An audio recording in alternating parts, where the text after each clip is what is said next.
this road, I walk the line, I walk this wire within my mind, and it's me I choose to find my own freedom. I see the signs, they are divine.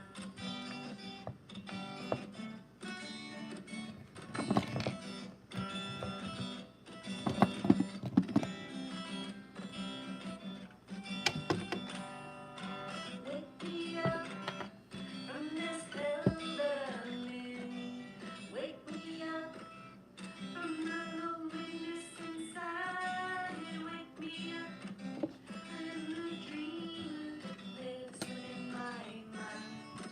I create my thoughts, they are divine.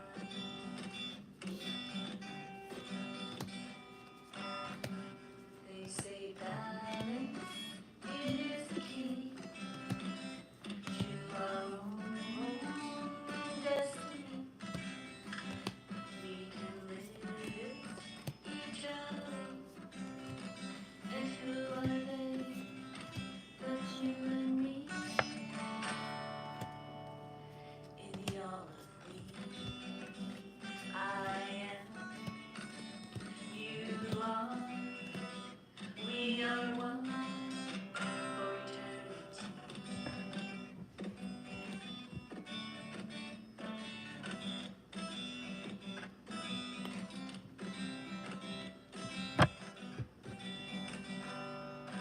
Wake me up from this hell that I'm in. Wake me up from the loneliness inside. Wake me up in the dream that lives within my mind. I create my thoughts, they are divine.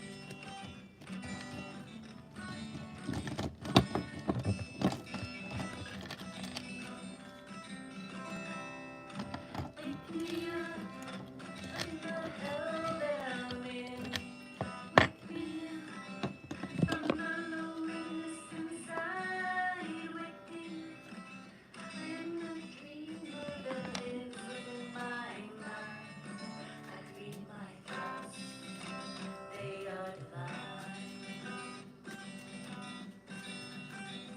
It is I create my thoughts. Sorry? I am divine. Yeah, I thought you didn't hear me.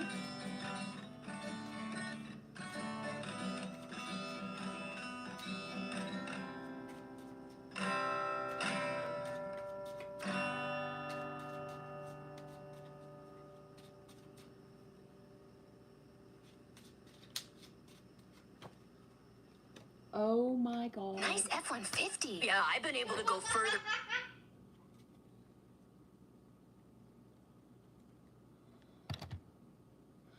Well, that's messed up.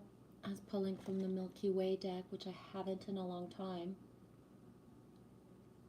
And I pulled my own self.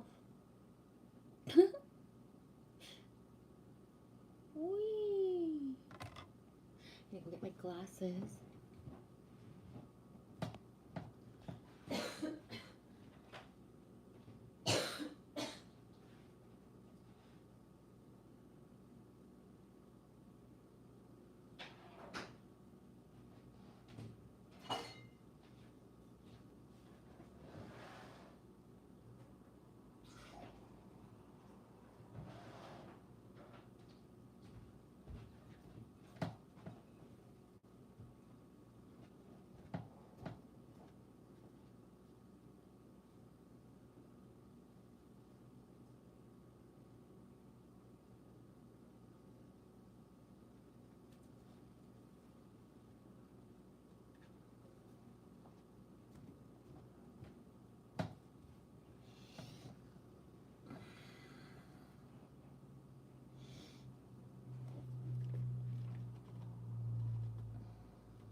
Nope.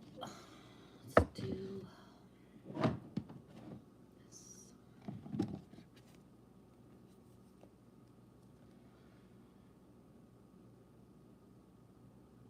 Alexander Ganja Shaman. How's it going, dude? Cheers and blessings back at ya. You just made me realize I'm not actually set up.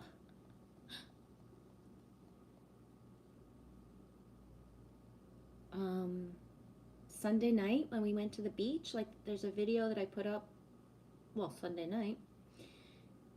Was it yesterday, the drumming? Yeah, it was yesterday. Oh my gosh, last night. The first song when we got there was I forget which one, but it was Bob Marley. So I was thinking of you. I actually took a little baby vid. I'm gonna grab it. I got time, right?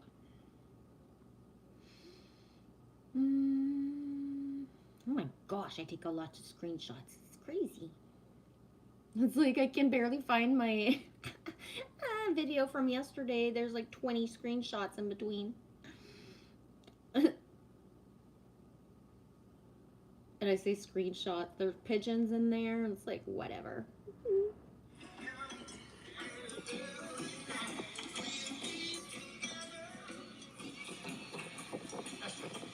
Got a chair for you.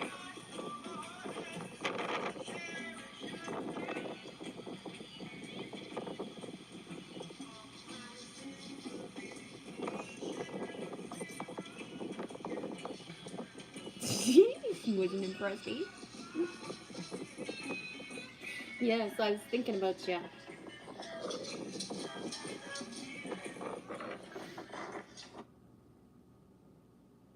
Okay. There it is.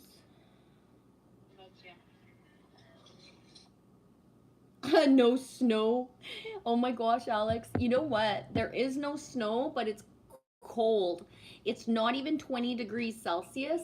It's just hovering underneath. And I didn't upload. We just came back from the beach. I didn't upload the video. I'll do it later. I could have done it, but it's too late now. Yeah, there's so much, it's so much cloud cover that although it's, it's supposed to be around 20 degrees Celsius, it's like not. And then the wind, right? So I did not swim. I didn't even dip my hair. I barely put my toes in the edge. I don't care. I am not fucking Wim Hof. And it was so cold. Lily swam for an hour. She frolicked like a mermaid for an hour. But when she came out, I was like waiting at the edge with the towel and just kind of grabbed her a little bit. Oh my gosh. And then you know what happened? As we started to walk home, we're halfway home, and guess what happened? Yeah, the clouds like started to spread out and some more sun was coming out. As we were turning the corner walking home, it's just a slight uphill, eh? And I looked up, the sky is like the sun is shining. I'm like, what the fuck?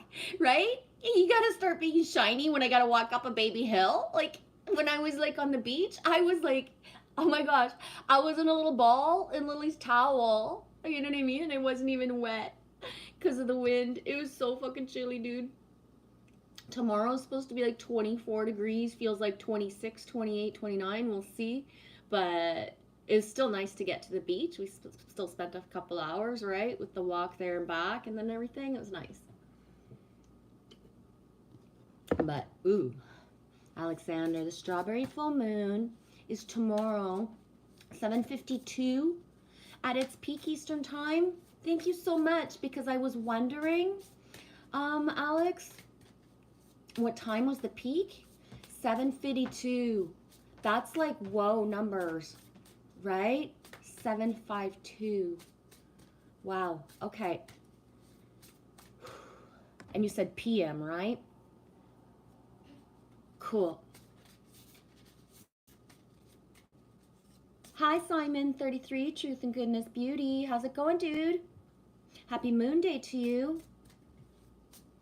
Well, it's not that the wind is super cold, but there wasn't the sun, right? So it's cool.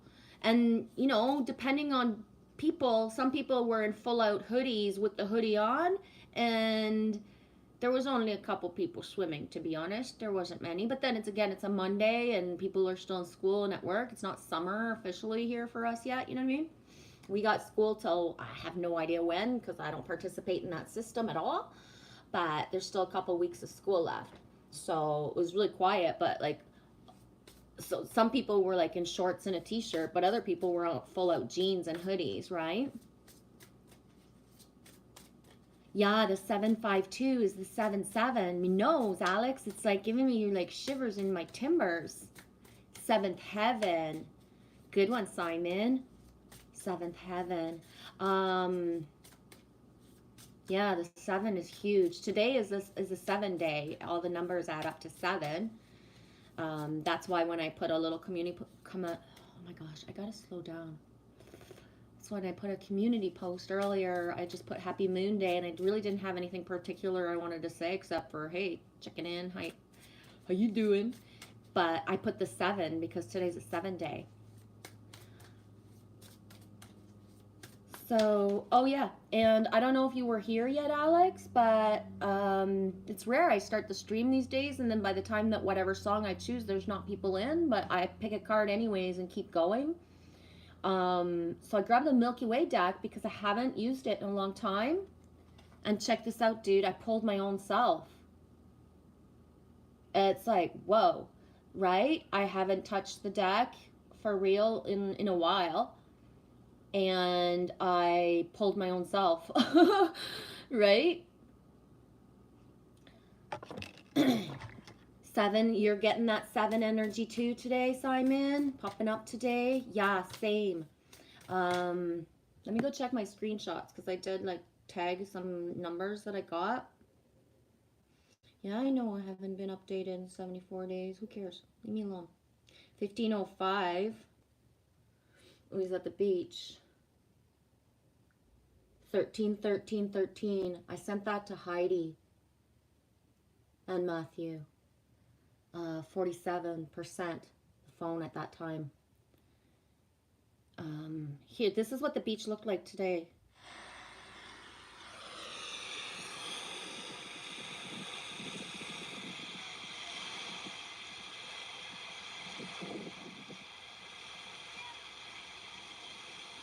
So there was less waves than last night. The winds weren't as high. There wasn't necessarily white caps, but there was the waves.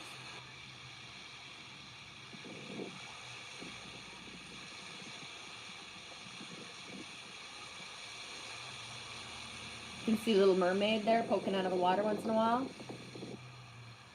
And the clouds were super low and lots of flat bottom clouds. Those are my favorite.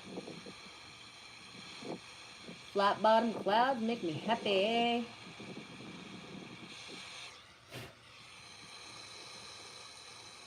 See right there, eh?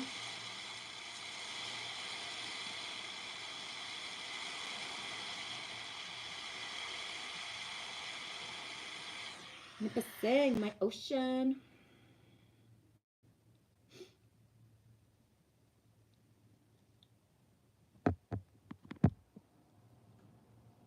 Do you have the first one? Do you have the first edition, Alex? This is the first edition. And I know you are in the second edition. What was your number again, Alex? I forget. I'm sorry. I can't remember what your number was that you got.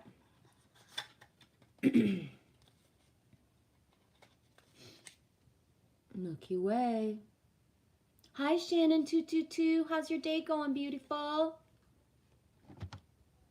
The Joker. That's right. Boom. I forgot. I love it. Good choice, dude. And I say good choice, dude. Good choice, Al, I guess, would be the one who chose it. I'm not sure, but yeah, Canada Beach, Alexander. Yeah, Nipissing is sporadically super sandy, like the way that the beach is here, or very rocky. Nipissing is really big. Like I forget the calculations of it, but it's one of the largest lakes in all Ontario, and Ontario is just lakes, right? Like after the Great Lakes, I mean, but Ontario is just lakes everywhere. It's one of the biggest, so it's huge, but it's low. It's very low. Low. The average depth is 17 feet, 17 meters, 17 feet, 17 meters, which isn't a lot, right? Anyways, and I might be wrong with meters and feet. I swear I can't retain for shizzle most stuff that would be super easy, right? You'd think I would remember the depth and I can't even remember the word for like how big a lake is, the area of it. Like, fuck, hello. I swear. Becoming less human every day, remembering certain things. You tired, Shannon?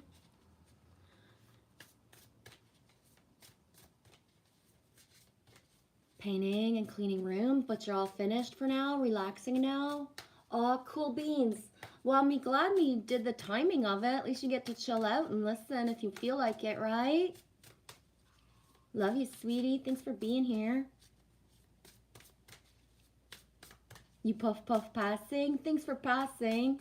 Yes, maybe like, you know how you were at the bottom of your little barrel and scraping? I maybe have 1 J left or 2. I smoke penners, and then I'll be scraping a little bit. I am like in like hardly any left mode. Good. I'm glad it's you're relaxing, Shannon. So I'm going to pull one of these. This is the cards the other day, about a couple weeks ago, the Ma'at deck, right? So with that, Matt, synchronicity with you. Living with a Feather Heart, the 42 Ideals of Ma'at in Daily Life by Jennifer Sedini. And I'm choosing to start with this one because I have not used this deck since that day, Shannon, when I pulled that card that had, And I'm choosing to start with it, even though my tongue is still, I'm slurring and like going too fast a little bit with my words, because there's a lot of words. The words in here are it's really beautifully written, this book. So you know how usually I can get like really pissed off at books, but this deck is a different level because it really focuses on the 42 ideals of Ma'at, right? The goddess. So instead of having all these personal interpretations and stuff where you see a lion and then somebody's writing stuff about something, whatever they feel and whatever they're downloading as their stuff that they put in the book, this is different. And it's like, damn, I keep forgetting. I don't necessarily want to do like really what Allie does and narrate like for real a lot, but I keep getting the idea, the flash, to read the introduction of the book out loud and share. And I just haven't done it yet. So maybe today is going to be that day that I'm going to leave it here and actually do that. I don't know. If it's meant to be, it'll come out of me. Right? Yeah, Alexander, pass the duchy on the left-hand side. Whoop, whoop. Why is it the left-hand side? Hi, Pearl Jones. Oh, sweet baby girl. You know what? I was sitting outside earlier. Ow! I just ripped half my hair off with the corner of my glasses. Me's okay. I'm okay. I was thinking about you before I started live streaming, Delaney Pearl Jones, because I'm sitting outside and I'm maybe not gonna project my voice as loud. I'm sitting outside earlier and there used to be like really, well, basically it was a chop shop and like crackheady people next door last year. And so they all got evicted in the biggest way. And since then the building got cleaned out and new people have moved in. But the cleaning out, a lot of the stuff like broken doors and just broken ass shit, I would say about 5 feet by 5 feet or whatever, like a big fucking pile of shit is just, and I say shit, a construction material from destroyed stuff in the house, in the apartment, is lying against the wall, and it's been there since like last year, right? But 2 weeks ago, somebody bought recycling out in a bag, and they don't pick up recycling in bags here. It's non-negotiable. They don't. Why? Because of stuff that could be in it that they can't see, and that's it. There's one fucking bylaw. You put it in a blue bin. That's it. But some asshat brought 3 fucking big bags of recycling, and they've been sitting there for a couple weeks because, you know, nobody's bothering to do anything with that because nobody's bothered to do anything with the other stuff. But now, today, I don't know if it was this morning or last night, somebody added a fucking garbage bag. So the seagulls are coming to feed, right? Which makes me happy because I fucking love seagulls. But it's like, I was sitting outside thinking about you, Delaney, and I was like, whoa, like fucking Delaney and her fucking crack ass neighbors, like so close to that right now. Like, what the fuck is this, right? Anyways, it is what it is, and so it blows my mind how people think like garbage just disappears once it's out of their house, right? Like no like fucking accountability or responsibility for one's own trash. Blows my mind. Anyways, just a sync that I was thinking about you and now you're here. Shannon 222 UP. I'ma hang out with you today. I seriously just smoked the last of my smoke. It's all gone till payday. May the smoke gods do a early payday in different way, right? Abundance comes in different forms. Okay, T. Hi, Jen. I just have to pop out, but I'll be back in a bit. Hi, all. Hi, T. See you in a bit. Shannon, it has been passing to the left since the 1970s, at least. Shannon, I'm so high. If I fall asleep, I'm sorry. I'm painting the kitchen today as they made my arms like spaghetti. No kidding. Yeah. And it's okay. I get it if you fall asleep. Um, was anyone here that's here last night? I did a stream last night, Shannon? I deleted that motherfucker really fast as soon as it was done. But after Lily went in and Dennis was hanging out with us by the fire, after they both went in, he lives upstairs. After they went in, I scooted up near the fire and I didn't stoke the fire because the embers were good and I just wanted to let it go. I prefer to burn a fire down to like 0 than to, stoke it, put wood on it and didn't fucking put water on it at some point, right? That's just silly. But I did a live stream and I was just kind of chitting and chatting and I had music on in the background. It's like, fuck it if I get a copyright, right? And it wasn't even a playlist it was a random playlist. Like, I didn't even know what was coming. I didn't plan it. Anyways, I was singing and stuff, just sing-songing, not even trying to remember the words per se. If I remembered them, I did. If I didn't, I didn't. I was sing-songing. And Alex came in, Romania. And at one point, he writes, Genevieve, did you ever sing for us? And I was like, no, I don't. I don't sing for you guys usually. You're one of the lucky ones. And Lindsay was there, Lindsay Matheson, and she was like, oh my gosh, I'm going to be rocked to sleep. It was so cute. Yeah, it was nice. The internet doesn't always capture good. I buffered a bit, but I just came closer to the door, got the Wi-Fi back, and then went back and sat down. But it was just nice, just chit-chatting, and whoever popped in. Anita was able to be there too.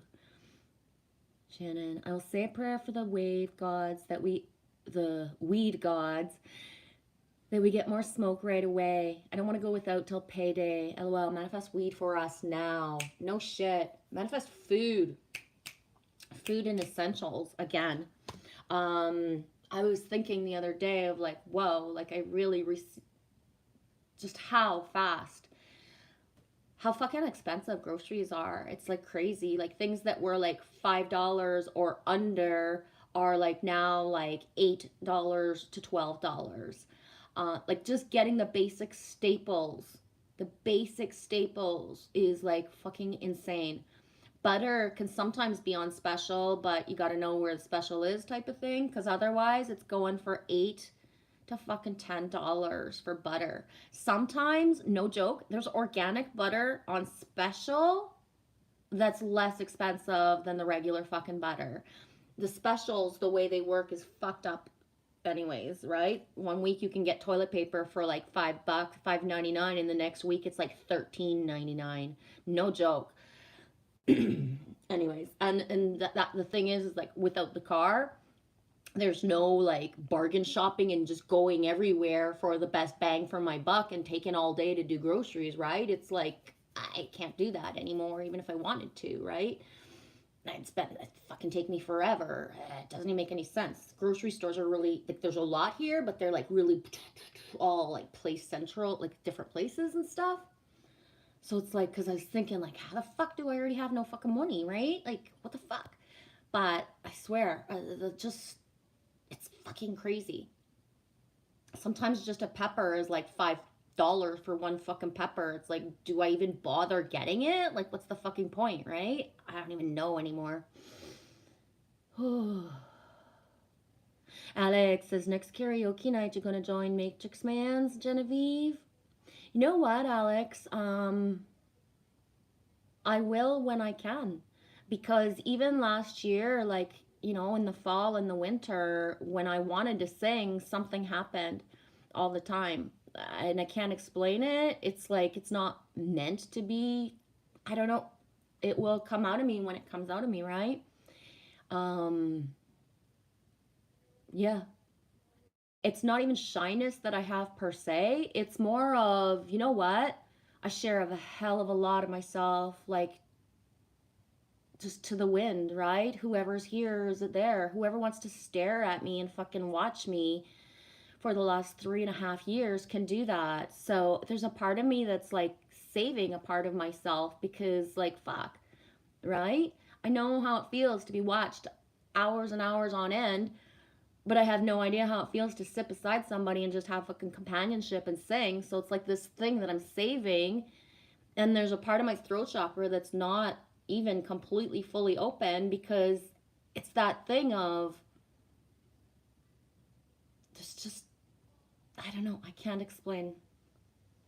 But yeah, Shannon, I have to agree with you. Food is really too expensive right now. Yeah, it's hard because it doesn't make sense.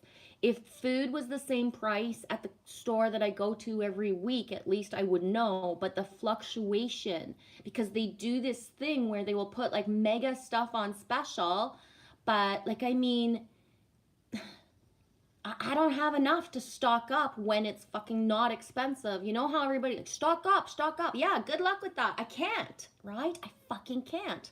And it's like, I can't. Stop saying that. I am not in the position to be able to do that. Like, fuck all. It's like week by week. It's not even week by week. I don't even get to be able to do groceries every week, right? Holy shit. So it's the not knowing. I don't know ahead how much anything can cost, right? It's fucked. And it's a whole mind fuck. Like, why isn't mayonnaise the same fucking price every fucking time you go, right? Playing with it. Mayonnaise sometimes, Shannon, is like a fucking $11 for my most essential fucking thing, right? What the fuck? I used to get it for $2.99, right? What the fuck? That's a hell of a fucking difference, eh? Simon, good food is normally cheap. Birds love oats, so I love me oats. Yeah, I can't live on oats. I don't really like them per se. The only time in my life I've ever really eaten oatmeal is after the 3 times I gave birth. And actually, I didn't give birth, I had C sections, but recouping from C sections and having to eat even if I wasn't hungry and just all the stuff of the healing, oatmeal was something that I was able to eat and to keep down as I was healing. But it's like I can't even, I could not eat that because it reminds me of my C-sections and of what it feels like to heal and to be laying there and have no energy to make my own food and to still have to do the baby stuff and like, right? So like, to me, like, oatmeal is like, ugh, like, ugh. Anyways, it doesn't matter. Hey, David Castle, dude, I was thinking about you. How is everything? Hi, Sonola. Loves you, sweetie. How's your day going? David, check out this cool sink. So, you can't write anything because you're at work, but you're here to smash the like button. Merci, Sonola. Thank you, thank you. Um, so I hadn't used the Milky Deck in a little while. And so, but anyways, whatever. I pilled my own self, guys. Look at that, David. I pulled the number 2 spades. I picked my own me.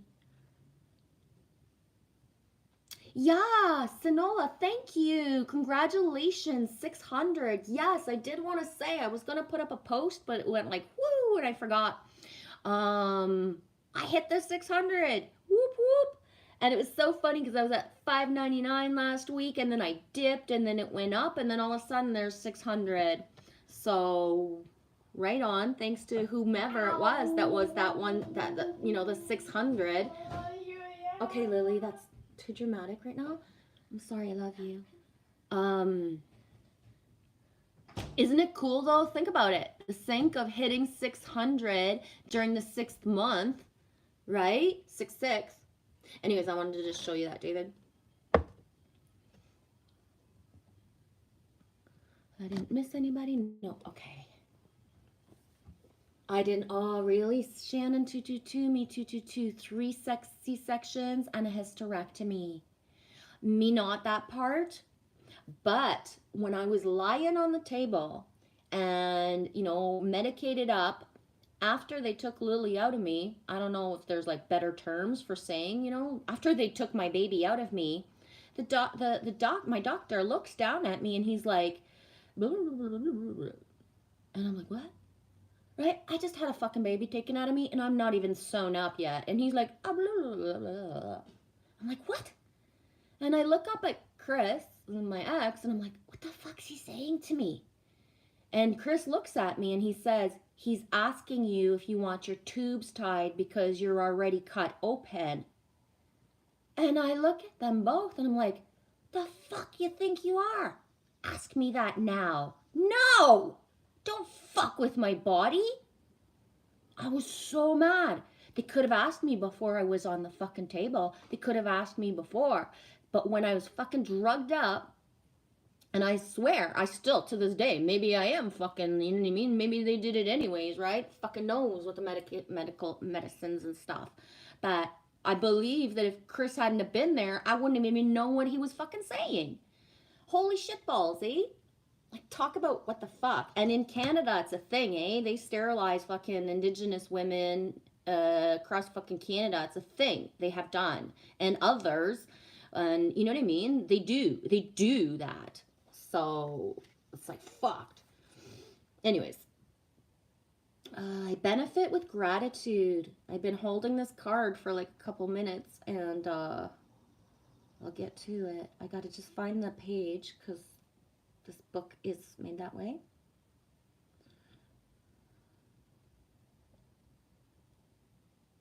Oh, it's number 2. It's card number 2.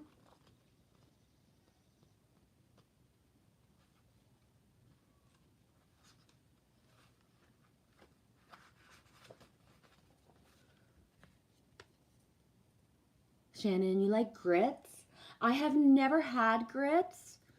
Considering what my tastes are, I probably wouldn't like them, but I've always told myself I will never taste grits until I can have them authentic, right? So instead of like if I could get grits in my local store and try to make it, it's like no, right? So someday when I'm with people who actually it's part of your life, then I will try it. Because if I wait and taste authentic, good ones, then I might enjoy it, right? Because I don't know, you know what I'm saying though. So I've saved grits for like some other time in my life. I haven't tasted grits yet. I still say kiss my grits, but I ain't tasted any grits. Yeah, where you say it's a 6 universal year. Ooh, wow, Alex, me has forgot that. Thank you. Hi, Missy Caesar. Yay, yay, I needed you today. Oh, well, we're here, baby girl. How's your day going? This is the first, the first card I pulled was my own self. Check this out, Missy. I don't know if you're aware of the Milky Way Soul Tribe. I could transfer you a link of the only live stream I was ever able to do with Milky Way before he passed away, before he transitioned. I prefer say transitioned. And there's a deck, and I pulled my own self, which is the 2 of spades. So I don't know if the 2 of spades or the 2 in general, right? Shannon 222 is a sync for anybody. I think I'm funny. Get it? I don't know if the 2 is a sync for anybody. And holy shit of 2 2s. So the first card I pulled was me. I know, it feels so like weird. I pulled me. And then the second is card number 2 as well. The number is not written on these cards, but still it's double 2s starting the stream. Whoa, Oh, yeah, sweetie. Missy, I'm struggling with the Two of Swords, which is the two sides of me. Yeah. Oh, I get it. I was actually, a couple days ago, like, you know what I did, Missy? I don't know if anybody else does this, but I was like having I wouldn't say hissy fit, but I would say like a major discussion that wasn't the best to my masculine inner, like me, my inner masculine, eh? You fucking asshat. And I would never speak to somebody that way, but I was speaking to my me masculine of like, you fucking asshat. Like, what the fuck is it you have to see to like pivot us into something else? Like, what the fuck? And are we doing this? Like, what the fuck? And then when I was done, my whole higher self was like, are you done? And I was like, yeah, I'm done.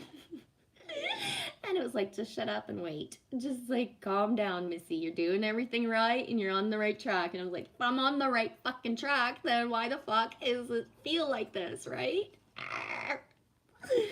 Yes, Missy, the double-sided sword. The double-sided. Did you know, Missy, that Excalibur had a twin? It was double swords. Excalibur had a twin. Okay, I'm going to read this card before I hold it for the rest of my life. Yes, baby girl, Excalibur had a twin. Yep. Number 2, I benefit with gratitude. A grateful heart is able to navigate the waters of life, afloat with the lightness of being.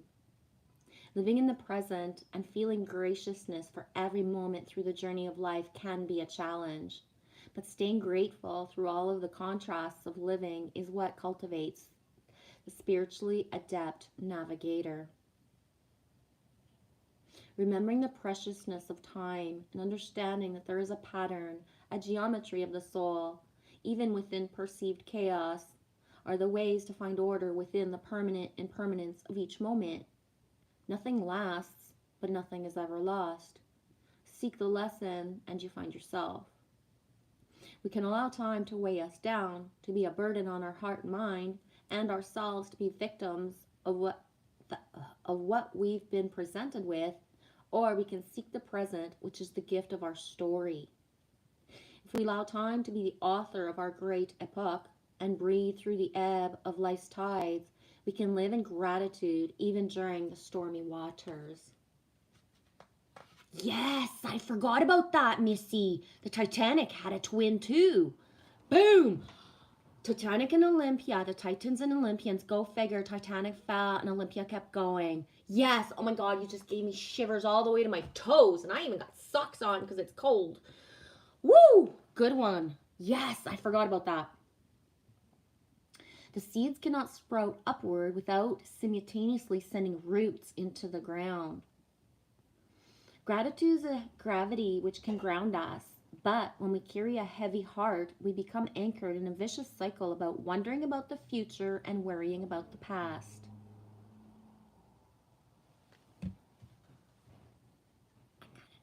Get comfortable. Let go and look up. Find the bliss in being here by staying rooted in the grounding of gratitude. Holding on to a heavy heart will only drag your spirit down into an ocean of regret. Ooh, regret is like yucky. Anything can change within an instant. Everything is constantly in flux and nothing is guaranteed. And when life is taken for granted, we live in a place of entitlement, and acting from this space is emitting an attitude that is less than ideal. None of us is entitled to anything. Not one of us is above the universal fabric of connectivity and consciousness. We are each but a single jewel in an infinite cosmic sea of gems. Not one shines brighter than the other. All is beautiful, all is perfect, and all is divine. Yeah.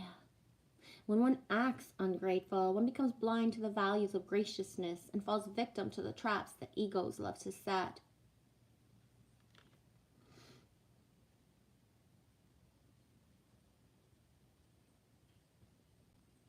Boom. Whew.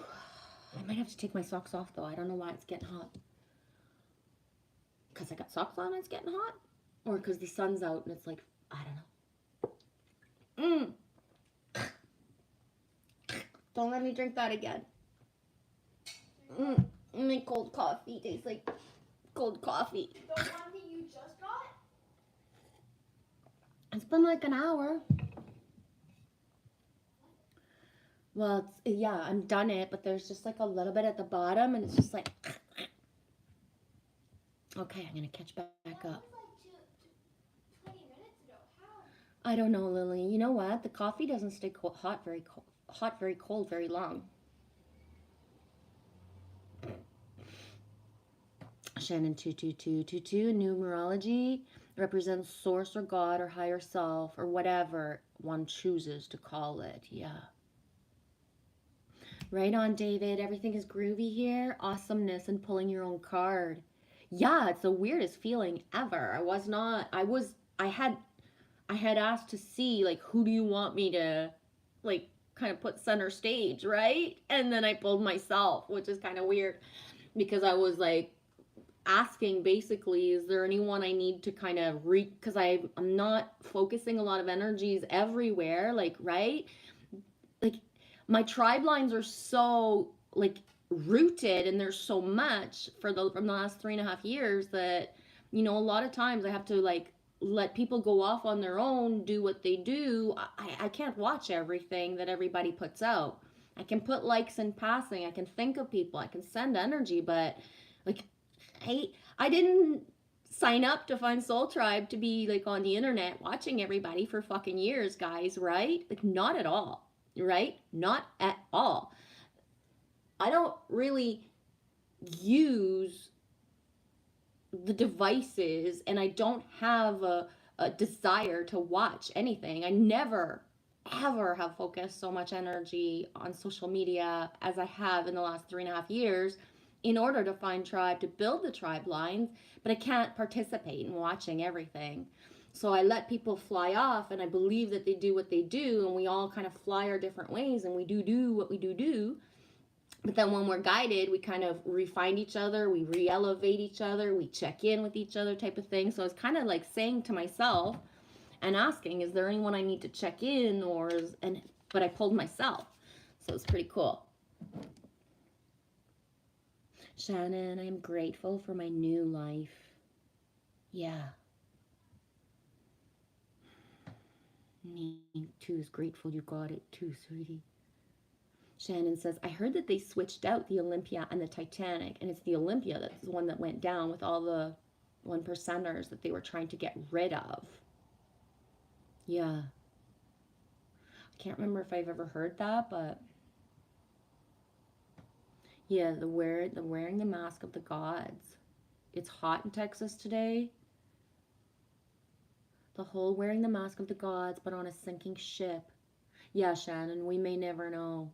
And I believe in inner knowing, what actually gives you the shivers and what the feeling is, right? I don't know if that makes sense. Missy C says, the Olympia had a lot of damage to it. It had a permanent list or cleaning the left, and after the Titanic went down, Olympia no longer had the leaning to the left.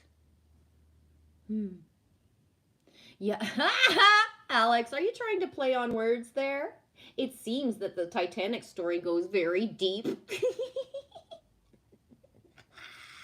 I know, Missy's like Alexander, very deep, just like the Titanic sunk. I love it. Yes, Alexander, you might have a card. Thanks in advance. You're welcome. I'm gonna just see what I'm guided to pull. I see. So I'm gonna pull one of these, Alex. Ender. The Hidden World, the Oracle of the Hidden Worlds, Lucy Cavendish. I don't tend to say the names of the authors but the Lucy Cavendish. I'm saying it in case it's a sync for anybody. Yeah, the Titanic story seems to go very deep.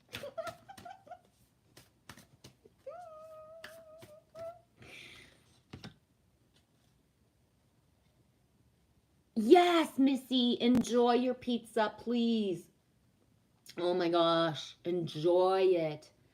Missy C, I'm eating Pizza Hut because I was too lazy to walk to the store, so I ordered a stuffed crust pizza. Oh my god, it's actually sinfully good. I'm eating the crust first. Me does that sometimes too. I love that pizza. I would eat that in a heartbeat today. Oh my gosh.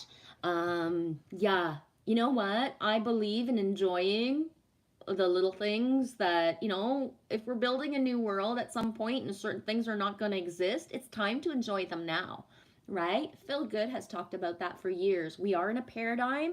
We must enjoy it as well. If we sit here and just judge and be angry or want things to disappear, they're not going to disappear. They're already there. So have the ice cream, have whatever it is that's the treat and enjoy it. I love it. Yeah. And Kelly and I, and a lot of, like, I've talked about this before, the fact that you ordered a pizza, and if you're saying you didn't walk to the store to get it, I'm gonna assume you had it delivered. So the energy of someone bringing something to you, it counts. Every single thing we do, it counts. So, like, that person, whether you had a special interaction when they delivered or not, is still a part of you, what you were guided to do as well during your day, if that makes any sense at all.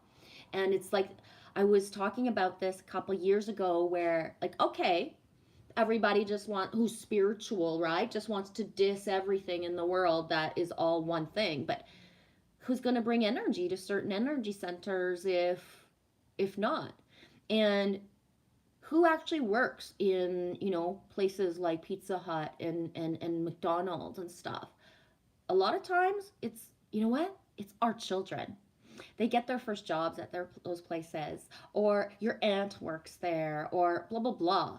So actual humans work in those places, and there's a respect to be had on a certain level. Okay, you want to be mad of, like, all the bullshit and whatever, but it's an actual human in your community that owns the place, and it's humans that work there. And I was doing a live stream once a year ago, and Joe Awesome was like, "Thanks, Genevieve, because my nephew works at McDonald's, and he's in the UK, and he's like, he just became a manager. It's his job." And I was like, yeah, that's it, exactly. Like, you know what I mean? The energy of hating a place or thinking certain things about it, right? I don't know. I like my crust like dipped with, like, some either, like, just the marinara sauce or mayonnaise. Yeah, Missy C, me loves that. You gotta give respect to receive respect. And he says the delivery driver was so nice, and he thanked me for coming out and meeting him instead of him waiting on the normal girls in the dorm. That's awesome. Yes, you got to give respect, receive respect. And personally, like, to have anything delivered is a gift, right? It's like, it's an amazing service that we have access to and I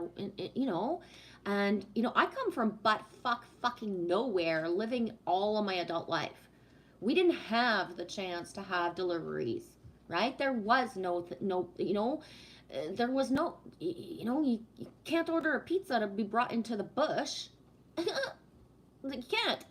So I lived my whole adult life not even having access to, ordering a pizza and doing certain things. So, and in Tamagami was the same. There's one road in, one road out. If we wanted a fucking pizza, you know what I mean? We either had to incur, like, whatever was in town, or, farther. So when I moved here, I didn't even eat fast food anymore. I had for 3 years, like, nothing ever. Lily had never even tasted certain things. But keeping Lily out of the paradigm of what normal kids do, was because we didn't manifest to have people like us. It made it that I had to integrate her in certain things. If you don't find people that are of your ilk at all, and everybody that, every fucking kid around watches Paw Patrol and eats this and that, and you know what I mean? And your kid has no clue of nothing. It's already hard enough that we are so different, that we homeschool, all of it, that, at some point, right? The only reason I didn't like chicken nuggets when I was little is because I didn't want to be up like other kids. I'm not even joking. Yeah, I know. Because everyone's freaking out over chicken nuggets. Like, oh my god, they're so good. And I was like, I want to be different. Yeah. Good night, Simon. Have a good night. Okay, Alex, I didn't forget your card. I just was babbling on. Yes, Simon, I agree with that. We can only create good things with joy. Exactly. Oh yeah, and I wanted to say, Alex, Ender, where I put the book behind me. This is the deck. I probably think you remember, but on Lily's birthday, January 5th, when we had gone shopping, and the night before we had talked about the halls of Amenti, and then I found this deck. Like, I was guided to this deck, right? And I chose this one. The card is number 10. It's so freaking beautiful. Aurora Garden. Aurora is one of my biggest synchronicities in the whole wide planet. Actually, it's not even in the planet. Multidimensionally, Aurora is my biggest synchronicity. Beginning, initiate, origin. Beneath the play of light within the sky, the auroras that fill us with wonder and awe, lie ancient temples and divine ones intact, emerging only when conditions align. Then they can find their way back to the world for a moment, to be glimpsed by those who can see clearly the veils between the world are parted for a time. In this sacred place, you are invited to dwell a while, to talk of your deep dreams, to hear music that will open your heart, to allow your mind to expand until you feel the constraints of personality giving way to the call of the soul. I'm going to read that again because that's beautiful. To allow your mind to expand until you feel the constraints of personality giving way to the call of your soul. That's important. Within this space, you are encouraged to begin again, to be as a child within the world when you return, to have a response that is clear and open and wise in the way that an adult has forgotten to be. Right? To have responses that are clear, open, and wise in the way that adults have forgotten to be. Right? For when we begin again, and when we go back to the very essence of who we are, we can then walk in the world and speak the truth, perceive what is there, know the intent of others, and make choices that guide us in the direction of spirit. Indeed, if people were clear and open, we would know their intent, and there would be no bullshit. None. It's just not possible, right? When this card comes, know you are being invited to take part in the initiation of this temporary temple, this place of light and sound, and you will be reminded of who you truly are. You are not only the layers of conditioning, a certain personality, or a gathering of experiences. This is a chance to free yourself of the old aspects of self, the opportunity to be reborn to the next stages of your life.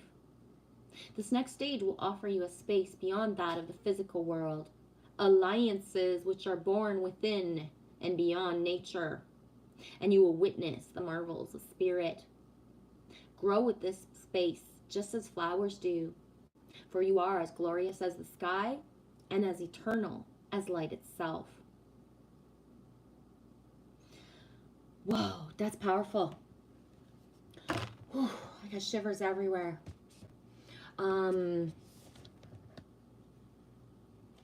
Alexander Ganja Shaman, you say, I've never seen the aurora, maybe in the future.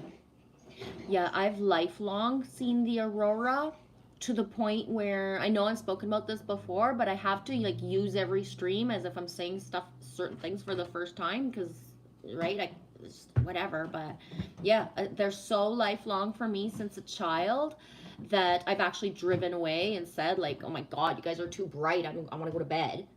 I thought it was normal to just see them.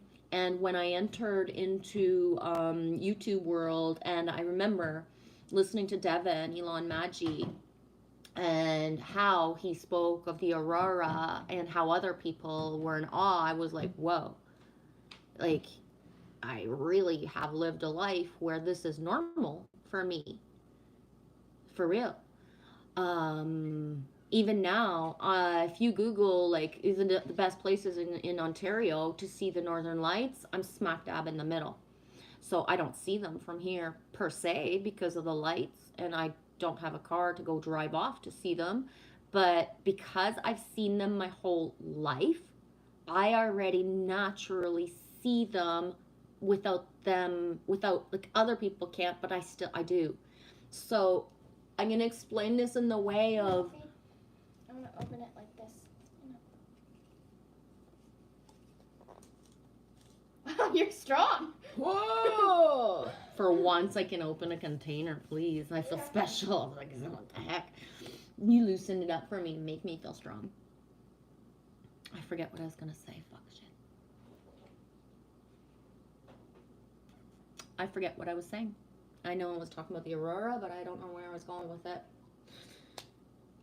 I can't remember. But yeah, anyways, lifelong. And oh yeah, about how I see them. And I would explain it in the way that anybody who's ever done acid or anything else that's a hallucinogen, but that you've opened your third eye, and so you can naturally, without having to take acid, your eyes, all of them, all three, right? First, second, third, that you naturally can see as if you had taken acid.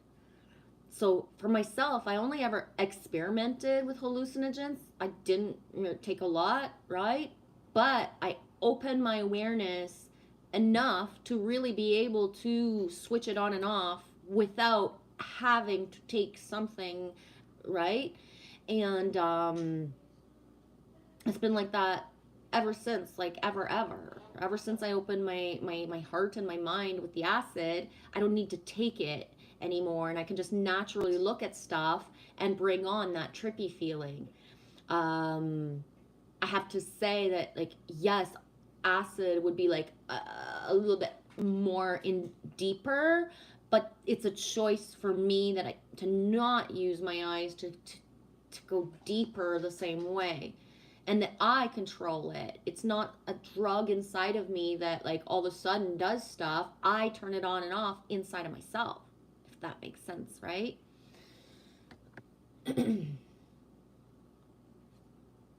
The purple is such a sync today, for real. You're very welcome, Alex.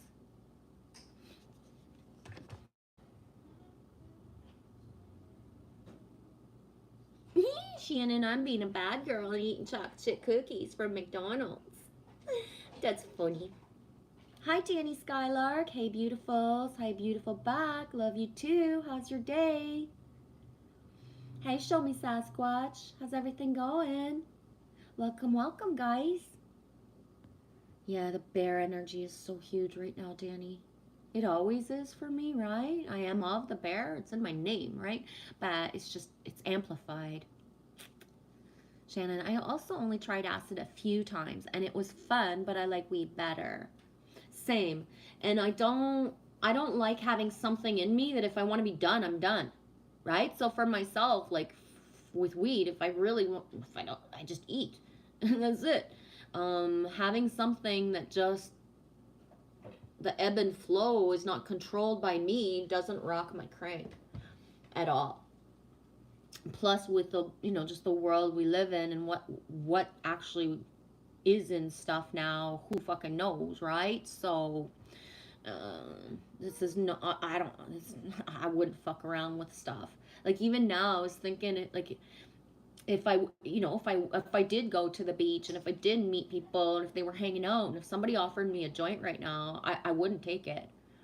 there's too much stuff going around. There's too many people who mix shit up inside their weed, and you know what I mean? Like, since COVID happened, and not since COVID happened, but since dispensaries are open, there's not commercials anymore on the radio about, you know, the free fentanyl kits and all that. They were giving kits away because there's so many deaths around here, right?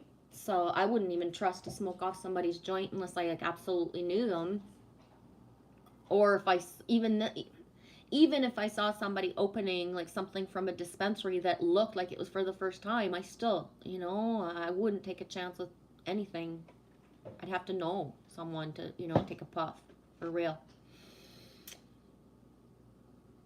Yeah, Shannon, y'all better go to the dollar store and get a baby pool. Purple, purple, blue, green. Time to get out the iced tea. You gonna walk the creek? SMS. Danny says 50 days to 44. How did that go? Missy C, I had never done any psychedelics until 2 weeks ago, and I did DMT for the first time, and I was like, oh, I already know this place. I was just shocked at how quick I got there. No breathing, vibrational stages, or mantras, and meditating. Just proof that in the realm instantly. Yeah. Yeah. Yeah. For myself, I know that breathing and just bliss state, the state of grace, produces the natural DMT. I'm high as a fucking kite and I don't need anything else, right? So keeping my vibration and keeping my frequency up, and if I choose to really do the breath work, like it's I'm on, right? I'm on it. I'm a walking talking orgasm, so it's the same as ecstasy, where I don't need to take ecstasy, but when I'm in a bliss state, it's just popping off everywhere. My whole skin is just, it's the same way as if, you know, as if something, but it's not. It's just me, myself, and I, and we're rocking out the skin and everything. Like, you know what I mean? Yes, Danny, it is. It's the final countdown. July 31st. Northwest Texas is dry. Independence Day, July 31st, Independence Day, you say? So excited. Danny, 1288. Mirror wings flutter. Flourish, I think is what I named the stream, eh? That word came to me, flourish. Yeah, exactly, Missy C. I'm high on myself as well now. Yeah. Mother Nature will come to those in need.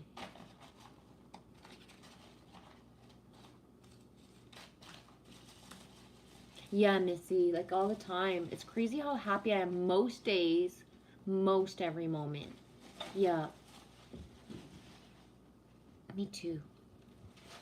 Me too. But I have the yearning and the quest for more, right?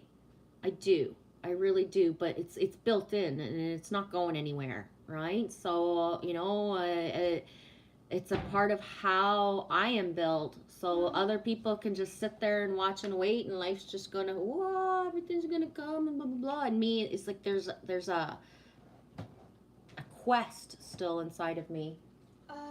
Where would a bag for my garbage be?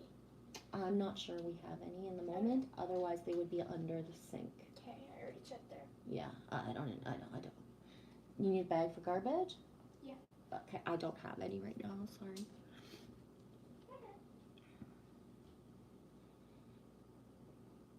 Boom. Really good, Missy. Thanks for the update. I was curious as the director wants to do a full-length feature film with me. Woo! Pow! So happy. Thank you for telling me. Well, us. Oh my gosh. That's beautiful. He wants to be my mentor. Oh my gosh. That's beautiful. Are you allowed to share his name, just first name? It got nothing to do with wanting to know who somebody is, but just the energy of the name, if you so feel and you can share. He wants to help me get into Cal Film School. Thank you, I'm excited. That's I don't even have the words. That's beautiful. Jerry. His name is Jerry Fialka. He worked with Frank Zappa. He sent me one of my videos to George Carlin's daughter. I'm so excited for you. Yeah, Shannon says congratulations. Yeah. He was Frank Zappa's archivist. I don't know if I said that right. That's beautiful. Yeah. You know what blows my mind and gives me shivers is, first of all, this is all a part of my predictions of things that I said years ago, and I stand by and I believe it. First of all, we are not separate from people who work in the entertainment industry. And throughout my journey on YouTube, like, I know a lot of people who know a lot of people, or who are best friends with fucking actors and actresses and directors and all of that, right? You'd be shocked at how people who really have honor and respect and integrity are not name droppers, right? So within all of the people who come in here, and my just tribe vibe, like, just people know people. Actors and directors and people who work in the entertainment industry are just normal people, whether we want to say so or not. They are. So one of my things that I've always said is that when the time comes for certain people within that, like, light worker vibration, how exactly what you said, the mentors will come in, the abundance angels. So meaning there's a hell of a lot of people with a fucking shitload of money on this planet, and they got nothing fucking better to do with it than to share. But they have to, find the people that they want to support, elevate, help, make shine, a pivot, right?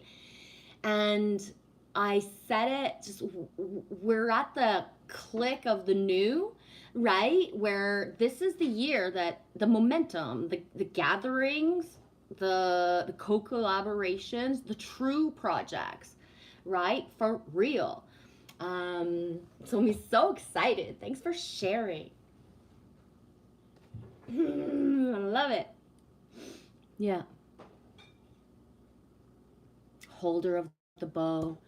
My archer energy is so through the roof right now, Danny. Like, the feeling of just the pullback. I wish I had a bow and arrow right now. I would, like, rock my own world so bad. I need the pull and the sound, right? It's coming. It's coming. It's coming. It's coming. You see, he found me by me putting him in a video, and placed movie Everything Everywhere all at once over his face. I didn't know who he was, but somehow he saw the video by synchronicity. And then his friend asked for my email on my YouTube to talk to me. It was very synchronistic. And I didn't even know who he was either, so I didn't put his name in the description, but I saw it. And then he was super into that movie, so it was a sync for him too. Exactly. I'm so proud of you, sweetie. Do you see that thing of, starting your channel, just trusting yourself to put what you need to put, and then it's happening. I have shivers everywhere. It's happening, right? And here's the thing about, like, people think that if somebody's like an actor, an actress, or a director, or anybody, they need muse energy, right? They do. And the freshness of being, of authentic personalities is we leak muse energy, right? We do. It's just natural. So that feeling of freshness, right? You ever see a movie or read a book about an author who was, like, amazing? He wrote so many books, and then all of a sudden he had no juice left. There's nothing left to say, because there was no inspiration in his life. And you can't just, it's like me. I know I lack imprinting, of a muse, right? The inspiration energy. I'm lacking that in my life. I know it. And I'm hard to muse up. I am, because not the same things light me up as just whatever, right? We're all different. And what actually lights us up and makes us feel like boom, like alive, right? And I was speaking about this earlier, how my throat chakra is still like, although it's still closed a lot, I need a reason to sing. I need something that, that thing. And that's it. And I know that puzzle piece is a part of like the divine timing of me, of like, right? Pixel Pixie. Love pixies. Changing of scenery. Yes, Danny, the changing of scenery. I need a change of scenery. I do. Precipice of reciprocity. Oh my gosh, that word is so hard for my French tongue, Danny. Reciprocity. Arc. Yes, arc is huge right now too. Orion's door. Missy C's Art says, thank you, G. It's so comforting having people like you and the people I've met here that enjoy my content, give me feedback and encouragement. Yeah. Yep. I get it. It's needed. It is. Hi, The Truth. How's it going, eh? Welcome in. Happy Monday. Are you still in Florida, dude? Or are you back? It was Ohio. Not Idaho. Yeah, Ohio. Because I see the Great Lakes with you. It's Ohio? Are you back in Ohio? Ohio's just across the pond. Across the ways. As the crow fly, I think probably you'd be like, I don't know, maybe 6 to 12 hours in between there. I don't really know. But I do know that in my life path, working restaurants and certain things, I met a lot of Americans, and most of them are from Ohio. Yeah, Ohio. South Central. Right on. Yeah, most Americans that I've ever met are, well, Ohio, Buffalo, New York type of thing, because the closest provinces to the states. But Ohio especially, because hunters and snowmobilers.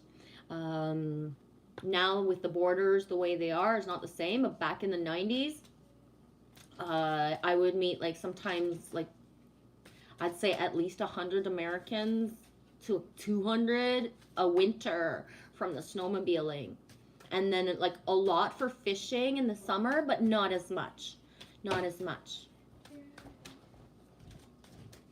And I would say the fishing, the reason is because when people are snowmobiling coming from another country or, another province or the States and all of that, the snowmobiling destination is like from one motel to one restaurant to one place to another, right? They've got these itineraries, and sometimes some of them they used to go around the whole province. But whereas when you're fishing, you head to one place, you fish, and you might go to the restaurant and grab food like once, but you don't go hang out at the restaurants the same way as in the winter, the snowmobiling. Missy C's Art says, hello, Truth. You are already my favorite just because of your name. Yeah, exactly. Yeah. Yeah, Missy C. And the feedback and encouragement with purity, right? I'm going to be really honest. If I hadn't have just all of a sudden started sending my lines, my drawings, just boom, across the world to whoever I fucking felt like it, I would have stopped a long time ago, because people in my reality don't give a shit about my drawings, right? Not one little bit of a shit about it. So it's like, if I hadn't of allowed myself to just share my drawings with strangers for the last 2.5 years, I would have never gotten the feedback that I've gotten and encouragement, right? So, when in your reality, you pump out stuff and people walk by it and they don't even give a shit to look at it. But then when you send something to somebody random and they're like, actually care, they're actually in awe, and some people actually frame my drawings, you know what I mean? Like, that's huge. I care. I know. When I speak of how I speak, you're never everybody, my love. You're my sidekick, my my mini me, my your biggest you. It's not you. Yes, you always say nice things. Yeah, putting my headphones back on. Okay, now you're not listening anymore. Yes. It's not you, sweetie. Yeah, especially Ontario. Canada's amazing, coast to coast for the land. Yeah, we have some pretty epic lakes too.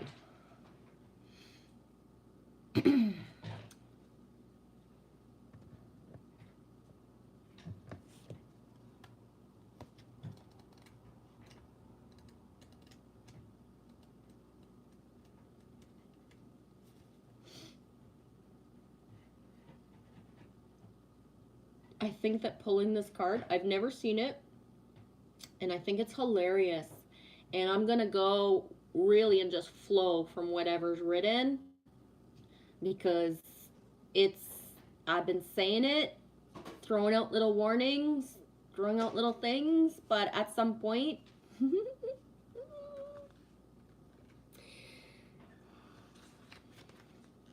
the sloth, digital detox, recalibrate, reset, and recharge. Life is fast paced. There's just so many distractions, and it can all get a bit much sometimes. It's overwhelming, and technology is addictive. We even post and photograph the times we are relaxing just to document it. Yet, of course, that defeats the object of truly chilling out. I don't tend to resonate with that because sharing is caring, and when we show our relaxing moments, it can inspire somebody to like go to the beach, for example. So I know that in the last 3 years, me posting videos about being at the beach has gotten people to be like, wow, I need water, I'm going to the beach. So it can be an inspiration to others, right? And this is for really people who don't do certain things and everything is about their devices, right? Because I see reflections of people like that, but it's not the same how, right, other people use it. The sloth is asking you to strip technology back right now. Process what's happening in your life.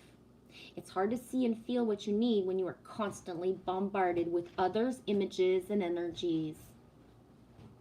Take time for you. Go back to nature. Nature and the elements have all the answers you will ever need. The wind teaches us how to let go. The earth shows us our place in the bigger picture. Water teaches us how to cleanse, and fire comes to activate and transmute. And it's so simple to connect and refuel when you are not distracted. Sloth asks you, slow down, live life like he does for the moment. And this is huge because, and this kind of sinks in with stuff I have been talking about like in the last streams, but the voyeurism of just looking at stuff and not integrating and embodying is going to bring something big for those who are not listening, right? You think that like, going to spend a couple hours outside and like actually focusing your energy instead of watching a bunch of card readers and watching a bunch of shit and even watching me, whoever, whatever it is, right? The ingesting information and pressing and just looking at other people and not participating is going to, it's gonna be, right?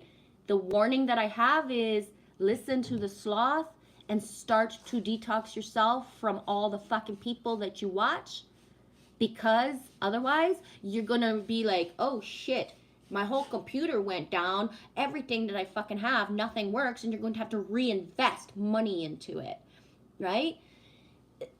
Divine intervention will take you off your fucking devices if you don't listen.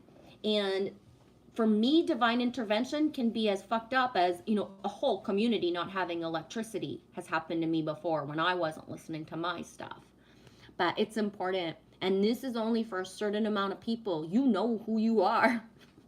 If you're not putting an energy in certain things, and if you're watching so much content that if you don't have a pride in who you are right now and you think that everybody else has gifts and you don't, you need to go outside. You need to stop looking at other people and thinking that their life is better or that it's easier for them, and start to really like I don't know how to say it, because like it's not gonna let up. You have to face your own fucking self, and you have to connect to nature. Watching other people connect to nature, unless you're super good, like fucking transmuting stuff and allowing it, is not happening. You know it's not working. And again, this is messages. Take it, take it and run, resonate, and don't take my warning and wait till the divine intervention happens. But it will. And it sucks balls pushing to the limit when, every day I'm pulling cards that say go outside, spend time with nature, So if you're popping in every day to listen to me and I'm pulling the same cards, I'm talking to you, right?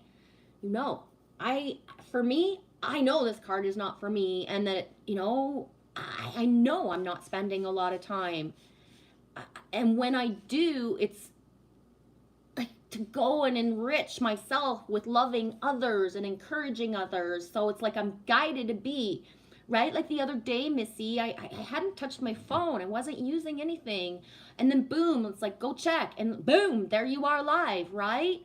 Or just all of it. It's so.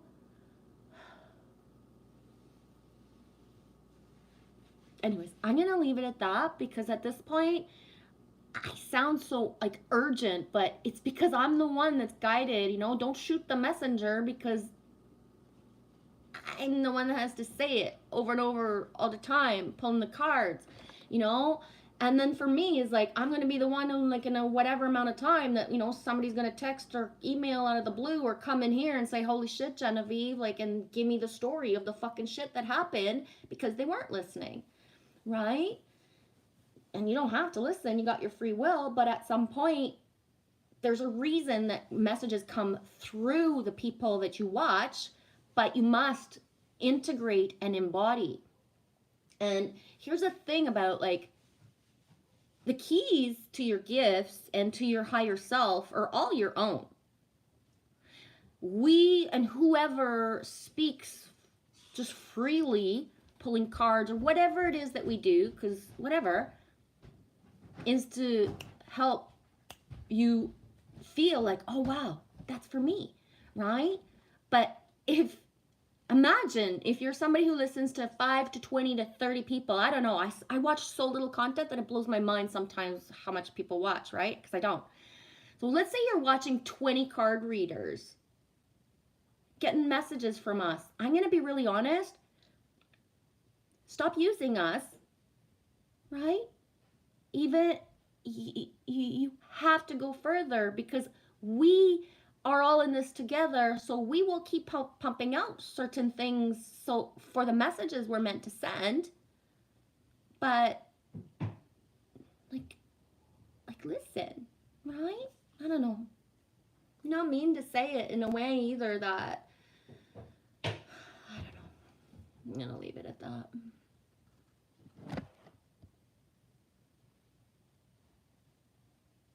I don't know, Missy. Has anyone ever got a tattoo of your art? I would totally do one on me if you drew it. And I'd maybe film me tattooing it. That would be too fun. It's funny, because the other day I was drawing and thinking of tattoos. For real. Let's see what happens. Yeah, I've not done you a drawing yet either, Missy C. I'm going to take a screenshot so that I spell it right with all the cap locks and everything. And thank you, because this morning I was sitting here, and that's the thing, the muse energy, where do I pump my lines? Who needs my lines, right? Like, because my lines are not my own.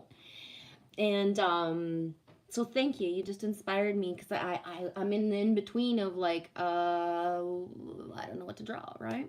I'm not sure what to pump out. You know what I do a lot of the times?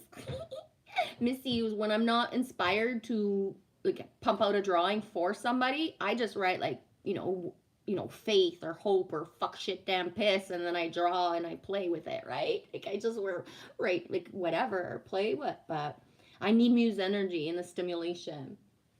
And I'm pretty much caught up on everything I wanted to do. Unless I forgot to do someone or something, but whatever, we'll see. You agree the truth? Yeah, there's a moderation to be had. And this card, when listened to, it changes your life, because if you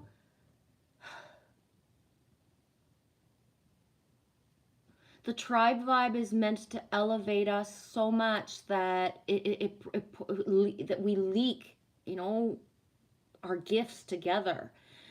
So, you know, and I just, I don't know. I'm just gonna leave it at that. Just enough, Michelle. Stop it. Stop it, Jen. Stop. Stop it. Missy C, I use you for my art. This is where I look around to see the visions I'm trying to build. This is my instrument, the internet. Yep. That's beautiful. And that's the thing, is part of my purpose is to be up here and to let this, everything that flows, to not analyze it and just flow it through. And those that are ready, have their heart, are just going to grab the rings of the muse energy and use it, right? You'd love a drawing? Good. He's going to make you one for sure. Missy C's art. My lines are not my own. Isn't that a song? These hands are not my own. Jewel, a song, hands. Yeah, my hands are small. My hands are small, I know, but they are my own. Isn't that the line? My hands are small, but they are my own. I don't know. I haven't listened to that song in a long time.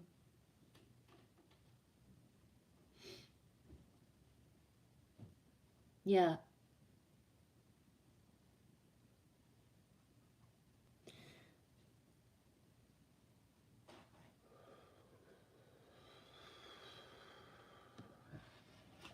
Another animal.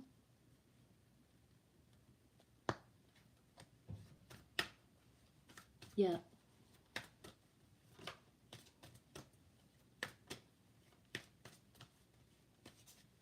Yeah, and I love the way you say that the internet is an instrument. It is. It's an instrument. It's a tool.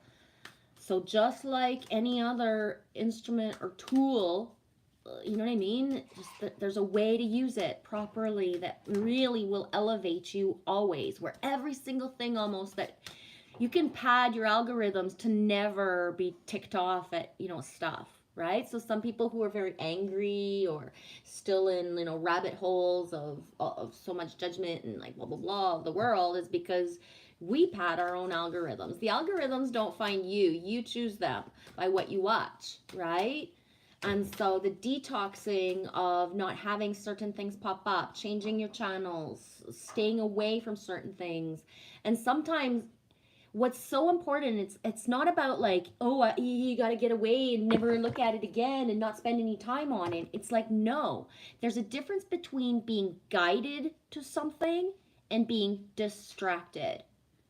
There's a difference between being guided to watch things that you're going to pivot versus watch things where at the end of the day you feel drained of your energy, you don't feel proud of yourself, you didn't fucking manifest shit, you didn't do anything, right? It's really important, guys. That's the song, yes. Thank you, Missy C. If I could tell the world just one thing, it would be that we're all okay. And not to worry, because worry is wasteful and useless in times like these.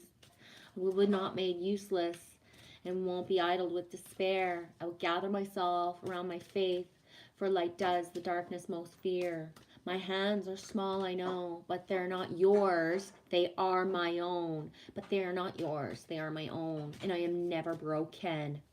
Thank you. I got shivers everywhere. I was going to try to pull it together and sing-song it, but no. Yeah, me knows that song off by heart. And that expression, right? I am never broken. We think we are broken, but we are just bruised. Right? We are just bruised. Whether we think we're broken or not.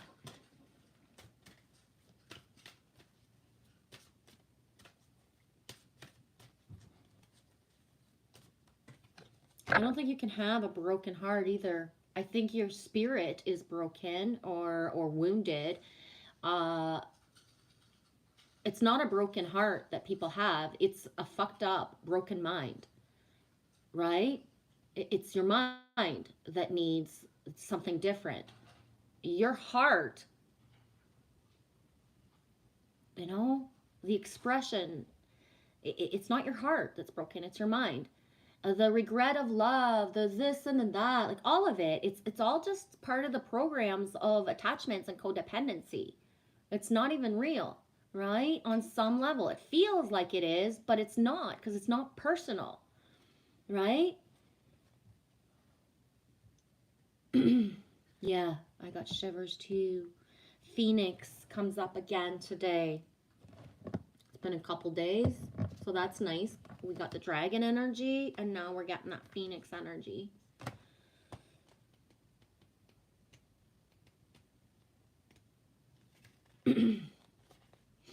Phoenix, empower, fire activations, bringing creative and spiritual freedom. Yeah, I'm not making long fire videos, but I am trying to share a little bit of fire energy because some people it's not possible to have a fire, therefore, like, good, grab that energy. And some people you just, maybe it'll inspire you to actually, get your own fire going, right? A lot of people can have everything and just do it, but they just don't take the time. Take the time to make a fire instead of spending 3 hours on the internet. You won't feel the same. You can't. It's not possible. Fire activations bring creative and spiritual freedom. The phoenix rises from the flames in a powerful activation of your sacral and solar plexus chakras. He speaks of creative and spiritual freedom, showing many chains that might have restricted you are now breaking apart. The energy is being recycled within you, being transmuted to something powerful. A surge of fire that will help you focus and accelerate on your path. Courage, strength, and passion are felt with the phoenix. His energy is empowering you to shine the brightest that you can. Take the fire activations, feel them in your belly, fan the flames, bring them up to your heart, let them settle, and instill that warm glow to lead and empower yourself and others where you and they need to be.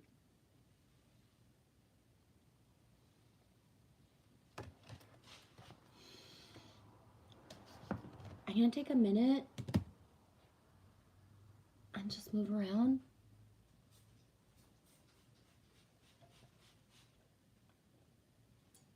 Oh my God, I just got a drop of water in my own eye.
Happy Moon Day, you guys. Hi, Kimba. Are you still here, sweetie? Cheers, Genevieve. And everyone, have a lovely night. Are you still here, Kimba, or did you just come and go? Come and go with me. Hi, Kat! Welcome in. Thanks for coming in. I hope it's okay. I'm adding you as blue so you can share what you want, or you can press on channels. Yay! So you can press on channels and find people. Welcome, welcome, welcome. Thanks for coming in. Oh my gosh, we love your energy. I know, it's like so just like Kat Gilbertson. Where are you in the world, if that's okay to ask? Hello, Genevieve. I came in at the sloth card. I so needed to hear everything you said thus far. Oh, wow, thank you. Thanks. Sometimes I sit here and I'm like, why do I say all this? Why am I saying all this? Like, oh my gosh, why? Right? Like, not. And then it like soar spirit and higher selves like, stop. No, don't analyze, just do it. And that's the flow. In New England, and thank you, you're welcome. New England, gosh, that's not so far from me. That's in the States, right? New England is a state, right? Isn't it? New England is a state in America, isn't it? No, it's not. Is it? Okay, you just like, wow. You floored me on geography. Are you in the UK and that's new? No, New England is a state. Yeah, it's a state. I'm Canadian, eh? But we're near like the borders of like Vermont and Maine and all that. So I wish D Case would come in and he'd be like, oh my god, Jen. You know, pull another animal from a different deck. Welcome in, Kat. Thank you so much. I'm gonna just check. I'm gonna sub you. I love your pink flower. And I subbed you even if you don't have content, because you never know when somebody's gonna decide to come out, and having one or more subs, and I see I'm your fifth, boom. Having one or more subs when someone chooses to make a video is super cool. It's an awesome feeling to be like the first to really see somebody come out and choose to make videos, no matter what kind. I have a lot of small channels that I've tried to, like, I'm not gonna push them, right, every single day, every single time they make a vid, but I have a few channels that still only have like 3 to 5 subs, or even one. I have two channels where I'm the only sub.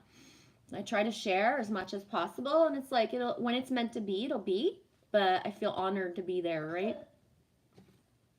21, 2 and 1 is 3, Trinity, Dove Spirit, be at peace. Dove, when the doves cry, Prince, purple rain. Purple has been a big sync already for me today, and it's even got that purple hue in the bottom here. Dove spirit, be peace. With her peaceful cooing, the gentle dove spirit invites you to embrace the energy of peace and allow compassion to warm your heart. You always have the power to generate peace within you. And the appearance of dove spirit is a reminder that today and every day is a good day to meditate, to quiet the turbulence within you as you embody tranquility. Above and below and all around you, much might be happening to distract you, but you're called to engage in it with the heart of a peacemaker, asking yourself, what would peace do? Can you agree to disagree? The peace you seek rises within and spreads out to the world as Spirit sends her messenger to remind you of beauty of a harmonious existence with all that is. How beautiful and powerful is your compassionate heart. Whoa, that gave me shivers, because I don't usually call myself a messenger. Don't shoot the messenger. I said that within the last 20 minutes. Don't shoot the messenger, right? So it's a really big sync. It's giving me a lot of shivers because I don't usually use that term. And often the scene, you guys remember the movie 300, Sparta? I forget the actors and everybody in it, whatever.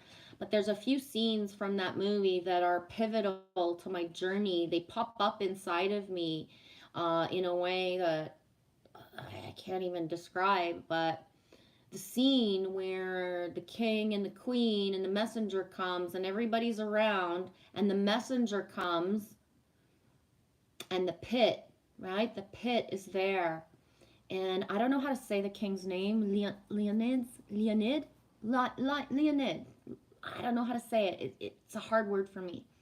When the king looks at his queen and she's like, and the fucking kick into the well. And sometimes that's how I feel, right? Like I get this spiritual kick by people, or just energies of people who, like, right? The feeling of what it feels like to be a messenger.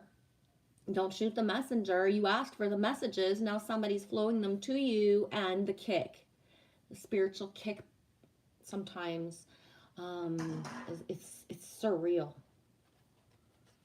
I'm gonna read the protection message because depending on where peeps be at, right? As the sirens go off, I don't know if you guys can hear them because the windows are not all open. However disturbed the waters around you, however troubles your heart, Dove Spirit is here to remind you that peace without begins within as you reconnect with Spirit through the practices that awaken you from spiritual amnesia. Your true nature is a peaceful child of Spirit, but how easily humans have forgot. You're being invited to sit with the cozy, safe nest of Spirit. Soon the waters will become still and you will feel peace again. Be compassionate with yourself at this time, for all of us can forget that peace is always at hand, always there, gifted to us by Spirit. Become the peace you wish to see in the world so you can reduce suffering, performing acts of kindness and radiating love. Dove Spirit also reminds you that when you see inequity or someone harmed, someone in need, trust that you have the capacity to bring peace through smiling, sending love, speaking kind words, sharing your gifts, sharing your abundance, listening with a compassionate heart. Do your part to be a peacemaker, nourishing compassion, reminding others of the joy of harmonious coexistence so that they might embrace the Dove Spirit within themselves as well. How does it go? Blessed be the peacemakers, for they shall be called sons of God. Right? Blessed be the peacemakers, for they shall be called sons of God.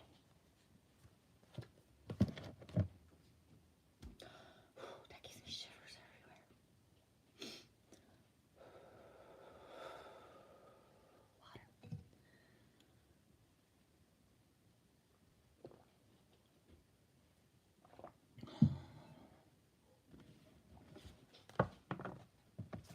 Going to grab one of these.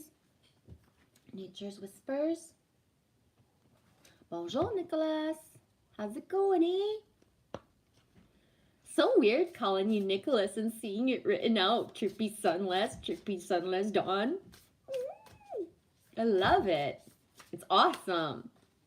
And the way the hola, I love the way you made the hola stand out. It rocks my world. Me too, Pearl Jones. I'm feeling the moon. I as well. And it was so big last night. And it was such a sync. It was so wild. I was watching Matrix Man, and I think he was still on panel alone. I don't think Kimba had come on yet. And he said something about the moon and da-da-da. And the moon wasn't visible for me. I had looked. But in the moment where he said about the moon, I looked up to where I think she's going to come up because she's not doing the same thing all the time. And boom, the way that my view is the house and there's trees and stuff, I could just see her like this. So the timing of Matrix Man Matt saying in his reality that he could see the moon had me completely, boom, in the moment, get the exact moment of getting the top half. It was so epic. And then she was clear for the rest of the night. I made that video where it's like, I thought it was funny because it looked like eyeballs to me.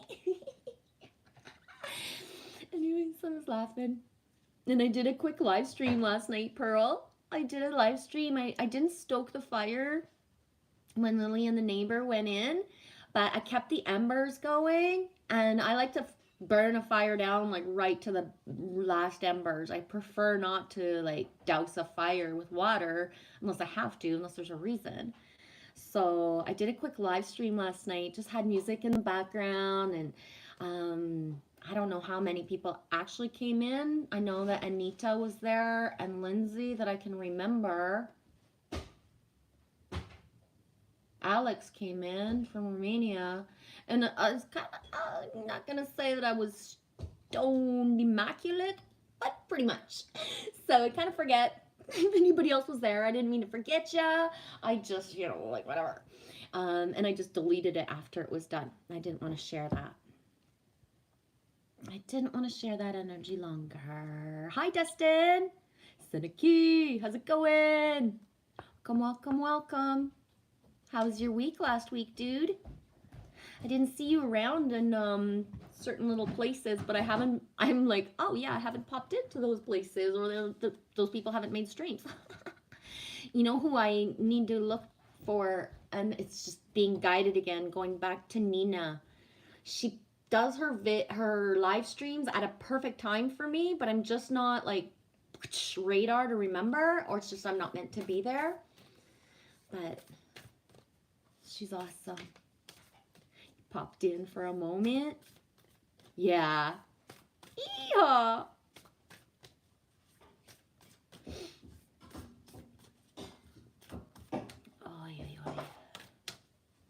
Yeah, I'm feeling that moon energy big time. And the solstice, like, is it summer solstice? Yeah, the solstice portal and stuff is opening up big time, like the energy of that. And I think that I know that my ego mind is going batshit, that we're halfway through the year and that just certain things haven't come into fruition. And I get it, be patient, divine timing and all that, but telling at this point, sometimes the divine timing is like, it's every cycle has a clear end, middle, and beginning, right? So imagine if you were pregnant and you'd been pregnant for like 9 months, but then another 9 months, and then another 9 months, and nothing ever came out. Like, that's messed up, right? It really is. Anyways, I'm gonna leave it at that, but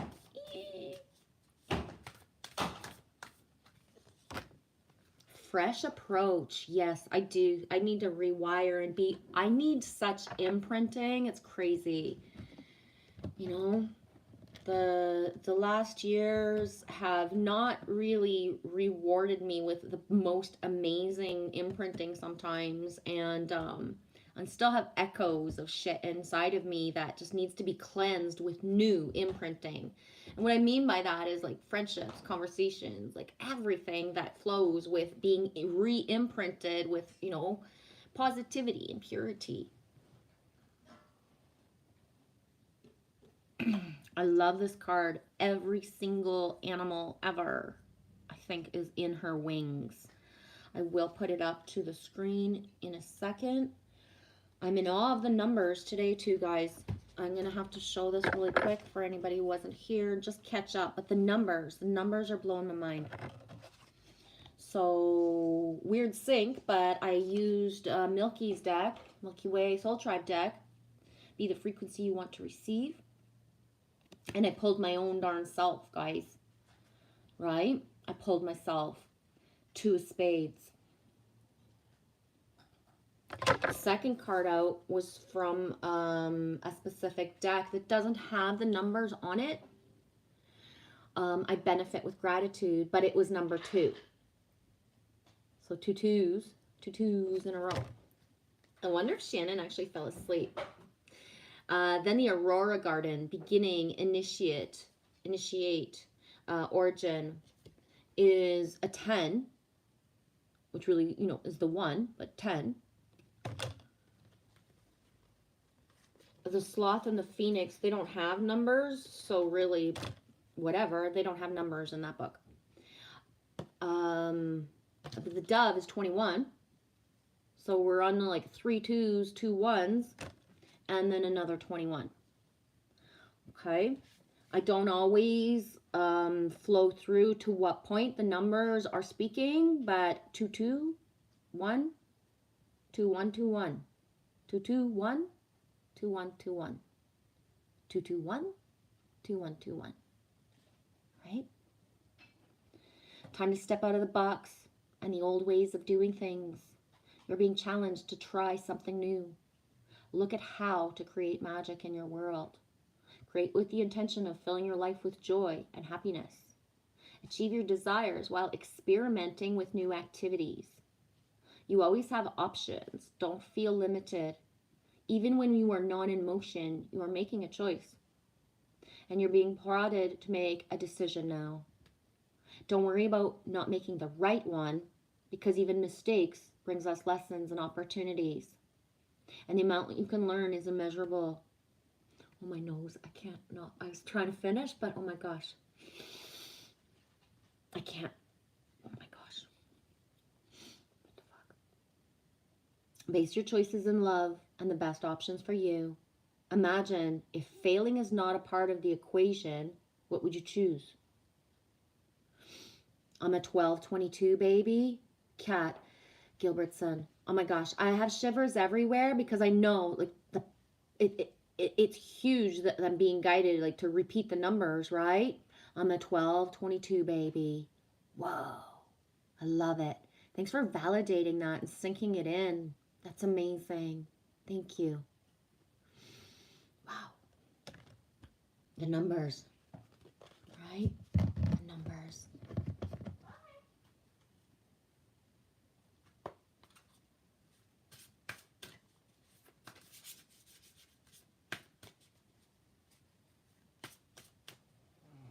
I almost fell off my fucking chair. I did. I want to see what you're doing, and I went like this. But my legs, the way that they're like. The shelf. Black one. You changed its spots? Oh, wild. Lily's like reorganizing and changing stuff in her room. Yeah, that's not a good idea to sit like that and lean.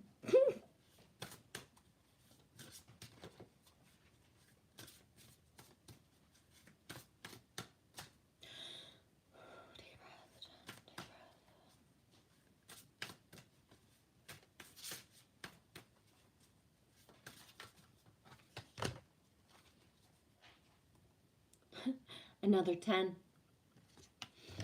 Another 10. 2 2 1 2 1 2 1 1. No. 2 2 1. I can't even. It's too much. It's a lot. It's a lot, guys. And I know that you know the grasping, the activation. Oh my gosh. Oh, did you get back to painting, my beautiful spaghetti arms? Oh my gosh. I do. I hope the weed gods come to you soon so that your spaghetti arms just will be like, wee, I don't care later. Because I know, oh my gosh. You've been painting for how long too now? Like 5? Like a week? Anyways, I know you're painting, so don't grab the phone again. I'm still here, but I'm listening to you while I paint my kitchen. Thank you for saying so.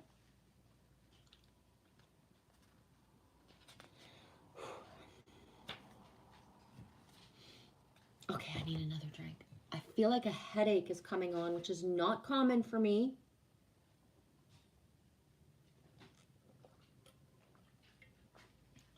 I ate earlier, and it might just be the water intake, so I don't know. It could be the energy's coming in as well. I don't know if we're getting a certain wave or something, 10. Close encounters. Vulnerability as a strength. Letting others see your wounds as well as your strengths. And setting healthy boundaries.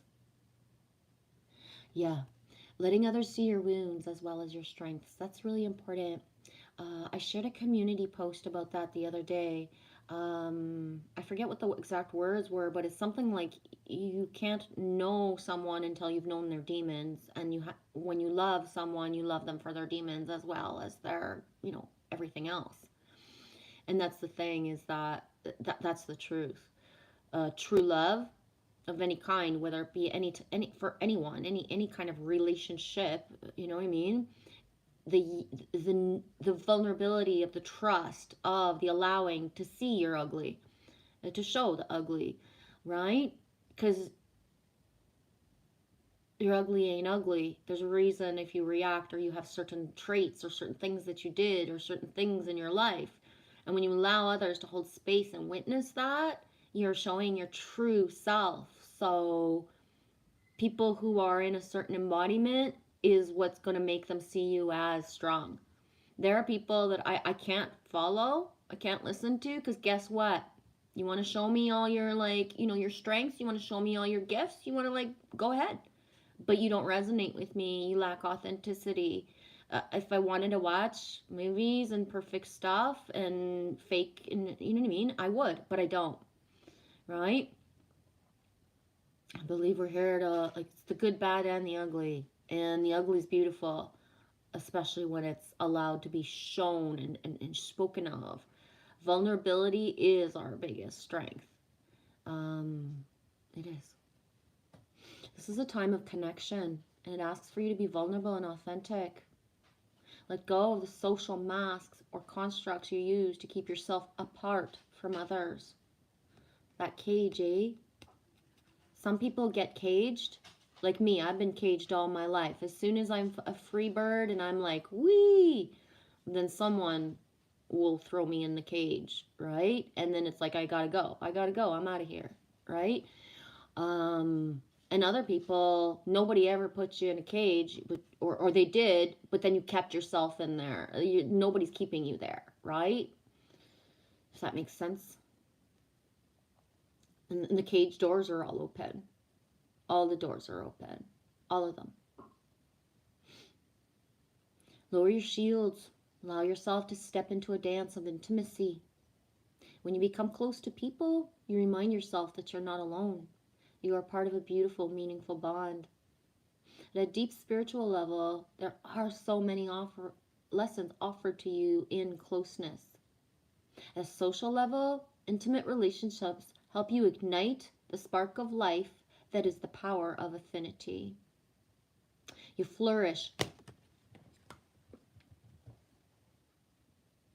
119.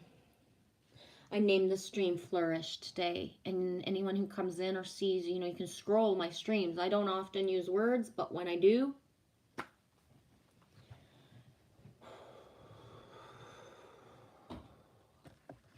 right?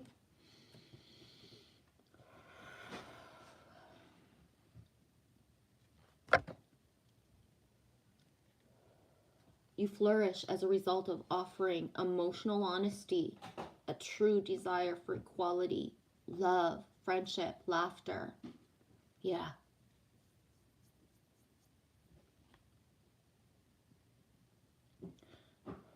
Sorry, it's like slamming me, and it's not necessarily it's all because the numbers coming out today, the suite of them, it's huge, right? If sometimes the words I say, whatever, but the number combinations are key puzzle pieces that can help open certain, right? And there's a lot of this is stuff I just basically, have written out in the last week, right?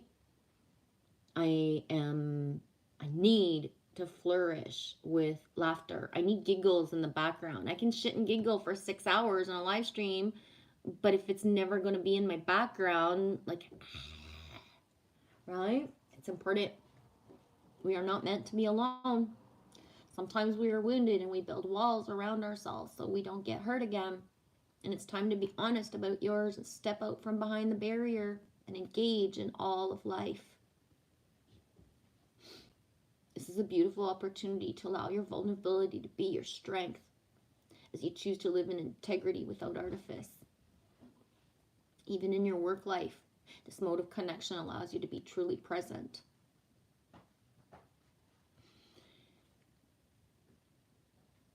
About a month or so ago, 1111 code Dean.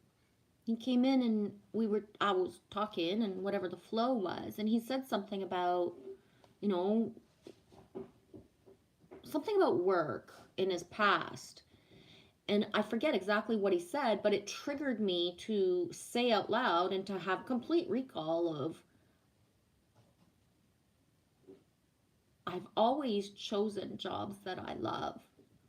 And whenever I've chosen to do something that is not of my highest good, is not for the greatest good of the all, I've either been like fired in my youth, for example. I've been fired because I wasn't present. I didn't give a shit. I didn't really want to be there.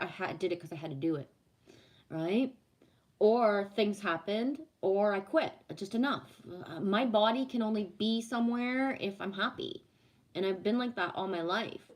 But I've lived a life where I was passionate. I loved the jobs I did. Like when I was a head chef, and I know I was half bypassing my family and my family and my husband at the time. You know what I mean?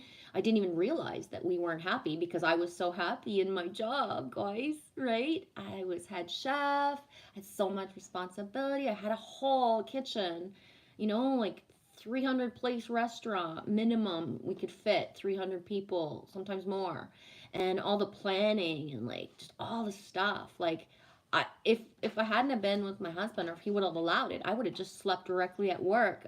Sometimes I worked 15, 20 hours, or 15, 18 hours on the biggest days of the year. I would have just slept there, woken up, gone to sleep under a shelf and woken up and, gone back to work.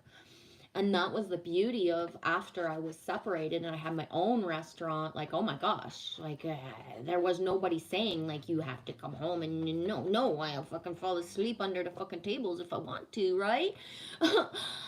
And it was a 40-minute drive there and back. So sometimes imagine working 15 hours, you got a 40-minute drive, then 40-minute drive the next day. How much sleep did you actually get when you were at home, right? Not much. But I loved my jobs. Even as a teenager, I chose jobs that I loved. The jobs that I didn't love, I didn't stay long. Like I can see myself, and I got a job at a coffee shop once, and like the fucking uniform just made me sick. It was like, ugh, like it fucking is so ugly, and it hurts my body, like the materials that it had, and I was ashamed to be in it. I wasn't proud to be in it, right? Like fuck. And I went to the job and it was like, I hate this. And I remember my boyfriend at the time, Adam, he was like, then quit. I'm like, you can come have food at the house. I was really young and living on my own at 19. My mom will feed you. There's always fucking food. Like, quit. I don't want you working if you hate it. And I did, like, right? It was like, yuck. Like, you know what I mean? But yeah, I always found jobs that I enjoyed, and I was very like monogamous to my jobs and then faithful to them. And then when the energy or the frequency would change, it would be like, leave, right? When it started to hurt to go to work, when it started to feel bad, when it wasn't like, wee, I can't wait to see everybody. Like I'm not saying I always left the right. Sometimes I needed divine intervention to like get me the fuck out of Dodge. It wasn't meant to be there anymore. Yes, that's when it becomes work. When we choose things that we love, you know, and there are things that I did where it was like I had to push myself. After I had Lily Rose, I had a complete year that there was money coming in and stuff because I had worked so much before. But then I needed to find something. So I decided to work from home doing tech support for cell phones. I didn't even own a fucking cell phone. I never touched a smartphone ever. I was the girl that said, I'm never touching this shit. Like, fuck y'all. Y'all do what you want. I'm never going to have a smartphone, right? My old flip phone is still under me here. Like, that's how much I was, like, attached and I loved it. But because I took that job at one point, we got the phones, like, in our life. But I started training. They sent me a computer. I had no clue how to put it together, and by the time I did, I thought that my job was already done, right? Like, wah. But I learned tech support without even having touched a smartphone, and because it was like I was determined, I want to work from home, and if I'm going to, you know, work, I'm going to be the best at it. And one of the things that the trainers told me after is how it was interesting to have me, who came from like zero background of any technology that had to do with a smartphone. And meanwhile, we're doing Android, Blackberry, and iPhone, right? At the time in 2013, 14, 15, I think, whatever the dates. I never touched any of those. I'd never even looked at the screen. My sister had that stuff, whoever had that stuff in my life, but I never even looked at the screens. So I never even touched one. But because I never touched one, and I spoke French and English, and that was my asset for that job. Because I'd never touched a smartphone, I was an open book. The things that they wanted to train me to do is what I learned to do and is how I did the work. So by the time I was actually taking calls, it didn't take long for my stats to be super high because I actually listened and I hit the mark of everything I had to do. Whereas other people were coming in with a smartphone since fucking birth, whatever, you know what I mean? Like, the way that they were. But they didn't listen, right? They didn't listen to half the fucking training. They multitasked and did shit and whatever. And then they never hit the mark of everything that they needed to do the same way. But, loving what you do, right, is so important. Yes, 21 is the lucky winner. Yeah, and I fail to say that because, especially now in the paradigm that we're in is, I would hope that anyone listening or who passes through, do you love what you do? And are you invested in it, right? In the sense that we're meant here to serve our purpose and do you feel good with what you're doing? Is everybody happy when you walk into work? Are they happy? Like that sunshine feeling, right? When all of it. I've built awesome teams and been part of amazing teams like in my lifetime, for real. And when the teams were not, pulling through together, then if I was in charge, then it was like, okay, where's the leak? Like what's bringing us down? Am I overworking my customers and clients? Am I overworking my staff? What am I not doing to motivate? All those things. And, like it's important. Team spirit. When you live this way and everything and everyone thrives, you have no need to defend yourself when you're being truly and utterly you. You're empowered by your raw openness and willingness to be seen. And in this way, your close encounters will not fail you. There's so much to celebrate when you stand eye to eye, shoulder to shoulder, sharing your heart.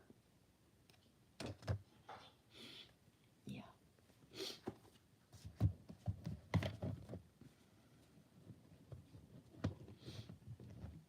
Yeah. And it's funny because earlier when we went to the beach, it was chilly and Lily went in the water, my little mermaid, but I was so cold. I was even wrapped in her towel. Like it was not even 20 degrees Celsius in the wind. It was just too chilly for me. But I was sitting there and I was watching them swim and I, just get present in the moment and grounding. And I saw an osprey and just the stuff around me. And it was so awesome. But there was a part of me that's like, I'm kind of glad it's not nice out. I'll get to do a stream today. Right? Because that's how much I love doing it. For real. Like, and that's the thing when I take little breaks of, like, I miss it. I really do. I really do. I do.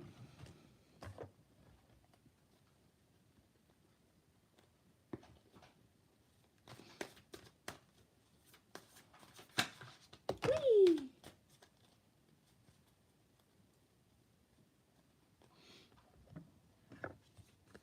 Oh, I love this card.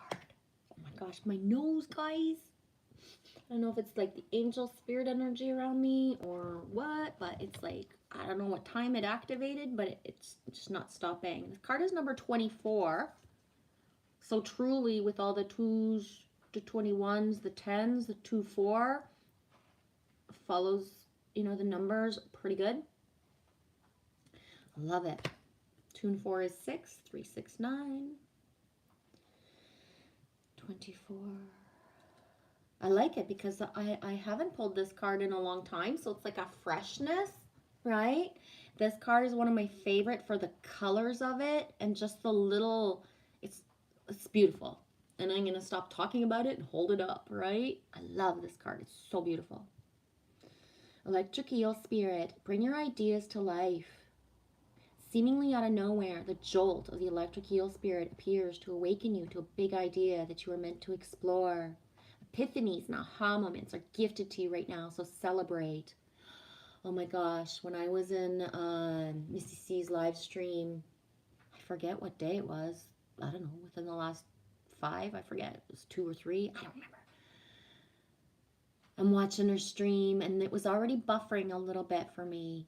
But I could hear everything she said, and I could see her, and I was in awe of seeing her because the way it is for me is, although I'm here on the screen looking at myself, I'm looking right through myself. Like, I'm not really looking at myself. I'm seeing other things, and I'm just colors, vibrations, frequency. Like, I don't even have the words for what I see. To me, it's like we're all together around a fire, right? And some people are just like way back there looking at the fire, but they're not sitting close, right?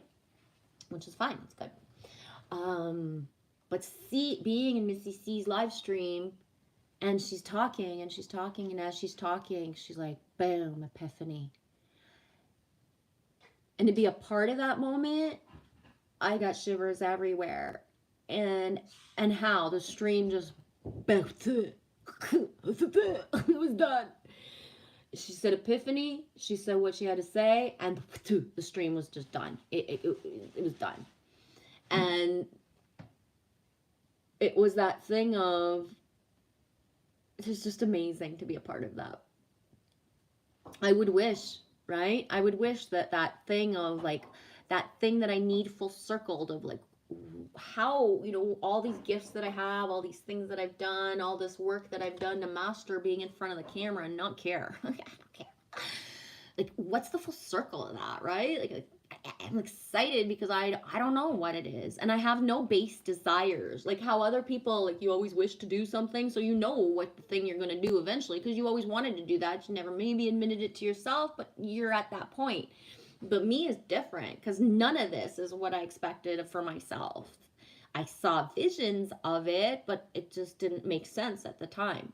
It didn't make sense for me to be young and see myself talking this way, right? So it didn't make sense to see certain things. But now, years I've been told to don't question, practice the gifts, right? Practice your drawing, perfect the lines, just pump out the lines.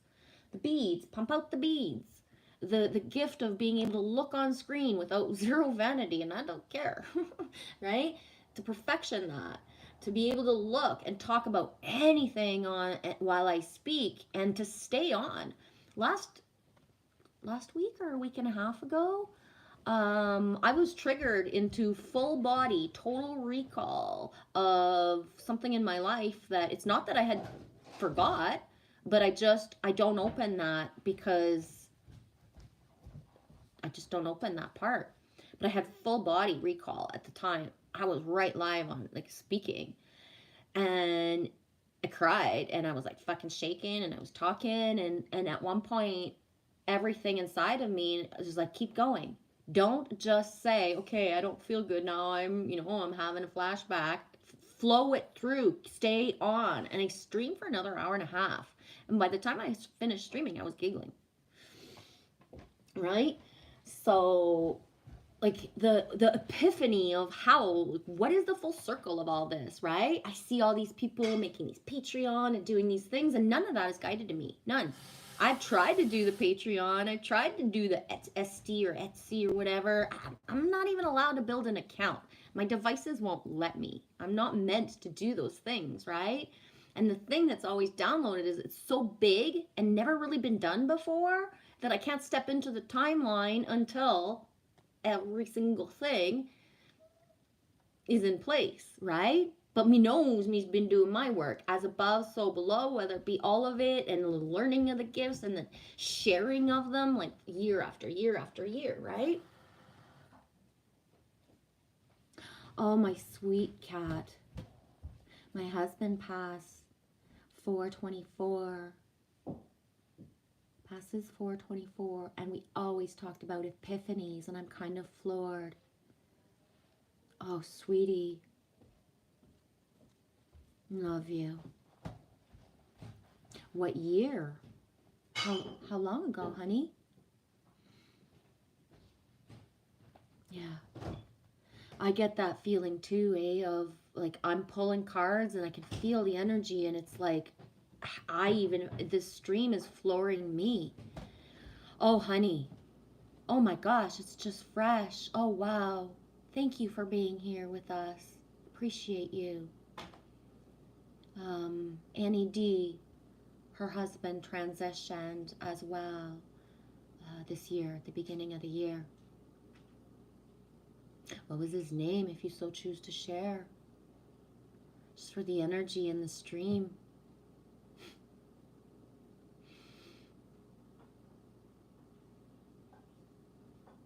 Love you. Thank you. Thanks for sharing that.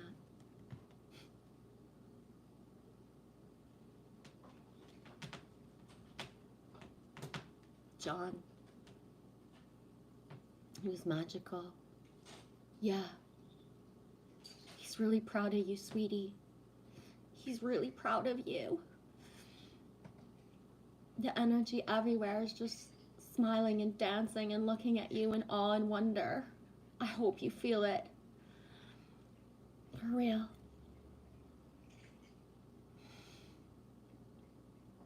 Bonjour, Trixie. How you doing, sweetie?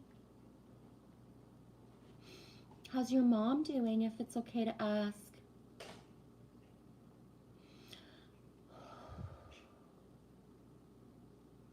Hi, Meeps. Meeps is coming in. Did you feel like I called you in and you're not going to say anything? Because I, like, did I grab you off the toilet today or something, Meeps? Right? You told me yesterday, Jen, don't you be calling me in again. Shut that radar off, Jen. And now here you are. I don't think you've ever come in 3 days in a row, 3 streams in a row in my whole life. My whole life. Hey, Scratch and Trace. Oh my gosh, we just got like a foursome. I was gonna say a twofer, a 4-2. I don't know, that doesn't make sense. Meets Jen, I'm pleading the 5th. You're not even American. You can't plead the 5th, silly goose. You cannot plead the 5th, Meeps. You're from across the pond, dude. You're not allowed.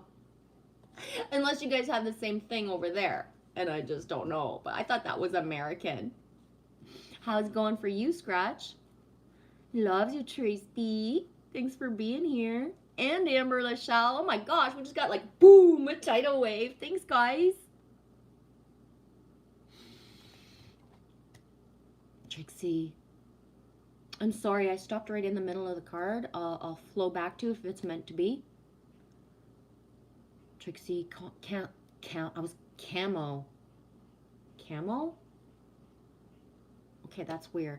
Chemo round 2 started today. She had a good day today, so we had good conversations. Okay, good. Is she still in the hospital?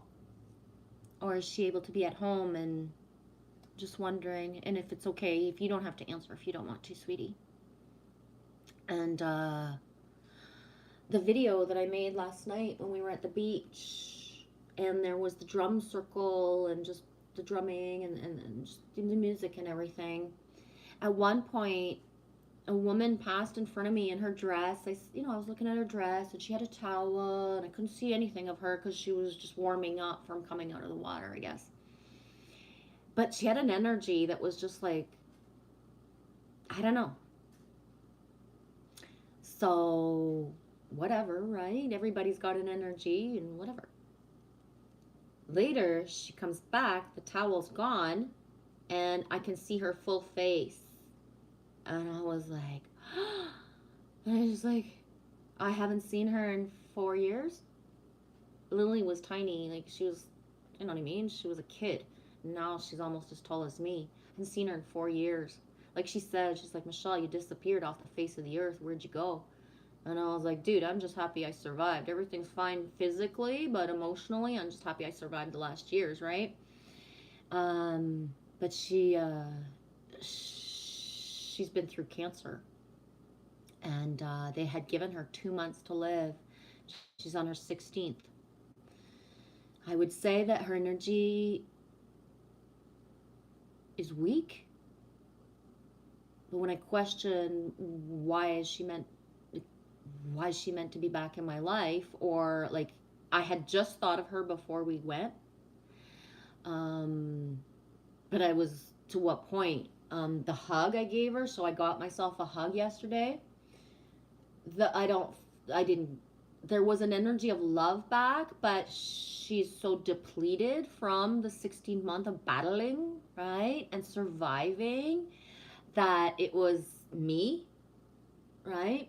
And at one point, she had just lost her cell phone, or realized she had lost it, so she was kind of like, right, that feeling of like, whoa, happy to see me, but I gotta find my phone, right?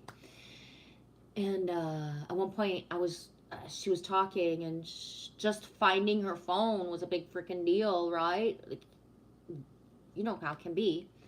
And I looked at her. I was like, just take my hand, grab the energy, and it was special. It was really special, and yeah. And she ended up finding the phone. Someone had brought it to the marina office, and she ended up finding it. And the way that we found out, because at one point I was helping her, but we searched everywhere that she had been. And I mean, I looked at her and I was like, I've been gone from Lily, and Lily was fine watching the music, but I was like, I've been gone from Lily, and we've been coming back and forth for like a half an hour. I was like, I'm gonna go settle in with Lily, and if you need me, let me know, right? But so she left, and she was with her son and grandson, and they did whatever, and ended up finding the phone. But the way that I found out is, at one point I says to Lily, I was like, we gotta go. I did the stream yesterday, 6 hours, guys. I changed my clothes and we headed to the beach, so I didn't eat, and I didn't have enough money to go get anything, and I didn't, whatever, there was no food available on site, even if I would have had any, but whatever. So I says to Lily, I was like, I have to, like, and the music wasn't done, and I was like, Lily, I have to calculate that you need to eat too, and that we need to walk home, and that I need the cooking time. Like, whatever I decide I'm gonna make, I need the time. But by the time I get it done, I'm gonna be starving, right? Because I'm already shaking. So we left, but we left in perfect time for her to pull the car over with us on the road and say she had found the phone. And I looked at Lily, I was like, what timing, eh? If if we had waited or not, right? We wouldn't have. Hi, Michael Rolla. Thanks for being in here, dude. He loves you. He's so grateful for you being with Angel Fishy and the family and doing everything you did. Shout out Divine Masculine. Michael Rolla. Rollin', rollin', rollin'. Proud of you guys, dude.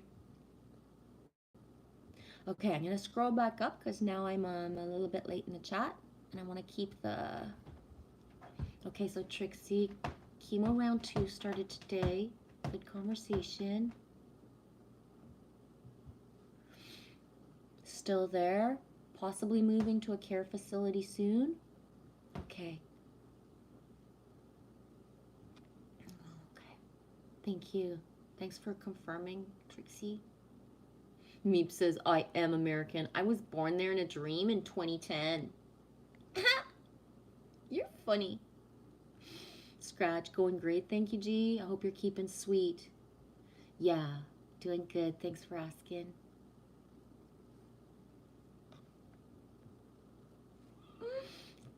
Scratch sees cat. Hey, guys. Whee! I love when you guys, like, greet each other. It's, like, the best part. Shannon 222. My kitchen is finally finished, and now I have to finish room 5. Painting is fun. I'm gonna work on room 5 tomorrow. And I made some passion and hibiscus green tea with honey, and I'm having iced tea. Yum, sounds good. Meep says, Shan, I was sorting out my stuff too. My house now looks like a war zone. Lily was sorting out her room. I'm gonna say, and she's looking at me, it looks like a war zone. Huh? You lost your motivation, so this is how it's gonna look? Could you make a path for me to come tuck you in at least? War zone.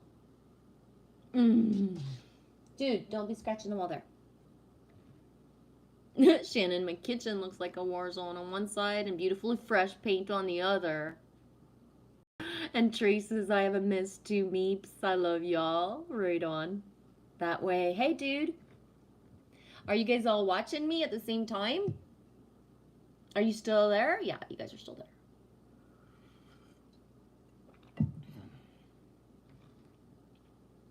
there. Shannon, hey. I was able to scrape the hell out of my bite. Now I'm high again. Oh. 2 more days till payday. Today's the divine 13th. Today's the 13th, the divine goddess. Yeah. Is it the 14th for you, Scratch? Yeah, Trace is glad you're getting a payday, Shannon. You still there? Right on, Michael. You guys rock my world. It's like that thing of, what helps one helps all, right? And the feeling of the knowing of Angel Fish and the kids having backup. Just, it's amazing. Just thank you guys, for real. I'm gonna get all emotional and just thank you. Yeah, Shannon, after being homeless for a year, it is the best thing ever to get a paycheck. And I'm going to spend it all on that silly rat cage anyway. My rat needs a new cage, and I'm going to get him a friend. Oh, boy. Oh, really? Yeah, you guys watching me on the 2 screens? Right on. You're funny. Oh, right on, Amber. My kids went with their dad yesterday for a week, so I'm grateful for you all. Cool beans. Yeah, it's weird, eh? When the feeling. My sister one time, my daughter Amy. Okay, there's a lot of people I just named. Back in the day, years ago, when Lily Rose did go to her dad's for 2 days on the weekend, so she'd leave Friday night and come back Sunday, or sometimes on Monday if it was a long weekend, or, you know, he was always allowed to take her more, just the routine and the hour and a couple hours of a distance, he could only do what he could do. But anyways, in one part of, you know, my life, my sister and other people would always ask, but especially my sister asked, like, what do you do when Lily's gone? Right? And it's like that thing of like, well, first of all, I feel really fucking alone because I'm not used to not having to make food or to think of, you know what I mean? Second, nothing special. I go for a longer drive, but I don't know. What do you think I do, right? You think I get dressed up, go to the bar and fucking, you know what I mean? What do you think I do? I'm a mom. That doesn't go away just because the kid's gone. And I'm not a young mom who got separated and then needs to live again or needs to live things that she didn't live, because I did that. I did that in my 30s when I left my husband, right? I rocked out for a long fucking time. As I had my restaurant, but I rocked out in my own restaurant. Parties came to me, babies, right? I fucking rolled that bar. We had fun. And then I would go out and, you know, just have fun and go dance and stuff like that. But, you know, I did that already. Like, I don't know, whatever. It was just funny the way that, like, people who, either don't have kids or who have kids but never got separated, like their curiosity or their what they think that single people do, or what, you know what I mean? It's just very strange sometimes, to be honest. Very strange. Or people watch too much, reality TV and movies and stuff, and they think that everybody who, is gonna go hoe up if they can, I guess, right? Mead says that 2010 dream was true. I was stranded in the USA and looking for my friends, and the cops showed up, and I showed them my passport. Heck, I don't know where that one came from. Good question, Trace. I was thinking that too. Did you end up finding your friends in the dream, Meeps? And what I would say is, do you think that that was the premonition of these times? Finding so many people in America that, you resonate with and that love you back? Do you think it could have been like that kind of thing? And then Meep says, P.S. The only reason I remember that dream is because I recorded it on my mic as soon as I woke up. It was fading in real time within minutes. And Trace, I woke up while looking for friends. Yeah. Thanks, T. Just coming back in. Hope all is well. Yeah, everything's going great. How's it going for you? Yeah, you get it, Amber. And sometimes depending on how, right, the release is like it. I remember sometimes where it would be like, just cry or just allow myself to just sleep, right? I don't have to think about anything. I never put, or, you know what I mean? Just simple. I always trusted my ex, and I always felt that if it wasn't meant to be, that Lily be there, that something something would come up. And that's what pretty much happened the whole time, right? If it wasn't meant to be that she be there, something came up. Otherwise, she was safe all that time and everything was magical for her at the time, right?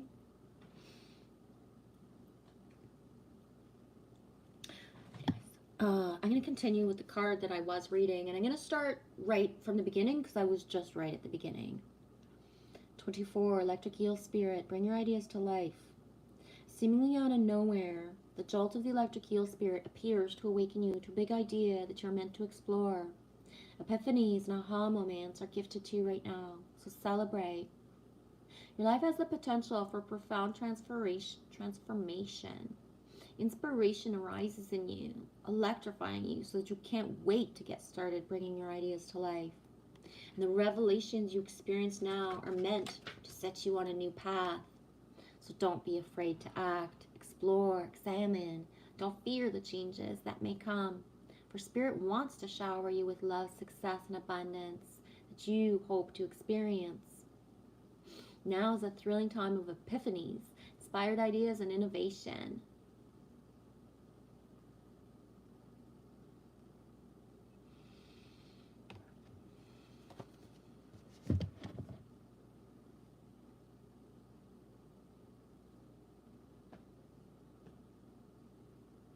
Oh, I love you, Meeps. I get it. Yeah. Meeps says, Jen, my USA friends at that time was connected to my association with people from the USA and other countries on the old Pal Talk network. That's where I was before I came to YouTube live stream. I'd been on Pal Talk since 2004. That's so cute, because I'm going to be really honest, I have no idea what Pal Talk is. No. I don't know. Alright? I think it's a big deal that I was on Facebook, and then I'm here, and I'm a bit on Instagram, because, like, right? That's a lot for me. I'm not even joking. Oh my god. And I say that, and back in the day when I had the 3 teenagers and it was like, and the internet, I had open, like, I have a Twitter account that's open that I've never used because I basically tried to open it to spy on the kids and I couldn't figure out how. I couldn't figure out how. And like, think I have a MySpace because there was an actor that I specifically wanted to send a direct message to, and the only place I could know that he was MySpace. And I forget even who it is. It's an Indigenous actor who's Canadian, but I forget who it was. I'm trying to think who it was, if it was Adam Beach, but I can't remember. But I had a specific message that I wanted to give him, so I opened up a MySpace account, wrote the message, and never went back. I swear, if you knew my path on the internet of giving messages and like just texting or emailing random people for the last like since 2005 or 6, I decided I was going to use the internet for the greater good a long time ago, and I did, and I have. And I'm not like starstruck. It has nothing to do with that. It's like messages and or encouragement and stuff. It's so surreal.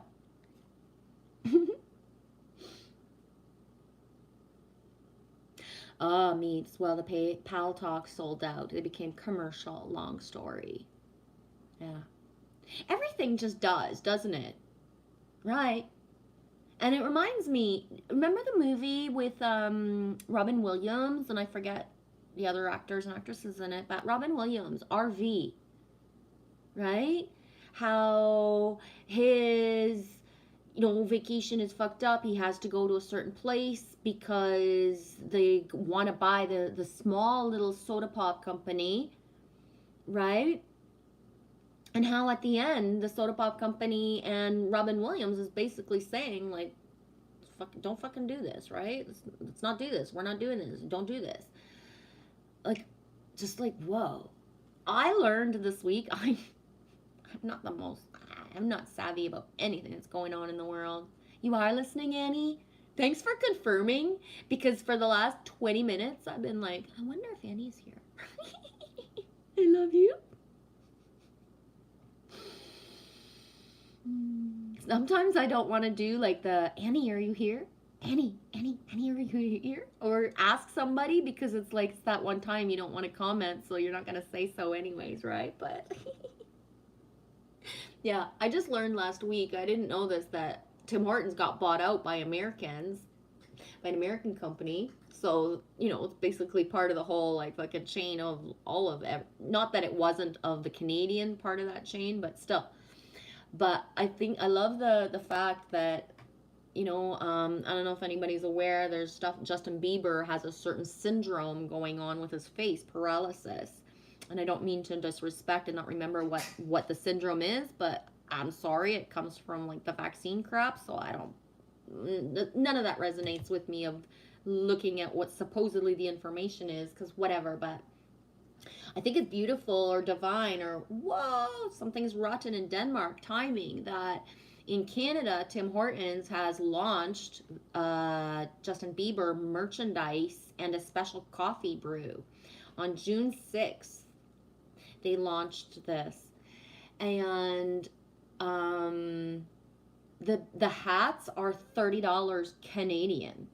I forget how much the pouches are, and I don't even look to see how much the cups are, and I don't know if there's other merch. Like, I don't know. But I just saw the hats they're $30 basically, Canadian. And last time, because they did this in March as well, what happened is that this is not available in America, or if it is in Michigan, I'm not aware. I'd have to ask Kelly, do you guys have Bieber merch in Michigan? I don't know. But long story short, an empty box that is pristine for the donuts with the Bieber writing. There's not even a picture, but just the whatever. I have one here because the dude gave one to me because we were talking about it. It's going for $800 to $1,000 for an empty fucking box to Americans or people across the world who want this fucking merchandise. And it's just like, right? All of a sudden, he's got this thing, but at the same time as the launch of, the propaganda machine of it all. But it's hilarious. And anyways, I'm going to leave it at that, but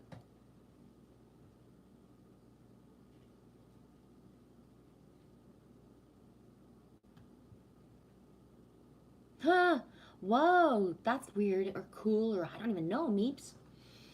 Meeps says, P.S. I had gone back to I want to say PayPal all the time because of the Pal Talk. the imprinting of eyes, eh?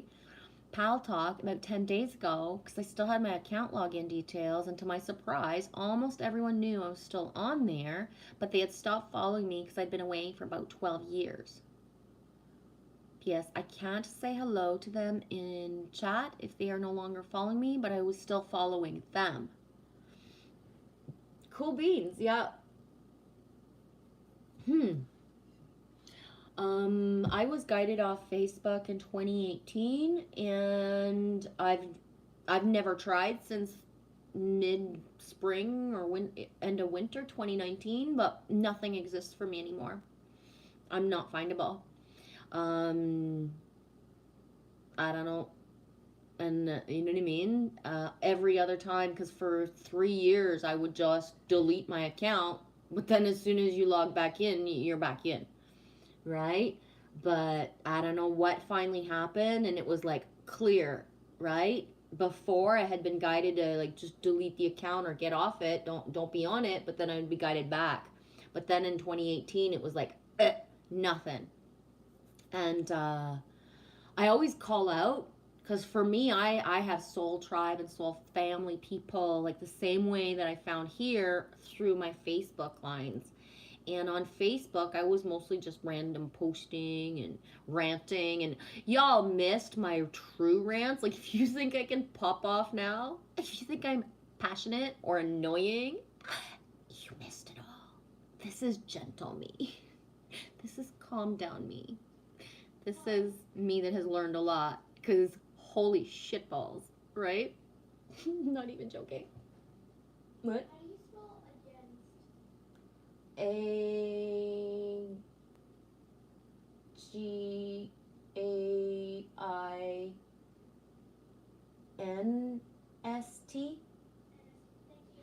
Thank you. I'm really not the best at that word. I was hoping I spelled it all in the right order. You did. Thank you. Yeah, so sometimes I call out to that feeling of if I'm meant to find people again, to find them through here or through Instagram, or that they be guided to me. And I use my Facebook a little bit differently. I was on it for, I don't know, whatever amount of years. And most of the time I kept my account private or like not as easy to find, not as open. But I had gathered like a few hundred artists and, moms and, just normal people, or, just all sorts of people from like all over the world. And, there's people that I had felt like it was going to be that soul thing, the way that I feel here, right? So that's why sometimes too, it's like, is this what's going to happen? My thing is going to be that I've built this and, I do this, and then all of a sudden it's going to be like, okay, you're done. And everybody else, I say that and everybody else, believe me, I have my solid tribe, my solid sisters and many brothers as well, that it don't matter if the whole YouTube game was over tomorrow or if YouTube never worked again, we're solid, right? We know we're going to meet each other. We know we're not there. We're not maybe going to be the community together, but we know, right? Like it's set in stone. There's no fucking way that my body's not going to hug and hang out and cook for certain people in my timelines. Like that's real, right? But I mean, generally, just being here and doing it openly and believing in certain things, right?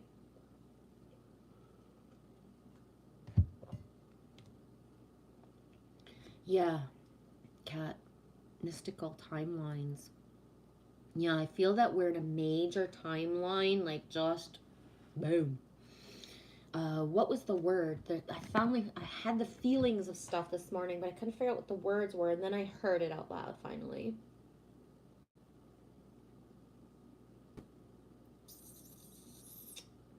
What's the word?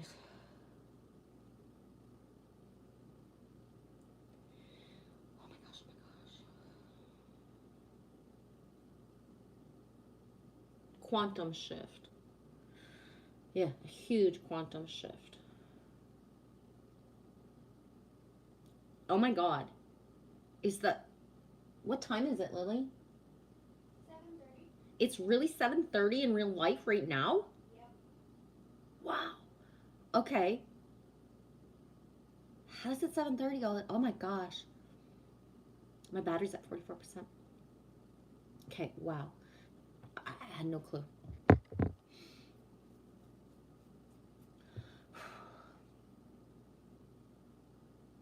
Thank you, Amber. It does. It is. It's a following. The Soul Tribe lasts forever, even if YouTube doesn't. Exactly, Amber. And that's why, like, that feeling, or the people that I met, like 3 years ago, and they're still a part of that soul frequency tribe vibration, and they're just, everybody does their stuff where they need to do it, right? We couldn't have all stayed in the same pack, needed to be like dispersed out, and some people like don't even do like certain social media anymore, right? They came in to find certain things, and they're living and doing certain other things now. That's it. Not everybody like sits here and is going to sit here and watch things forever and a day, and me is certainly not, right? That's for sure.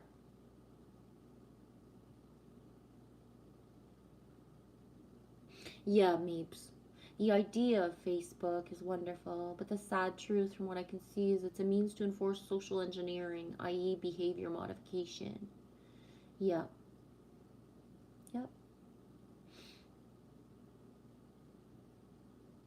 Whether it be Facebook or any other, certain other, places as well.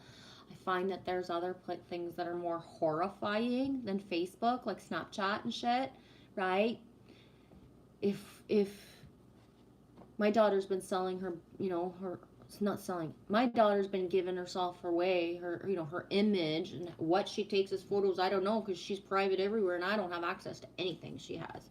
She has her, little cutesy pootsy little account that she invites family to, on Facebook or on Instagram, which that's not who she really is, right? That's not what she really shares. And she's been just giving herself away, her image away for fucking years. My daughter's beautiful. Like, seriously. She's hot. She's perfect. She's fucking beautiful. And I've been telling her ever since she started just, snapping pictures of herself and just giving it away. Stop. Be a model. Like, years ago, I read an article, and a Victoria's Secret model had written the article. I forget who, right? Whatever. But as a professional model, she was horrified at the generation that was just giving themselves away, and just not even trying to either, manifest something from who they are, and just, all these images. And these images that, pop up for somebody, but then they disappear, and you're not supposed to be able to take a screenshot, and it's not supposed to be kept, and all that shit. Like, it's shocking, right? Like, it really is, to what point that, the generation, we're going into like almost the second generation, because depending on, what places where people lived, and how fast people had access to internet and just stuff. But yeah, so this model was saying, like, if you enjoy, putting on the makeup, if you enjoy taking the photos or having photo shoots with your friends and stuff, consider at least using this as, a means to make money. Because, like she said, us models, we are, this is our career, this is our job, this is what we do. We're professionals. We don't just, give it away. This being said, we're years later from when I read that, and, everybody's everywhere, in a certain way, but still, you know what I'm saying? Like she was saying, we got a generation of women and men, coming into their adulthood, who are just used to giving themselves away and never considering the consequence, right? In my local communities, there was many young girls who, you know what I mean, like they were sending certain things in certain ways, and it blew up their whole families, right? And I say blow up the whole families because unless you're sending stuff to a true friend, you're fucked. You don't know who's actually getting it. You don't even know if people are real. You don't know where stuff is going, right? We only ever had one experience when I had the three kids at home. and it was that one of my stepdaughter, but whoever, one of the kids was texting a dude that supposedly went to the neighboring school. And this dude was friends with everybody else. Like, so his profile matched so many of her friends that, right? And then they just started to speak, and then, he told her where he worked.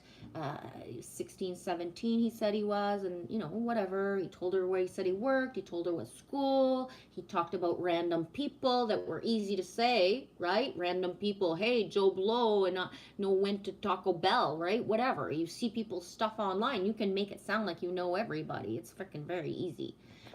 Anyways, long story short, one night he told her he wanted to commit suicide, and the next morning she had a therapy session, and on the way to the therapy session she was talking to me about this, and I was like, I really don't know what to say, Haley, because really, in Canada, if somebody says to us that they are suicidal and that we actually believe they mean it, we have a certain duty to report that, to get the help to somebody.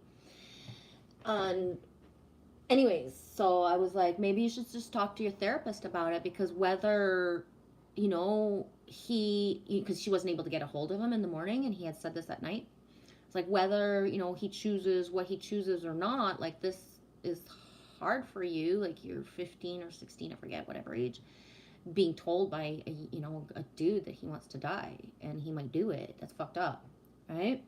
So she went and she was, just casually talking to her therapist and said, and automatically the therapist was like, I need his Facebook profile, what's his name, called the school directly, and then he didn't exist. The police were called right away. They investigated every place he had ever said. He didn't exist. And we never found out, ever. Was it one of her friends playing a joke? Was it somebody across the fucking world? Was it an adult? Was it a man? Was it a woman? We don't know. But he didn't exist. So she started out her day with the feeling of like empathy and compassion and fear that this boy was going to kill himself. And then 3 to 5 hours later was in like utter shock that this boy doesn't even exist. Right? And this was local. And I remember my ex, Chris, was livid. He was scared as a man. I was like, what? Why are you so angry? And he's like, I'm not angry. I'm scared. I was like, what do you mean you're scared? He's like, Michelle, we don't even know who it is. He could show up here. I was like, fuck. I never thought of that. Right? He's like, yeah, I've been thinking about it a lot. Like, fuck, what did she say? Even if she never said exactly where we live, all the shots that she takes, any idiot could go for a drive and know where we are, right? His fear as a man, the protector, and the thing of like, what if somebody came? Who is this? And is this a man? Is it a woman? Is it a kid? Is it, it's fucked up. Anonymity, right? Online. Nah. That's why I've always been full frontal. My name, I don't pretend or hide shit, right? Not at all. I won't allow for other people to doubt if I'm real, because I have doubted many times. And I've had bots, I've had agents, to be honest, in my timelines. I've had it all. I've had it all in the background, right? So if I'm begging to know, are you fucking real? I don't beg anymore. You're either fucking real or goodbye. All right? Show yourself. It's not funny. Meeps. Once I've never played with those filters. Maybe twice with Lily, because I don't get off on the filters, to be honest, guys. I've never put cat ears and done stuff to myself. Meeps, I once uploaded a selfie on Facebook, but I used a Snapchat face modeling filter based on Herman Munster. It was hilarious.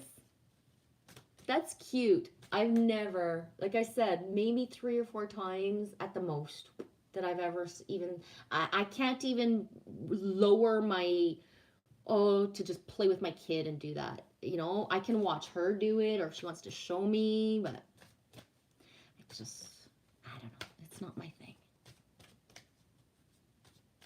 Yeah, Amber, it's amazing how good kids are at editing and making TikToks and the rest of it. Worries me. Yep. Yeah, Lily knows more about her iPad than I ever will. She knew how to do things at what, 6 years old. She was multitasking screens to the point where Amy, who, you know what I mean, is a teenager, whatever, was 17 or 18, I don't know, whatever, was looking at her screen and she's like, how did you get the Netflix on there while you're doing this, this, and this? And Lily was like, oh, it's simple. And she looks at me, she's like, did you teach her that? And I was like, fuck no, I don't know how to do that. She taught herself, right? She is such a good multitasker, and she like thrives on like having two or three things going on at the same time.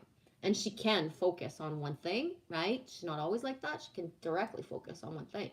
But she also is like super good at like having like something running here, doing music on, and then, you know, doing something manually, for example. Or, you know, just it's amazing. But yeah.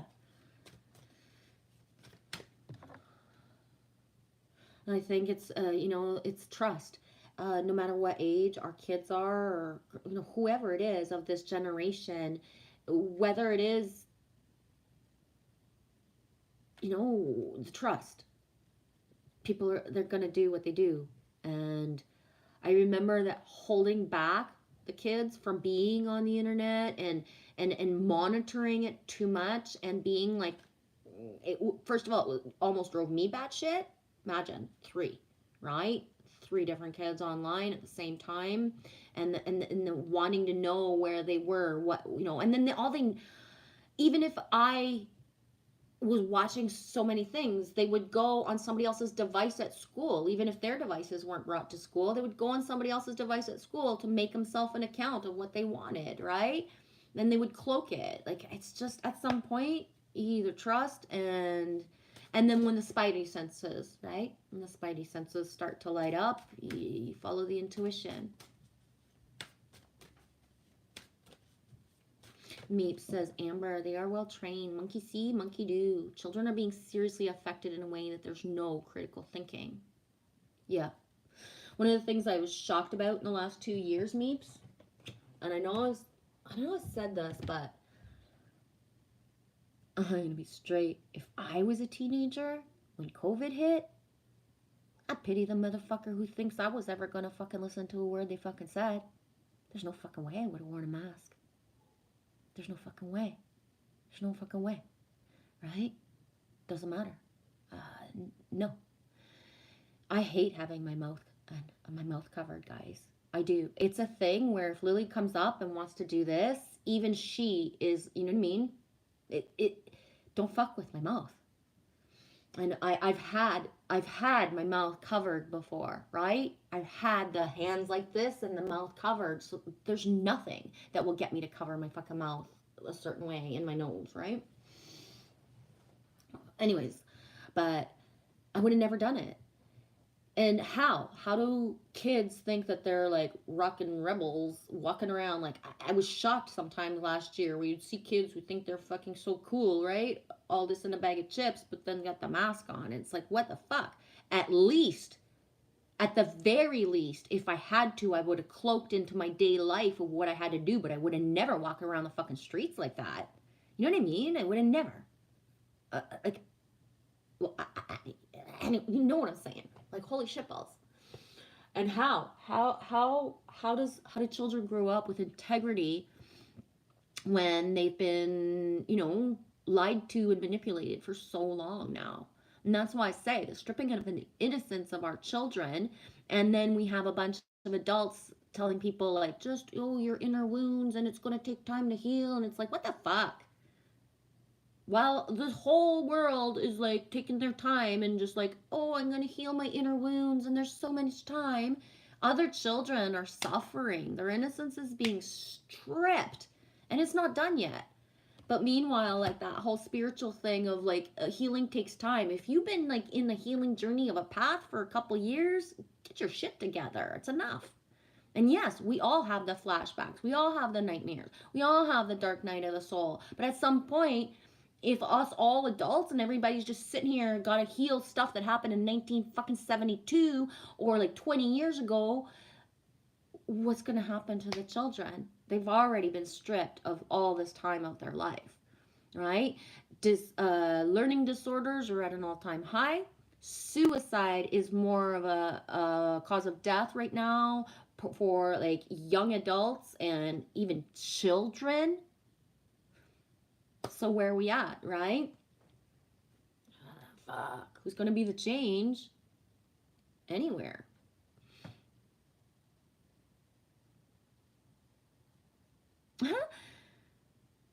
Meeps, Jen. The reason I had used Herman was because the kids were trying to say, look at me. The look at, the look, that look, hence Herman. Yeah, Amber, I already went through all that too. Had to learn to trust too. Exactly. And I don't mean to be insensitive and not compassionate. And everybody's at different level. You know what I mean? But when I push and say things like this, it's because there's certain things that it's all just a rerun for. I've been here for 3.5 years on YouTube, so knows exactly like where the bypassing and the certain things aren't happening because it's not happening. All right, it's not happening, and there's no one specific. It's the whole of it all, right?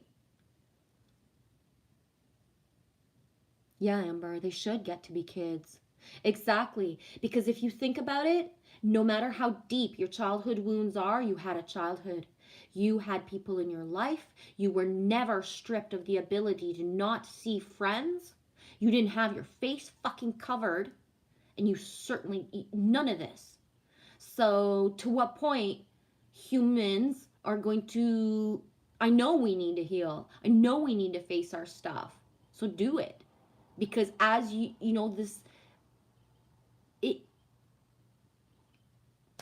again, like I've been trying to say, and I stand by this, if the dark is collectively together, plotting, planning, manifesting, executing the whole of the fucking bullshit of the shit show, the light has to gather to be stronger. We are stronger together. There's strength in numbers, right? That's it. Spider, dream weaver, I believe you can get me through the night. Dream weaver, tune into the energetic grids around you where you can sign your energy for healing. And I'm not going to read it because the spider has been coming out a lot. And I'm going to take a little mini break. And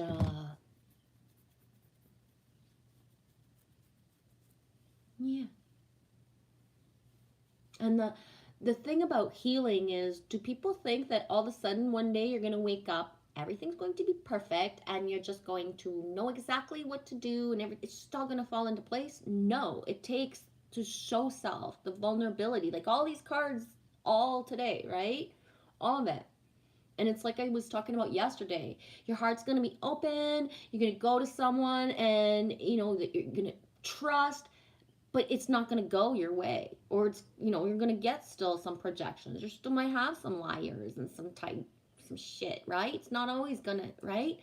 But a lot of it is because we're not listening to the red flags. We're going towards the same type of energy, the same people. So that's why those things are happening. And they're also happening because, okay, it's like that thing of, okay, so she hurt you. Why can't you, why do I have to have, you know, somebody hurt you last week. Is it my fault? Did I do it? Could you give me a chance to be your friend or to, you know, whatever it is? Because I didn't do that. I'm not her. Just because I'm in a feminine package, I ain't your mama. I ain't your ex. I am not those people. And just because I'm in a feminine package, you know, we're not available to everybody. It's about friendship, right? Kinship, community, tribe. And whether we ever meet in real life or not, how we can support each other from afar to learn about this is, it's beyond words. blessed, right? Yes, Shannon, did I see that picture of the wolf spider in my bathroom last night? That thing is huge, and I named him Bob. Yes, I think you should name him Big Bob. I think I didn't I comment to you? Yeah, he's really big. Do you consent, Shannon? May I show that picture?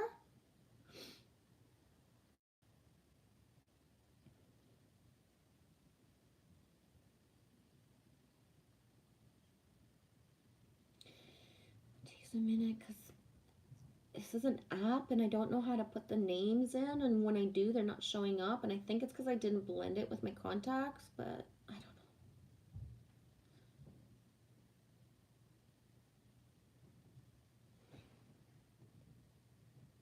know. My house is arachnophobia. Okay, that's Alice.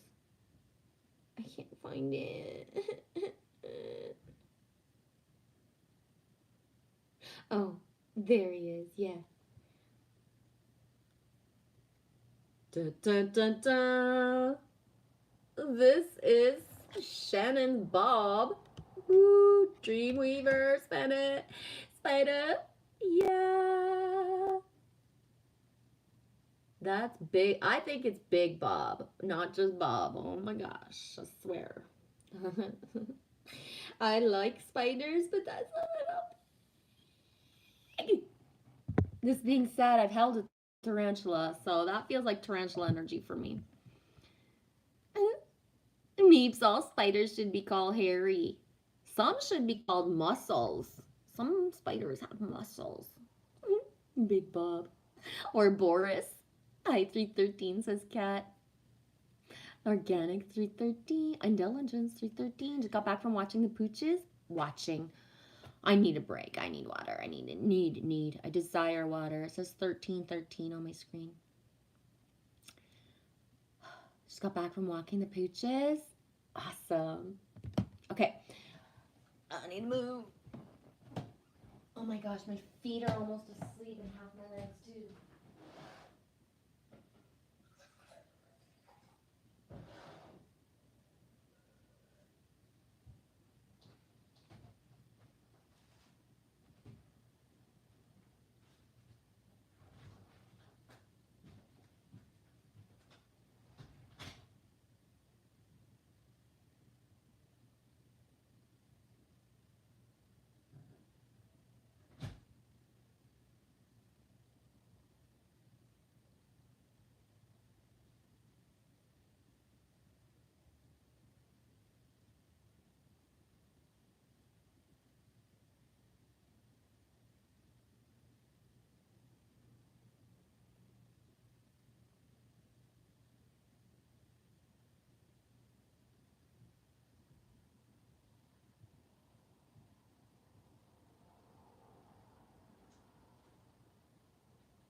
The wind has settled down, so there is the option of fire.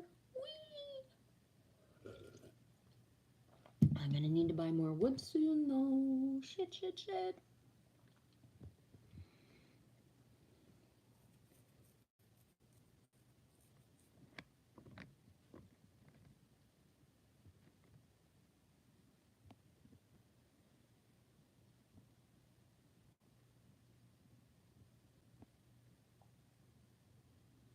I can't see the message where you speak about your daughter. It's not there for me, T. That I can't see it anyways. Definitely saying hi to Aaron. Shannon, he will get big as a tarantula. He's protecting my bathroom. Yeah, that's attitude. Organic Indulgence 13 says hey to all. I'm Chizzy. Right on. Heidi, Genevieve, a guy came into Matt's chat, the spider guy, and he has hundreds. Really interesting.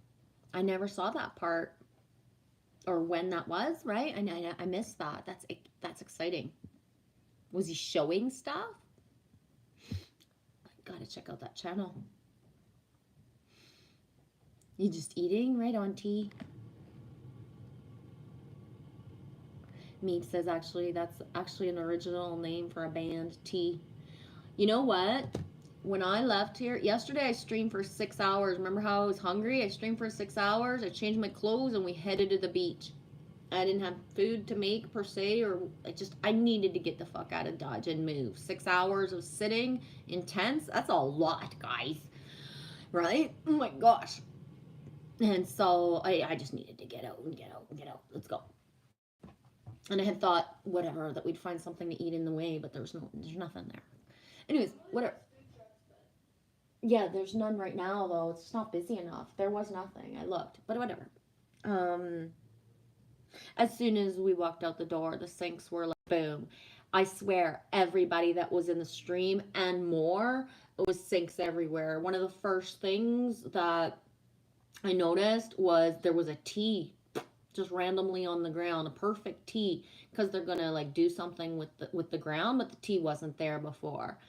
And I could go on and on, but it's like everybody, there was a sink for everyone somewhere, like, you know what I mean, like to the point where like walking, and then I noticed a 313 that I never really noticed before, and just it was like the flow from the stream continued into the streets, right, like of everything around. It was like, wow, this is amazing. Like, it's really amazing, guys.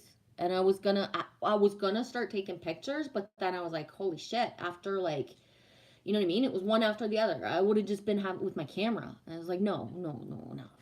Hi, Mr. Hugh. How's it going, dude? Thanks for being here.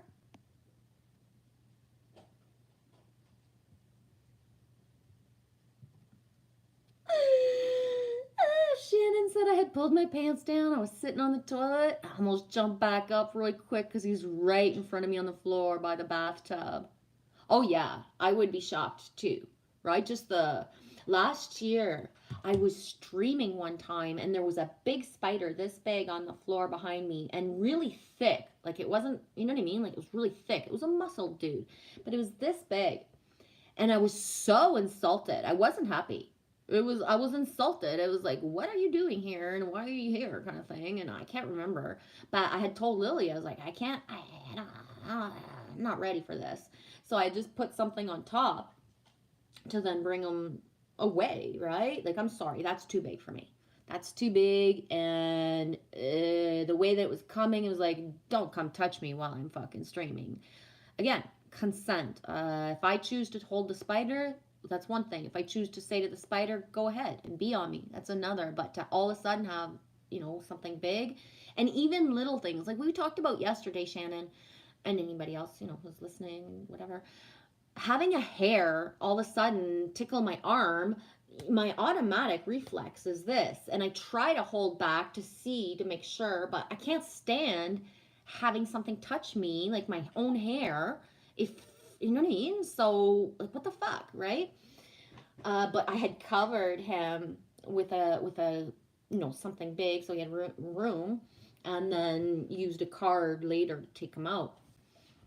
But the shock of it, there's never anything like that, in the living room there, and the way that it happened, right? Like, sometimes it'll be like if I'm calling, and I could have been calling first for the energy, and I just got what I wanted, but I just wasn't ready for it. I don't know, but just sometimes size, it's big. Organic says, oh my, what big spiders you have. Meeps, I would never kill a spider like that or any other, but I would definitely evict it. Yes, eviction notice. Dude, you I would belong. evict it from Earth. Oh, that's mean. Yeah. Yeah, me too. I'm a catch and release too, Heidi. I'm a smack dab do. Yeah, that's a difference for sure, Shannon. If it was a recluse or a black widow, I would definitely relocate it, but it's a wolf spider, so now it's my pet. Yeah, you guys talking about the roaches, eh? Again, me has never seen a cockroach in real life, so I don't know how I would react. I don't know if I would find it beautiful on sight, right? I don't know because I've never seen one. Yeah, Mr. Hugh. Looking forward to that moon, strawberry moon. It's already super, well, it's not visible for us. I'll need another hour, maybe hour and a half, 2 hours, I don't know. And watch for the moon. Where is she, right? Matrix Man talked a bit about this a little bit last night in his stream. Like moon watchers, if you don't, like, I think it was Fiona Little Wing who had said, like, oh my gosh, we had so much cloud cover, I'm not even sure where the moon is at right now, right? But watch for where the moon is, because for us last week the placement changed and was like, whoa, there was a glitch for 2 days, and then it was different again. So the placement. Meeps, I got rid of a money spider that was on my nose while I read traffic light. My cousin said, but they are money spiders. They bring good luck. And I said, it's a homeless spider now. Yeah, no kidding. Yeah. Yeah, especially on my face, Meeps. Holy shit. Like, fuck. Yeah, Heidi, me too, G. I feel it if anything touches me. Me too. My skin is uber super, like, I feel it all. And I feel the energies, right? I can, I feel it. I feel it all. So one hair and is like, is my Achilles heel. It'll take me down if it's in my shirt. Like, I gotta get it out. So the surprise of something coming to crawl on me, like when I'm at the beach, like, like I'm there and it's like, certain things will come and land on my shoulder, little bugs and stuff, and it's like I'm in a place where I know things are going to come, and I'm more careful, I'm more aware. And sometimes, like, I'm sorry if I'm lying there and I'm like kind of turning, on my front, and then all of a sudden I feel something on my butt. It does. I'm not gonna lie. Sometimes it doesn't survive, or I don't even care to look because it's like automatically whacked off my butt, right? You don't go there, buddy. Organic says, gee, you would not like roaches.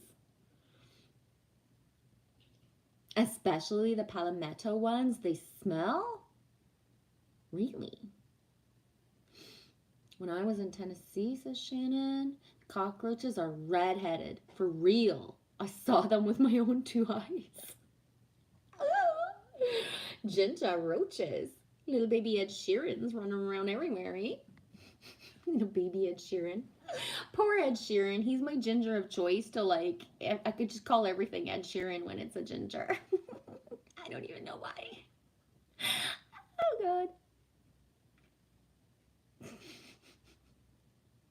Be sorry, Ed Sheeran. Me not sorry. Yeah, Shannon, the cockroaches will be here till the end of time unless I get a hold of them. Shannon, the cockroaches may be able to survive a nuclear holocaust, but it won't survive my fly swatter. I can just picture you with this like giant fucking thing that's like super strong and built to last, right? I'll I should make you a drawing and you can tape it on, right? The Holocaust cockroach killer.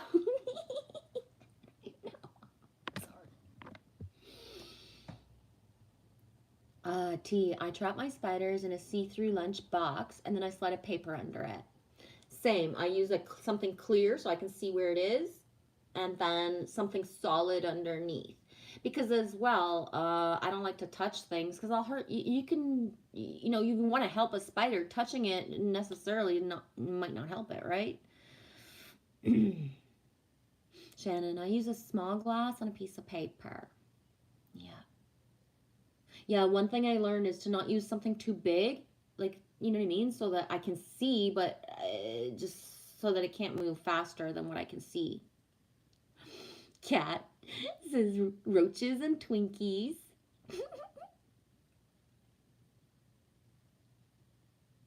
Meeps, Ed Sheeran is okay, but he could do so much better. I'm sure he will as he gets older. Yeah, has he had kids yet? Has he had children yet? Because that will change his musical style and his certain stuff.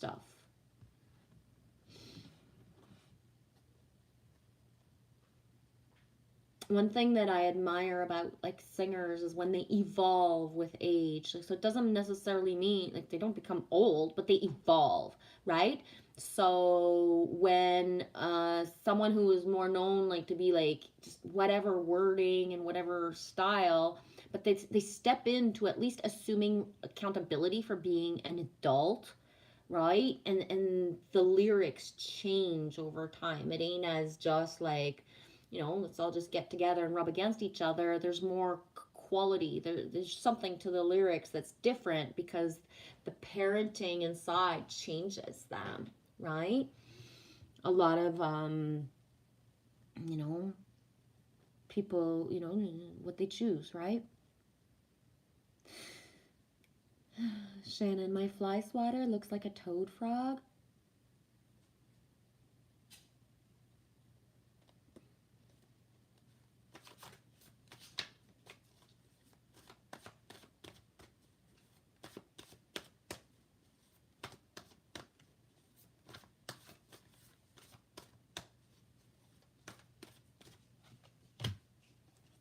Rar. So,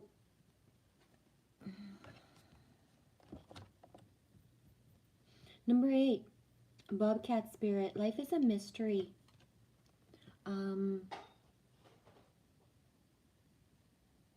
don't feel like reading the book. I feel like leaving this as just whatever comes up. You know, if anyone has any bobcats saying specifically, those green eyes stand out a lot. The number 8, right? And life is a mystery. I can't help it. As soon as I hear or see the word life is a mystery, I hear Madonna in my head like a prayer. Life is a mystery. Everyone must stand alone. I hear you call my name, and it sounds like home, right? Call my name. Sounds like home.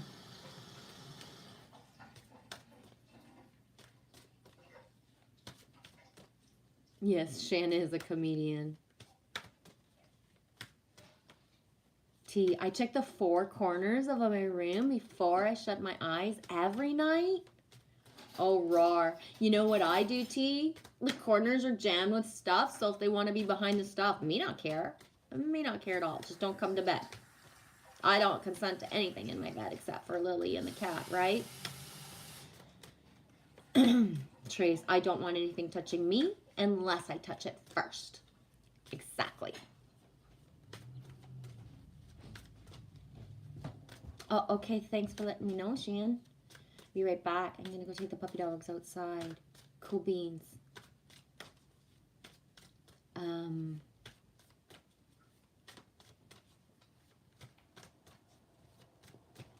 Yeah, and because I have that mentality of consent, that I believe that I should be able to choose if an animal or an insect touches me, I do, but I give that back, right? I give that back to nature.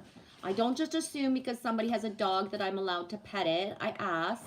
And then when I've asked the owner, I look at the dog and I give the dog the chance to consent as well, right? Don't matter if whoever's walking the dog says yes, then I look at the dog and the dog gets to decide, right?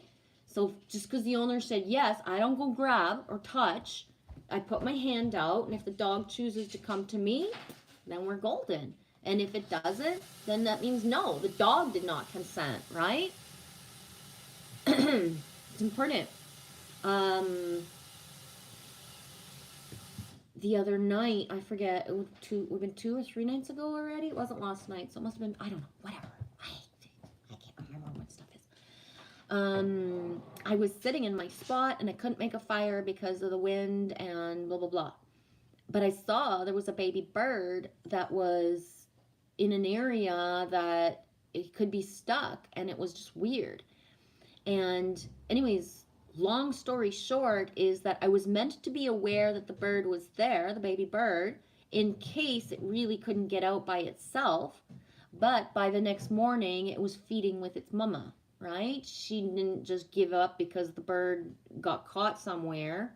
And it wasn't caught physically, it was like there's a hole somewhere where it was able to go into, but instead of coming out, it was flitting about within the hole, the frame of the hole, right? So, but I didn't just automatically think, oh, there's a baby bird, I have to go help it, I'm just gonna go do what I gotta do. I went close, I was kind of asking, and it was like, oh, right? Because once you interfere with nature, that bird could potentially be rejected by the mother and just be left for dead, even if I saved it.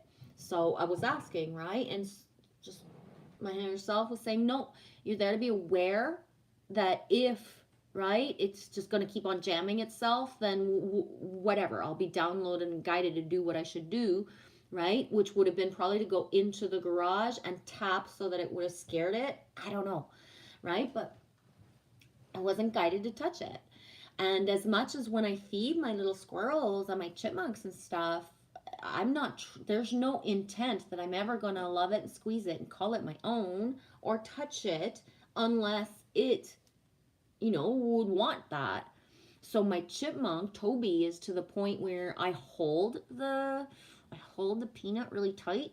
So he puts his two little paws on me, then he pushes, and it's like we just do this little exchange of energy, and I don't make him work for it super hard because once he's pulled 3 or 4 times, he's gone. Like, he doesn't, don't fuck with me, right? You can tease for fun, but not for long. So, but it's so cute because his paws are like smaller than the tip of my pinky, and then I can feel his little nails like pushing, and it's like he knows I'm gonna give it to him, right? But at the same time, he consents to touching me that way, and it's so magical. I freaking love it, right?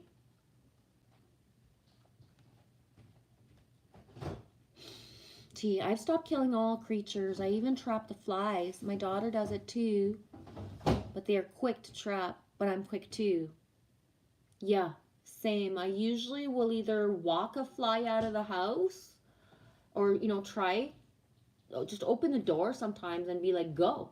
Right? Yesterday I had, it was a big bumblebee type of bee. Like, it was really big. Maybe I'm exaggerating, but it was bigger than the tip of my thumb. So a little bit bigger than that. It was huge. And it was in the doorway, but then was inside in between the two doors. And I was like, you can hang out in there, buddy, all you want, but there's nothing in there for you. Like, there's not even a freaking flower. There's not even water in there. Like, you gonna come out, right? And then he was just kind of exploring. And I was like, oh, cool. Like, I'm bring all that energy in here, and then when you're ready, out the door, right? And that's exactly what happened. He was just kind of did his little bee stuff, and then out.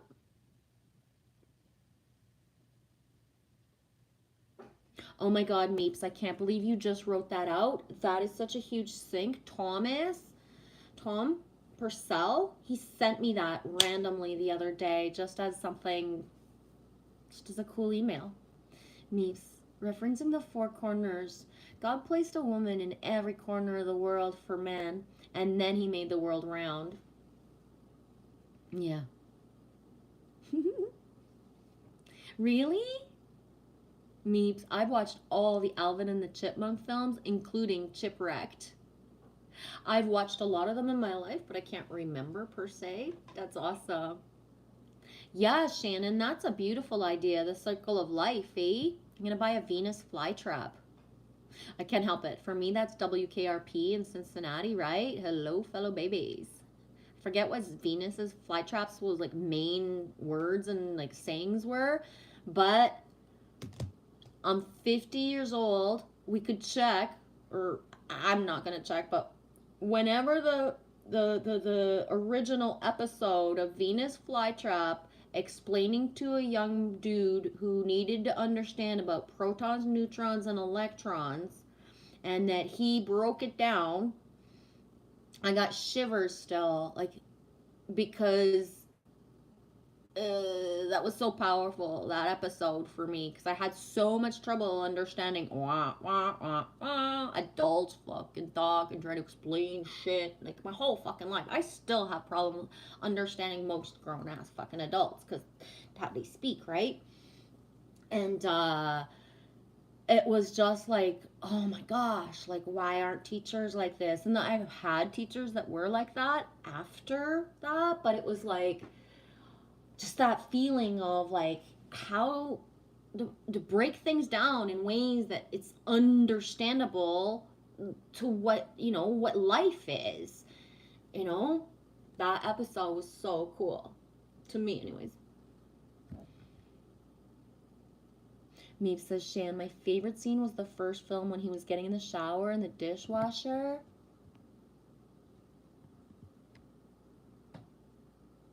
Meep says, Mr. Hugh, those films are, to me, are George Burns. I'm not sure. I'm not sure if I'm missing comments sometimes. It's weird. Gee, I help the bees that are dying with local honey and fresh water. It's worked, and I don't think you're interfering in nature's way. It's a difference when you feel called to, right? And when I say we don't mess with nature, is that you have to know that it's for the greater good and it's the best thing to do, because sometimes saving an animal, like I said, saving a bird, that if the mother's going to reject it, there's more of a potential of that bird getting itself out the way that it did than if I touched it and imprinted it with my scent, right? And one of the things I would have done was to make sure, like, whatever, of not having scent. I don't wear scent, but I have naturally, like, I would have put my hands, I would have put my hands in mud and dirt before touching it if I would have had to, right?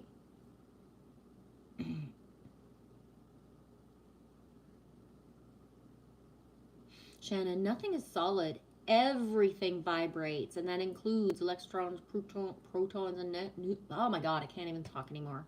Electrons, protons, and neutrons. Just because something looks solid doesn't mean it's true. The world is wiggly. Yes, I see the wiggle everywhere. Me knows. Everything has a vibration. It doesn't matter. Everything. Everything.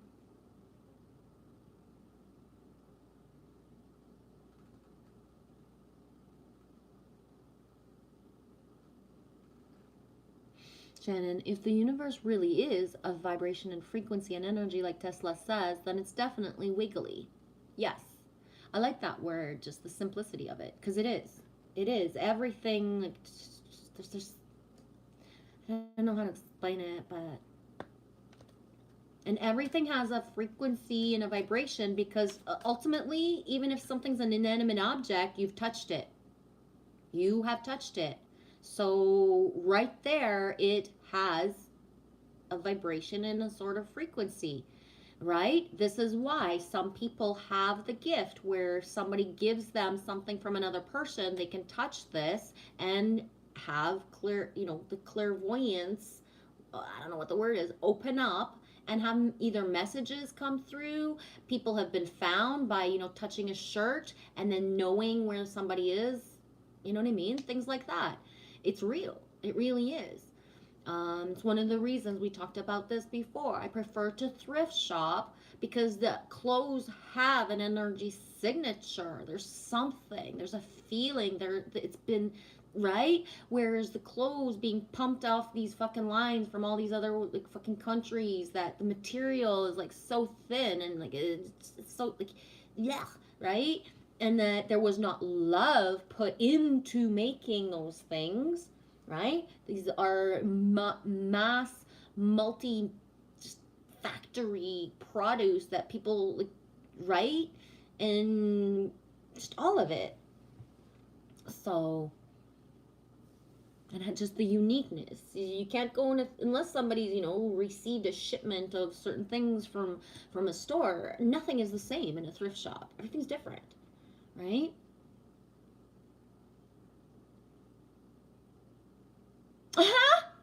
Meeps, Shan's like the dumb blonde from the first Superman who was a secret genius. Oh my gosh. Big smiles. Meeps thinks I'm cute and smart like a hero chick. You are. You are both of those. Yeah. And it's that thing of, that's what, me, you, others like us, Shannon. We're so fucking authentic that not everybody will think that we actually, have any knowledge or knowing of anything. You know? Exactly, Shannon. I play the dumb blonde very well. Yeah.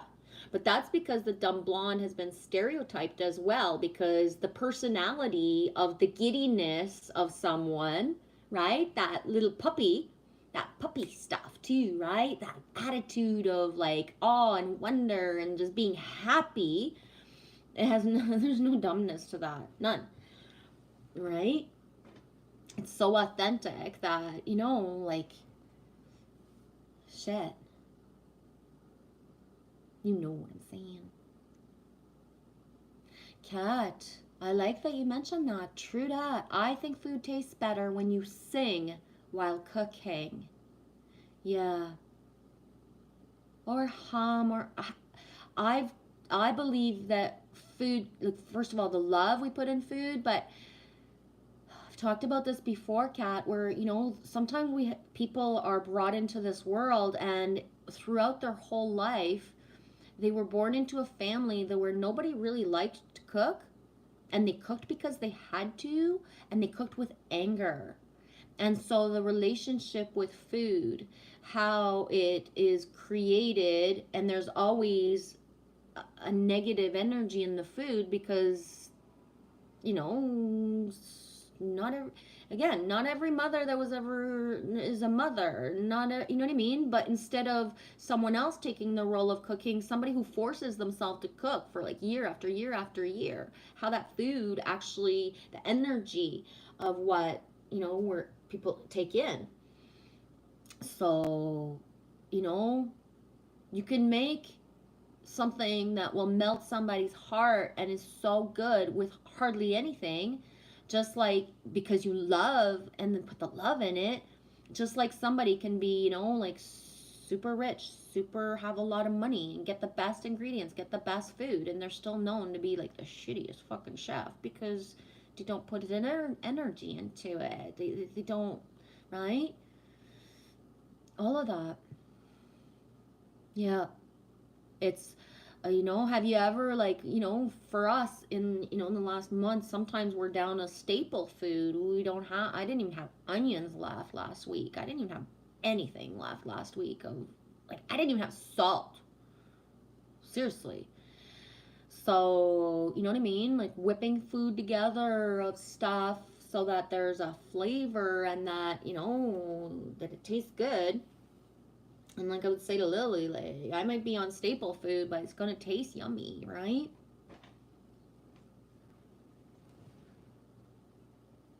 Yes, exactly, Shannon. It's so true. And I know because I've worked in the food industry, I hate that word, but I've worked with food my whole life, even as a child, right? So it's huge.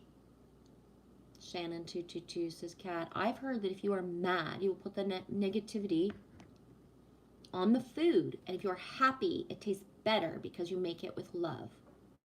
Yeah. Yeah.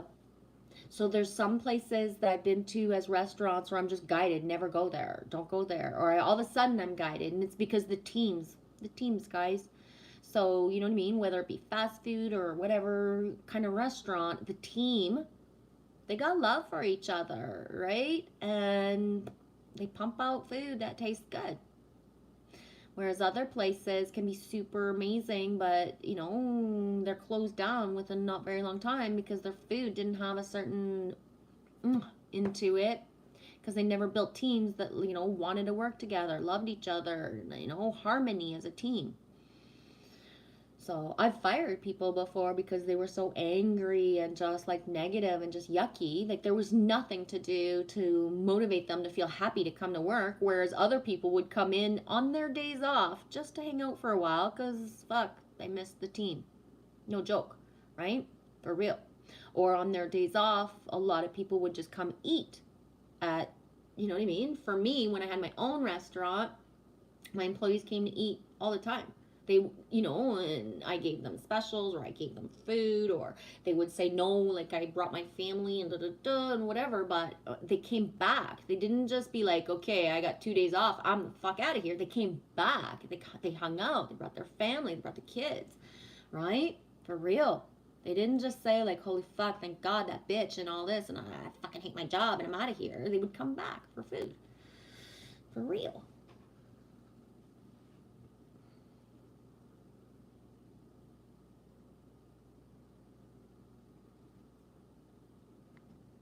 Yes, Shannon, love does make everything better.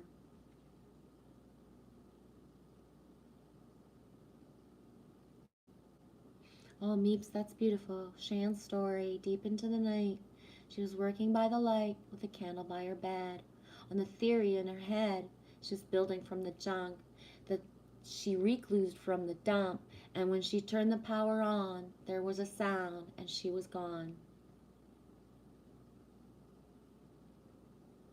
Shannon says, T says he has to refresh because he's in another room farther from a Wi-Fi, and Shannon's saying, I also have to keep refreshing. Maybe we're having a coronal mass ejection or something messing with the internet.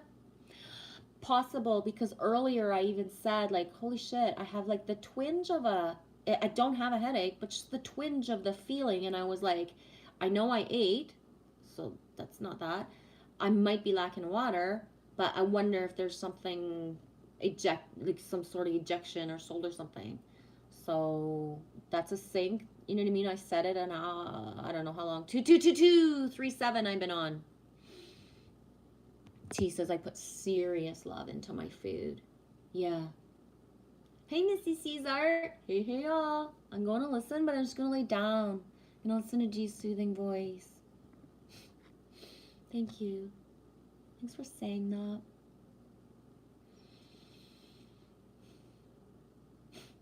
Knows you guys. That's okay if it wasn't your words. I was quoting 10cc. I don't know, it's beautiful. Well, trying to from memory. It flowed good. I think I pulled it through and read it so that it sounded good. Boom. Shannon, you got the feeling too. I got that headache feeling too. They say we got an M-class flare last night. Yeah, my headache's not starting. I'm not letting it go on though. No. The water, the being aware, I don't want a headache. And I don't feel it the same as I did whatever many hours ago that I started streaming.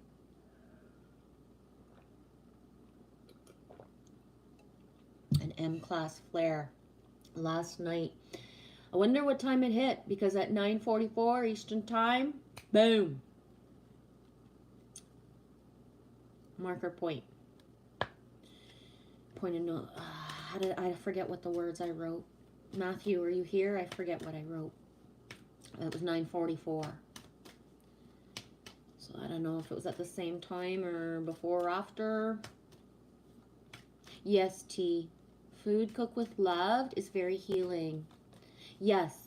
Food cooked with love is very healing. So, when people who are recovering and trying to reprogram their bodies from bulimia and anorexia, the learning to love food, to trust food, the relationship with food that must be learned, or the healing cannot, it's not solid.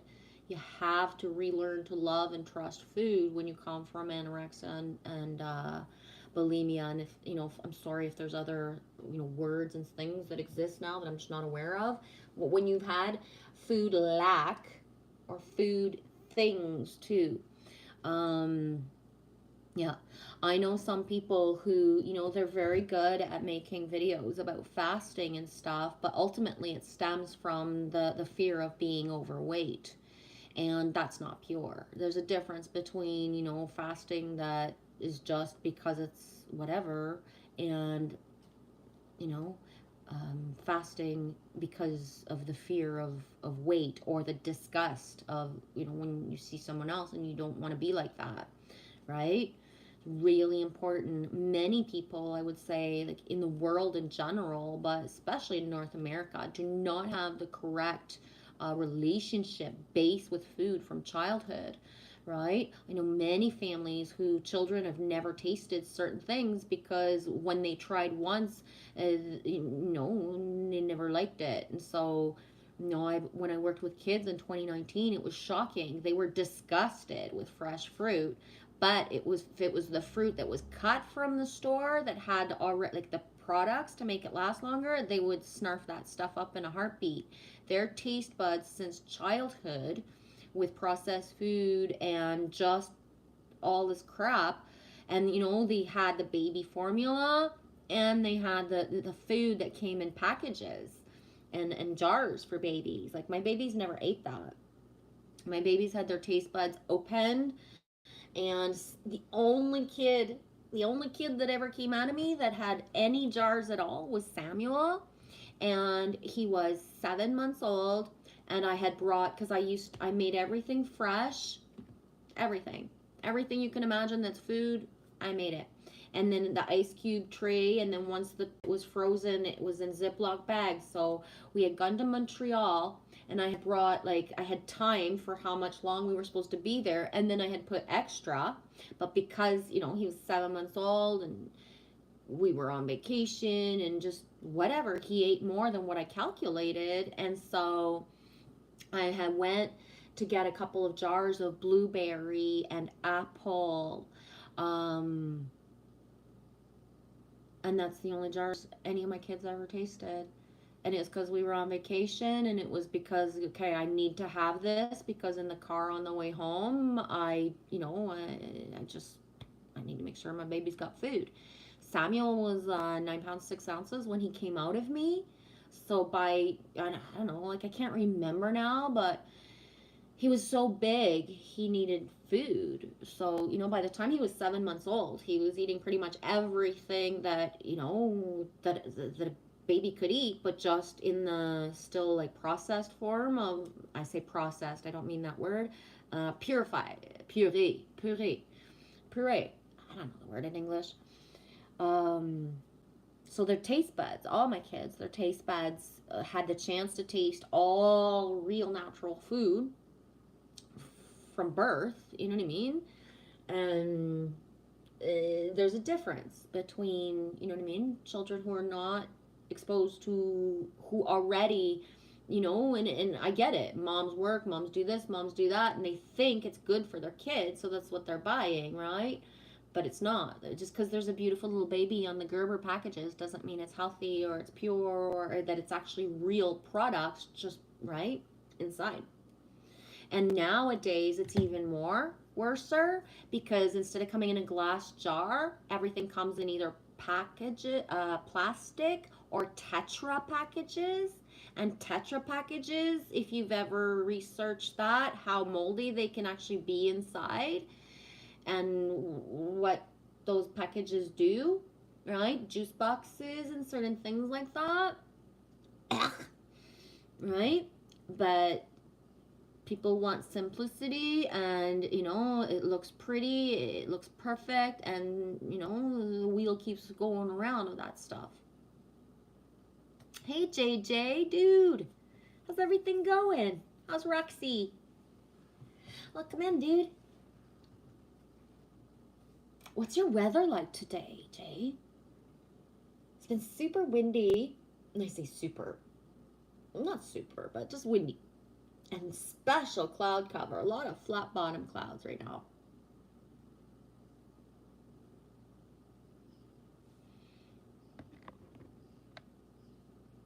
Gonna grab that vid for later. Thank you, Meeps. Thank you, Meeps, Meeps, Meeps. Appreciate it.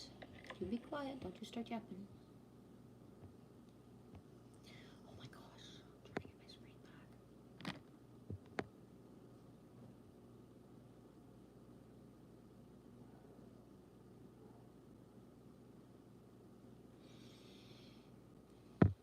Yeah.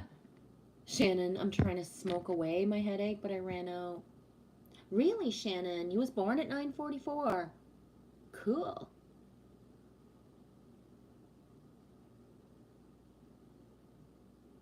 You know what's funny?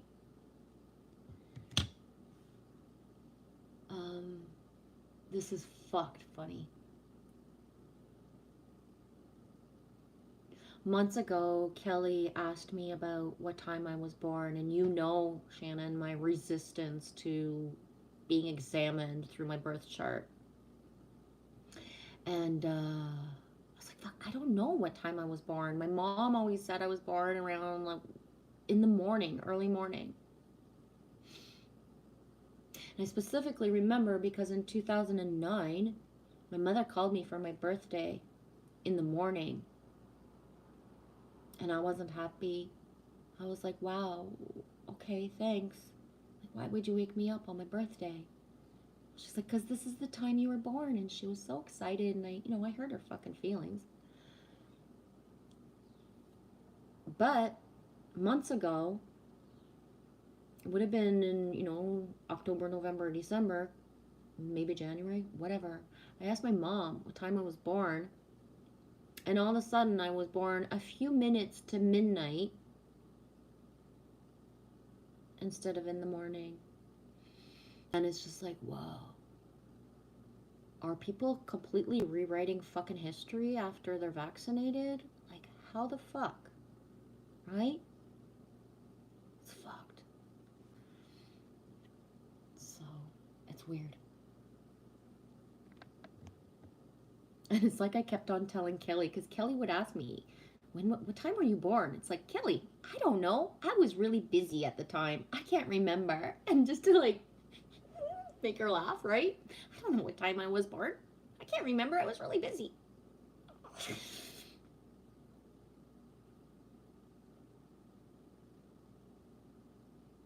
Yeah, Shannon, my Vedic astrology says I'm a Gemini, but my birthday says I'm a Cancer. Exactly, and like I said before, I resonate the 13 signs, and I am the fifth element. That's it, right? So, my daughter hates the after-school dinners. Yeah, yeah. Just the sad part is that there's so many people in so many communities that could do such amazing things for children, and like the teaching of the food, and making sure of healthy, and now it's all like fucking snack packs and like just bullshit, right? Really, Shannon, 944 Porsche, it's always been my favorite vehicle. Yeah, thanks, Meeps. Yeah, my dude, right? Yeah. Um, it's funny because when we went to the beach yesterday, we passed by this red car that I don't even know what it was, because I was like it's pretty, but I have no clue. Like, it's like this new, really shiny, like perfect red, like fucking sporty type of really high end car. And I was just like, oh my god. Other people would walk by this car drooling, and meanwhile I'm like, where's the fucking truck action? Like, it just doesn't rock my crank. I got a thing for old like Grand Nationals though. Those, whoa. And sometimes a Challenger, like the old ones or some stuff like that, but I'm a truck girl. It's all about the trucks, baby. Right on, JJ. It's great. I caught a beautiful sunrise this morning over at Leslie Spit, aka Tommy Thompson. Double Tom. Whoa. Leslie Spit. Give me flashbacks, dude. Thank you. Oh, right on. I'm just going to check to make sure I'm still subbed to you. I am. And I'm just gonna put one to watch later because my algorithms sometimes are not bringing me people's videos and bringing me the like so many other things that it's like I don't even know who this channel really is and why aren't people that I know, right? Or is everybody just on a break this week? So T, I put the intent out a few months back that the food I prepare helps my family members heal from maybe vaccine damage or any food cooked in my home and house was to be healing to them. But then I started to notice that the level of cooking got better, tasted better, and even my father's cooking improved. Dude, that's beautiful. Yeah. And yes, yes, yes for that healing. Right? Boom, Shannon. My mom got the Mandela effect. Yeah. Yeah. The thing that pops up though for me is that, is this really because I'm not meant to be giving away a specific birth time that is correct and playing with those things? You know what I mean? I don't know. I don't know. That's just something that comes up, but yeah, Mandela. A lot of Mandela. It's not Mandela effects on some level. It's unhealed trauma and then remembering things in a way that portrays things differently, right? Because believe me, I've heard a lot of times through the guilting and shaming of the stories of my birth. So I'm well versed in what I've been, told, right? I was a love child in the 70s. So I'm really well versed of, having been born and that, whatever the stuff. I'm not going to perpetuate the stuff I have, but you know what I'm saying? Right? My dad, his damn fault that he, got her pregnant, and my goddamn fault that everything else is fucking, you know what I mean? Of the whole fucking wide world, right? So, yeah. Many things changed, but I don't think it's Mandela effect. I think it's, not facing certain things.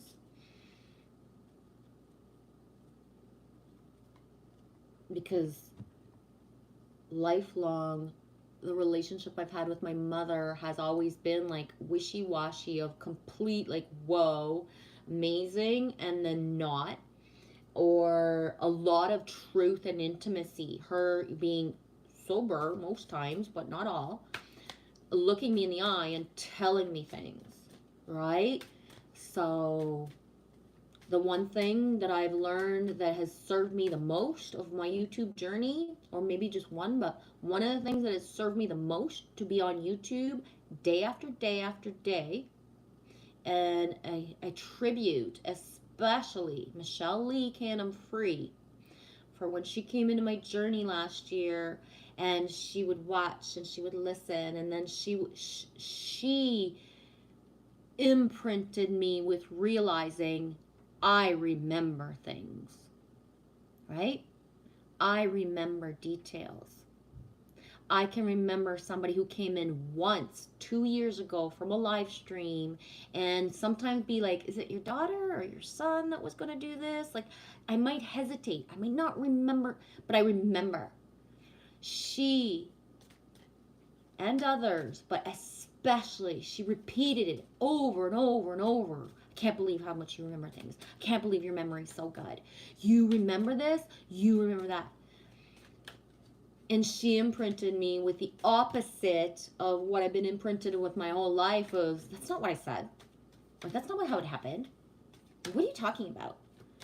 Right? When you have, lifelong, fully functioning alcoholics who don't necessarily always even remember what they say, but it's always flipped around, right? Because I'm the black sheep, I'm the weirdo, I'm the whatever. So it's always been flipped around on me, always, always, always. And if I hadn't had Michelle come into my timelines and really really imprint me, show me really to what point I remember things, I wouldn't have survived last year. Mentally, I probably would have gone bad shit. For real.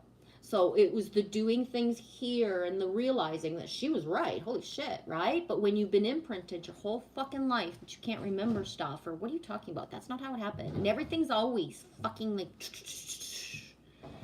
So doing this consistently, and it's true. Like I can remember, right? I know I can remember now. But I didn't know that because all my life I'd been imprinted. And my masculine did that to me as well, right? My masculines in my life always did that to me. They didn't listen to certain things. What are you talking about? Like, oh my God, what are you even talking about? And then like, what? That's not the way it happened. That's not the way it happened. But it's like, what? So when in your reality, it's like that whole scenario, like how gaslighting that character, that man who shut the lights and always trying to say, no, the lights weren't on and all that. You know, that's what my life has been. And you know what I mean? On some level, always. And people not admitting certain things. So imagine you have the sight, you have intuition, you basically, my veils have been down my whole life. But when it comes to the people closest to me, not validating my gifts and then telling me, you know, the opposite of every fucking thing that I actually am. Always, always, always. You know what I mean? To the point where it got that last year, like I recorded shit because it was like, you know what? I'm done. I'm recording it. You know?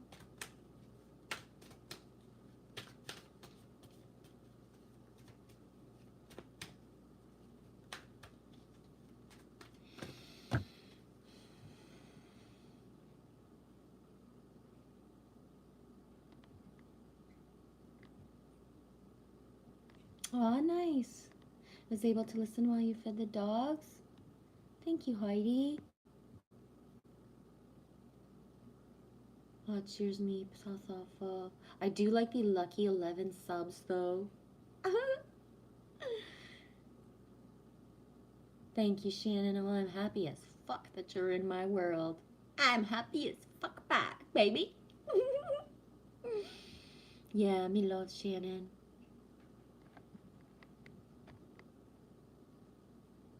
Yeah, Jay says, oh my God, my socks are like driving me batshit. They're too tight. And it's hot now. Wow.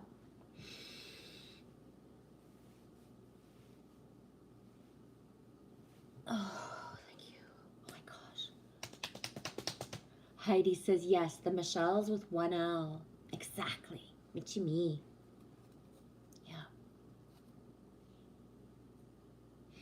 Meep says, Jay, did you see that Jim Carrey film 23? And Jay says, yeah, it was a trip. I don't even know what that movie is. I see 23.5 everywhere too.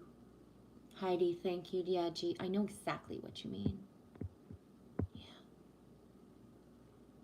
Dude, I called you earlier. I forget what I said. And I said, oh my gosh, D's going to come in here. D Case is going to come in here. And it's like, blah, blah, blah. I forget. Thank you. Way late, but still love you, Viv and all. Just thanks for the pop in because I forget. I've been on for 2:43:48. So I'm at the point where I'm like right near the end. But I trying to remember if it was with a card or a word, like what it was. I can't remember. But at one point, it would be in the probably first hour, but I don't even know how long I've been on right now. I don't know how to calculate really fast the 2:44:11 and 60 into that. It's just, I can't concentrate on that right now. Meeps, Jen's got great knees. I got great knees and I cannot lie. Thank you, Meeps.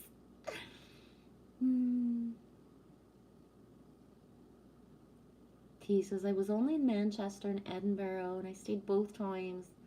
Enjoyed both times I was on your island. Do you mean me, T? Do I follow a football team? I do not. I ain't watched football in like forever and a day. I do have an Andrew Luck 12. I don't know, jersey thingamajig. It's blue and it's kind of sexy. Just because that's blue, right? The only reason I bought it because it's blue and it had 12 and it had luck. And then when I got home, behind me there was attendants that actually knew about sports, right? And so I was like, okay, I just found this t-shirt, this shirt for $7 at a thrift shop, and it's gorgeous. But whose luck? What team is this? Like, who is this dude? And he's like, oh my God, that's Andrew Luck. And he starts telling me about him and shit. And I was like, okay. So then I went to Google him a bit more. And I was like, yep, I don't mind wearing this. Like, right? And as far as I know, unless something else has happened, he actually retired. He didn't stay and do the whole like rigmarole. He actually retired from the NFL. Whether that's true or not, what he's doing now, I don't fucking know. But I thought it was cool to have the blue, the 12, and the luck. I've worn it a handful of times streaming. You're welcome for summoning you, DCase. I apologize if you. Oh, I remember. Boom! I asked someone where they were from. She said New England. And then I was like, oh, okay, that's close. But then I started to be like, New England? Do you mean like there's a place in England called New England? But and I was like, there's a state called New England, isn't there? I was like, oh shit. When she said no, it's in the States, I was like, oh shit, if Dee's here, he would laugh at me. That's how I thought about you. Like, seriously, I was like, yeah, I even said like, my geography, like I can't remember. Dumbass. And I say that in the most beautiful way. Little Wing 619, Sleepy Bear says, hey, we called you in earlier too, sweetie. Thanks for coming. Will you show me blue truck? Oh yeah, baby. Show you the butt of the blue truck. Get in. A little bit of sea glass from the Atlantic. Yeah. One of the super beautiful things too, I don't remember now how long, but when Angel Fishy and Michael Rolla and when and that way, one day she texts me and she's like, we just saw the blue truck. So they were all together and she was like, we just saw the truck. Yesterday when we left the beach, it was smaller, not as high. And it was the dark blue of High Creatrix, the blue heart. It was exactly that blue. So not this lighter blue, but the darker blue. And it was like, whoa, just beautiful passing by.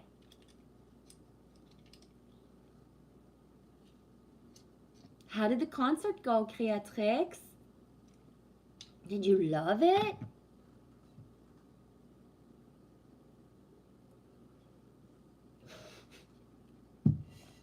Aww. Kat, Genevieve, your giggle is beautiful, and thank you for the love. Bliss to all.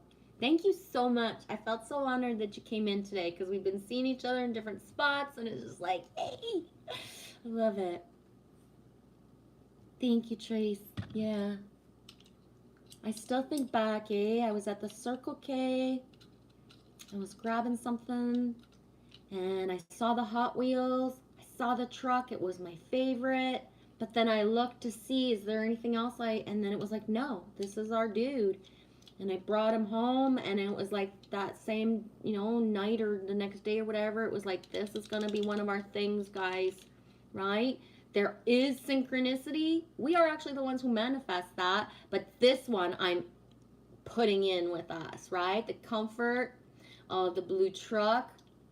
It doesn't have to be like the same exact, and there's no actual model name, so it's not, it's not favoring any manufacturer, just the box, the blue truck.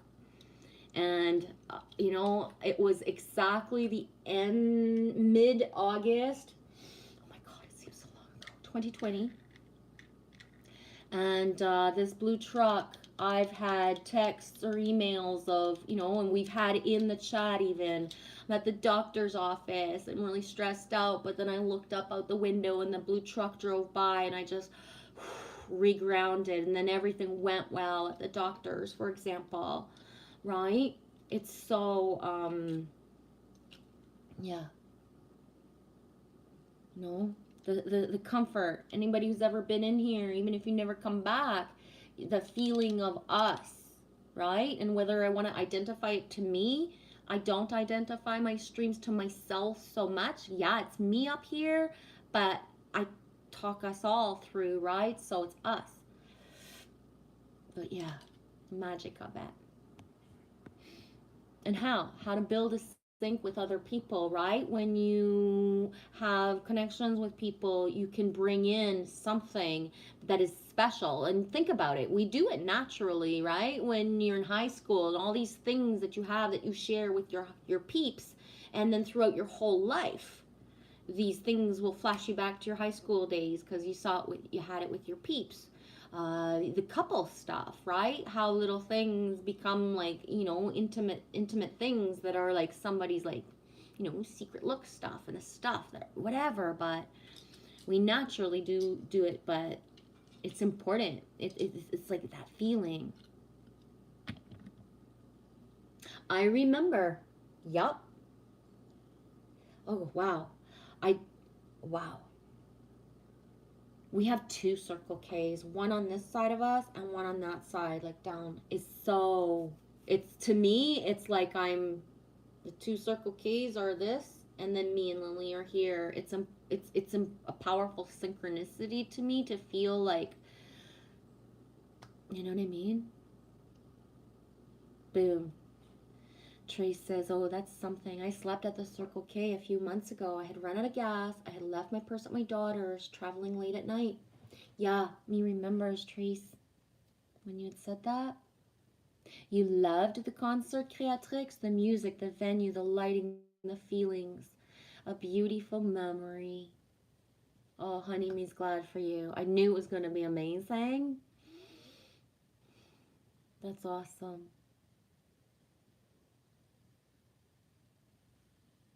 Hi, Neo, Genevieve. Thanks for the share. You're welcome. Thanks for the share and kind words. I left a reply. Thank you. I'll go back and look because the replies don't naturally pop up. Hope you're having a great day. Cheers and stay lifted. You as well. Thank you so much. Yeah, I was pumped. First of all, you really I mean, I'm really serious with what I wrote in my comment, is that I forgot. Like, I know I want to skydive. I know that, but I forgot. Meaning I don't immerse myself with looking at stuff anymore of elevation and looking down the way I used to. And meaning there's a part of me that doesn't even feel like anything's ever going to happen in my life, so that's too big to even dream about. That hit me hard this morning when I was watching that. I yeah, and it brought back that thing of like, this is going to be a part of my life someday, whether it's one time or more, I don't know, right? But I had lost it, and your video helped me rewake it. I needed that feeling, the intensity of just is like a super well made video, but it's not like a commercial or a movie kind of scenario. Like, it felt real, and that's what helped reopen the portal of me, if that makes sense. So thank you for what you share. I thought your channel is pretty cool and diverse, so sharing is caring. Meeps, Jen. Current time. The thing is, I've hardly taken note of what you've said in the last 30 minutes, but the energy in your voice, the warmth, the humor, the depth has influenced my typing. Thanks, Meeps. Me gets it. Thanks for seeing between all the layers, right? Merci. T. We have a Circle K everywhere in Ireland. Alternative media in Ireland was given out about them this week, saying that they had no business in this country, just as you mentioned it. Whoa. Organics as Circle K's are popping up everywhere in Florida too. Gas stations getting bought out by the 7-Eleven. Yeah, and for me, guys, it's not per se about the fact that there's a store there at all. It's that the word Circle K is two times close by. It has nothing really to do with the store. And that being said, I'm really grateful for the stores, especially the one that I choose to go to every day, and my interactions, and you know but yeah, it's about having the Circle K nearby, right? you know it's the word, it's the circle, it's the K.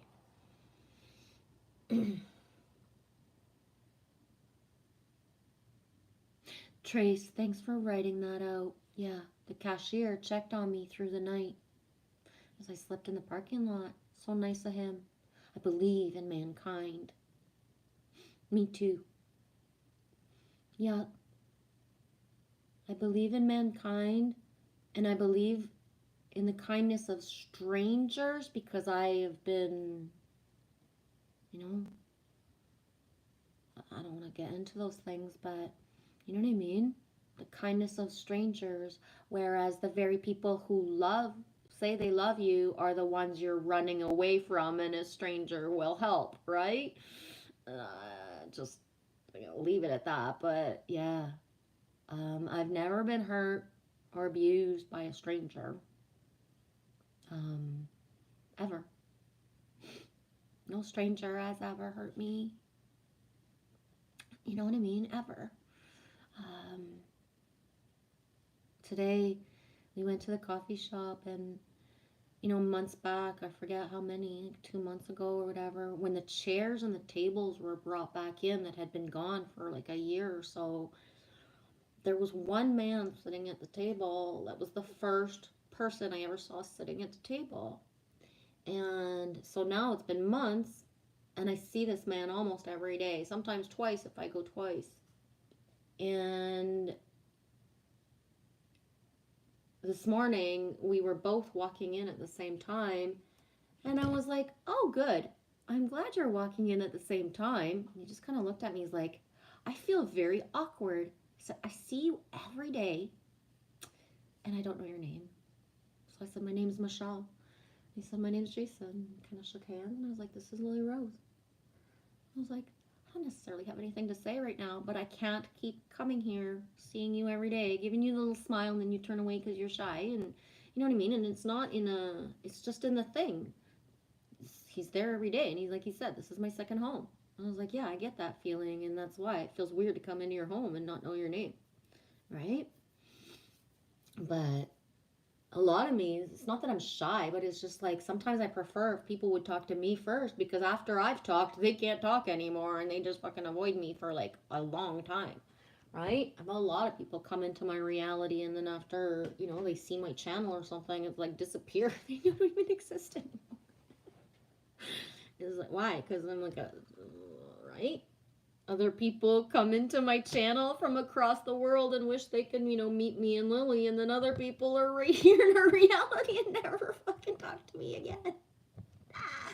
The beauty of it all, eh? I lost my book. I swear.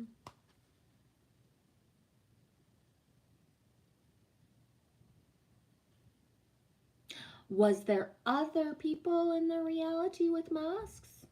I traveled about approximately 100 miles in public transit, went to a concert with a couple thousand people, and I never wore a mask once the whole time. What is it like in California where you are right now, Creatrix? Because for us, we have finally hit this point where, like last week, I walked into, there is tons. They're few and far between compared to before. But last week was the first day that the coffee shop people didn't have their masks on. And it really, I almost lost my shit and cried, but I was like, whoa, right? Like, cry later, right?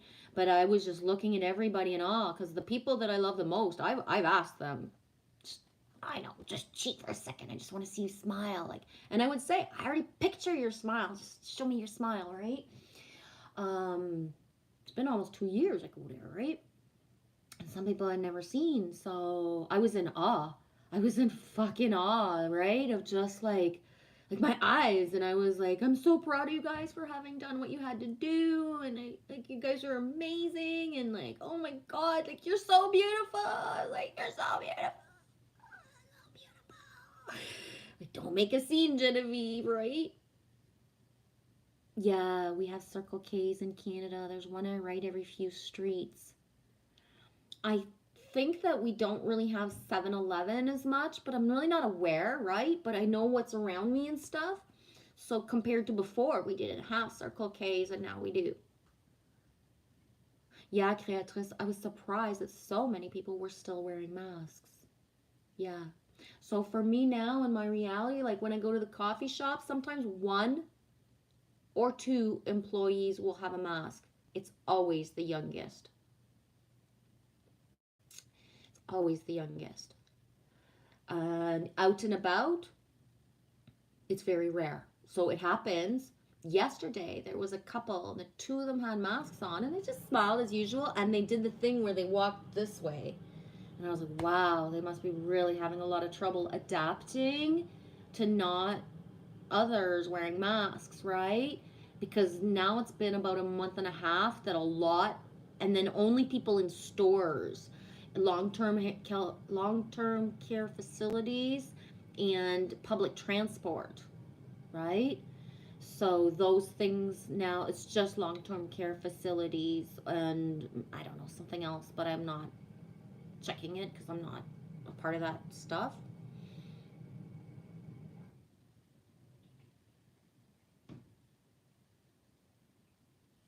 Yeah, you guys are like twins, Miss Meeps, because he's a Tony too. T's a Tony for Anthony, but he prefers Tony.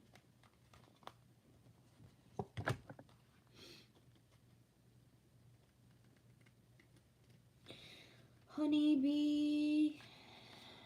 Is Honeybee still here? Do you know who you are, Honeybee? Your name means Honeybee. Divine Feminine, you're being called to rise.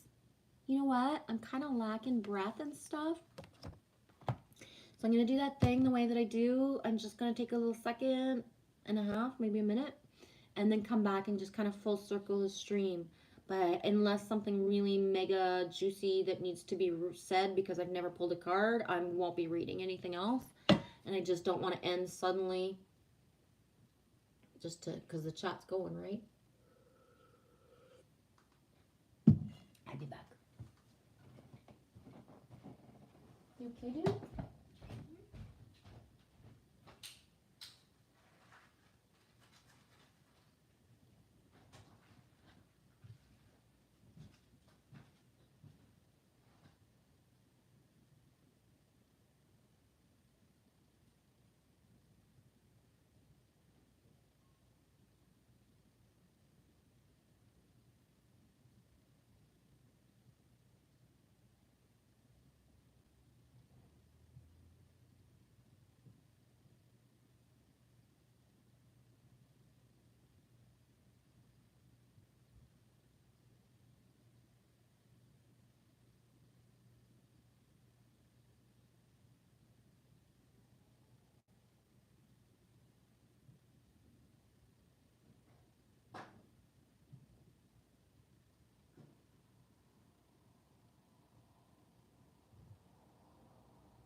T, I only wear a mask when I'm cutting tiles. I never wore one during COVID.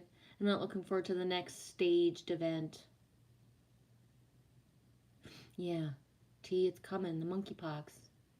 If they can get away with it, it's being staged, permed now. Yep, yep.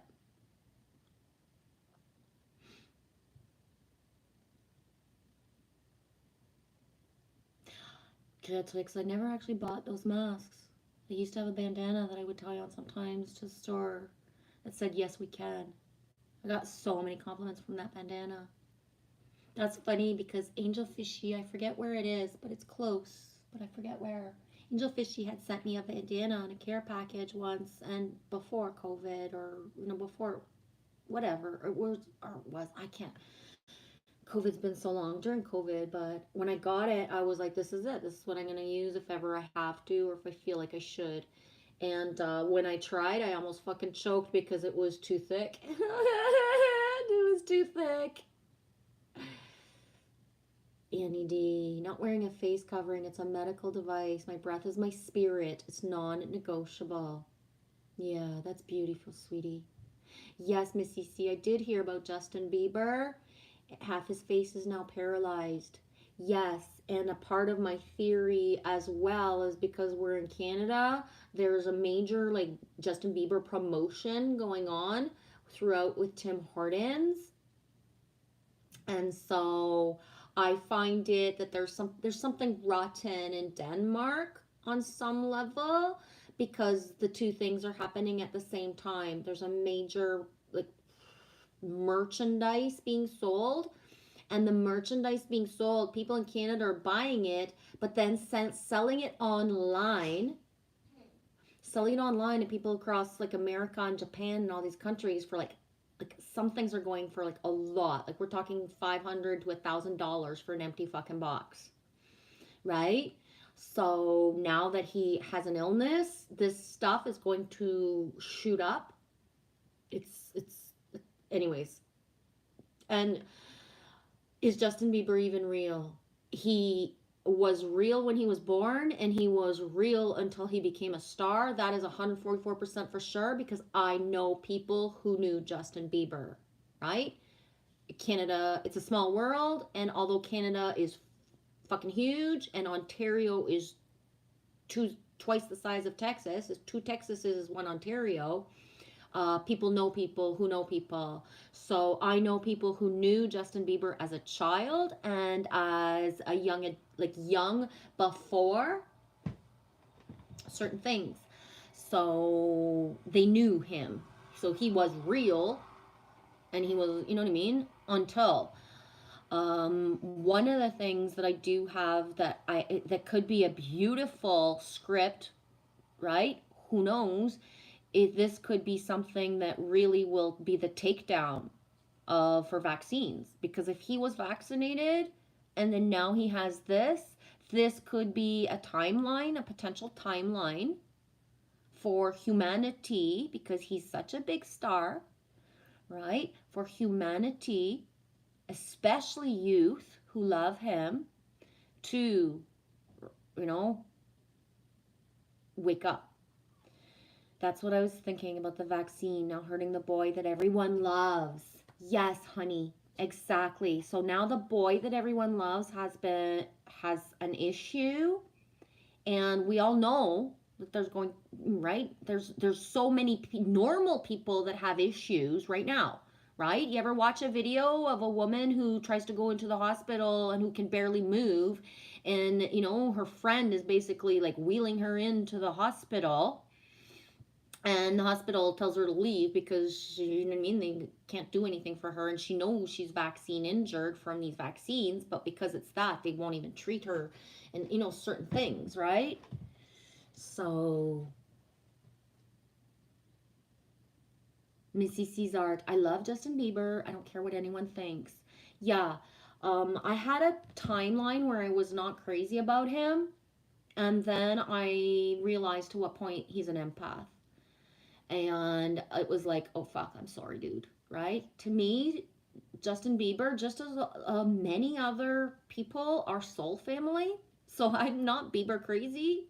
He's just a dude, and he's a dude that's in something that I always chose to not be a part of, right? My whole life, everything I've ever been offered, I've been offered a model, I've been offered every fucking thing you can imagine, and I always said no. I always stayed away from those things, right? Some people wanted the chalice and they took it. And what happens when you take the chalice, right? No, I don't mean the good chalice.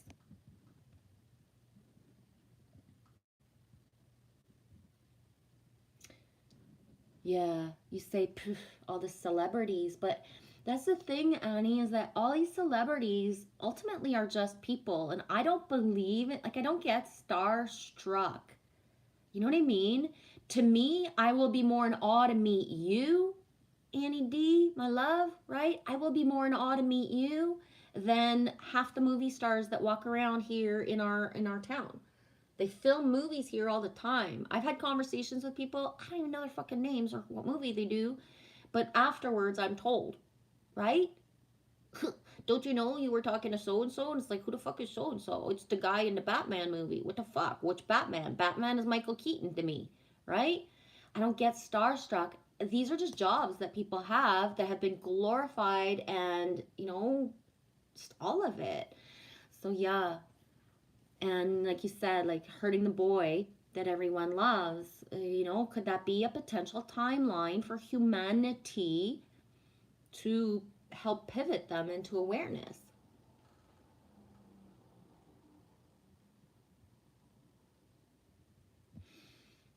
Trey, so 313 Oliver Beach, baby, in Florida this week, beach camp. Right on. Annie, it's like they fucked around and found out. Thank you. I'll check it in a second. I just want to catch up. Huh. Yeah, Missy Cesart. Johnny Depp said that rotten in Denmark during his trial. Boom, sink, not shocked. It's one of my common expressions I've used my whole life.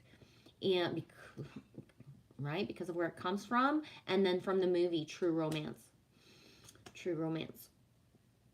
That line. And that line is that thing of when I feel stuff, right? I can sense something's rotten. Something's rotten in Denmark. It's just, boom. Yeah. Yeah. I'm not aware of what's going on with Johnny Depp and Amber Heard anymore. At first, there was things and I was guided to look, and then I was just in shock. So it was like, get the fuck out of there before I get too triggered, right? It was like Kelly and I were speaking, Kelly Ryan O'Brien. These two people are playing out a script of, for the collective, and really she especially is not even fit to, speak up for herself on some level with all the, the things she's been diagnosed with and everything, and the insanity of the things, right? So I'm not aware what's going on anymore, but I saw a pop-up of something of like feces on the bed, and it's like, people love dirty laundry, guys. How, right? All the attention that's being focused on this is a bigger distraction even than the UK on some level. And that people are enjoying, right? All of this, feeding it. People are feeding this such an energy. It blows my mind. A little bit like this card here, that, the first card out today, that thing of get the, right? The digital detox, right? Yeah, Annie D. Berries are ripe. It's a strawberry moon. Me too, Annie D. I do. I feel sorry for them, really. The leaders lied. Exactly. And anyone, I came into YouTube with a certain perspective that I still stand by it. I would maybe speak different ways, but if you ever go back to my first video ever, ever, ever, if everything got deleted and just that one, I still stand by it. And I didn't know what I was doing. I never thought I would, you know what I mean? But we're all in this together, and this includes the elite and Hollywood, whether we believe that or not, right? Leave no man behind includes everything. Does not mean that some people won't, justice must be served on some level, or does not mean that they have the free will to not choose to follow, to choose love, right? Essentially, I think that anyone who's at a certain caliber of celebrityism is, they're in a gilded cage. They're in a prison, and we are the ones setting them free. And by we the ones who, we wouldn't sell out even if it was all in front of us. We've already, because I've already, I don't know, I can't speak for everybody, but I can speak for others too, that I know I'm not the only one who's been offered many things my whole life, and I never took those timelines, right? Ever.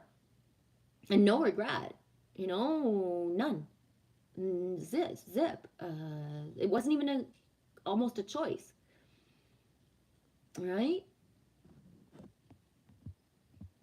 Yeah, exactly. Don't hurt the beloved, Justin, says Missy C. The kids will seek it out now, and hopefully they'll find a way to find the truth. He's part of my soul, and I don't know why. And it's not because of his music, it's something else.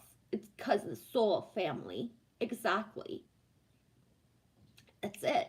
It's not about glorifying someone because they do something. It's because the essence of him is with you the same way that mine is. And that's real. And it really, really is, guys. And that's the thing, is that if you've watched, certain people your whole life and loved and admired, and they, helped shape your life, like Drew Barrymore, I'm going to use her as an example. Since a child, right? I seen her go through every phase. And if there's one woman on the planet right now that I could say that is like, oh my gosh, would need to be fucking saved on some level, it's her. Like, she's pimping out like fucking talk shows and pimping out air fryers and all this fucking shit. Don't tell me that's your fucking passion. You're a puppet to make money for other people. That's all, right? It's not empowering. It doesn't even make sense that somebody who has multi-millions of fucking dollars and has made movies since a child would be pimping out anything to the public anywhere, right? They should be giving back to the public. They shouldn't be fucking trying to sell more shit. They should be giving back. So just the fact that they're pimping all this stuff out, right? Michelle Pfeiffer, when I saw her on Instagram and she's fucking selling this and that shit, it's like, wow, really? What the fuck? Right? And it's all got to do with beauty, and it's all got to do with fucking food and clothes.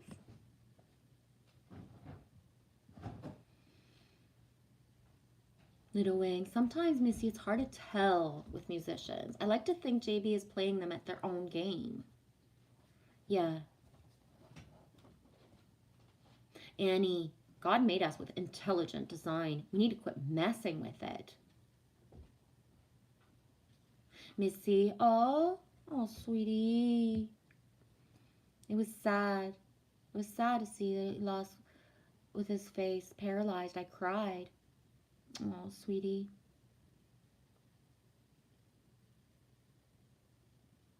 Exactly. Boom. Thank you, Trace B, because not everybody takes the chalice just because they work in a certain industry. For real. Right? My brother is in movies and he's not starstruck. Exactly. A lot of people work in a lot of stuff. It takes, when we watch a movie, we think like, oh, the movie stars, and when they do the Academy Awards and all these Emmys and all this shit, like, it's the main stars, but then they have the background shows that you can go watch online, or you can know if you know people, but you know what I mean? It's other people who build everything for the people who get seen. Right? It takes hundreds of people to build movie sets and to do everything that needs to be done. I know, I've seen it. One scene that is to be 15 minutes takes weeks to set up, right? There's a lot of energy, a lot of people, a lot of good, pure people, right? For real.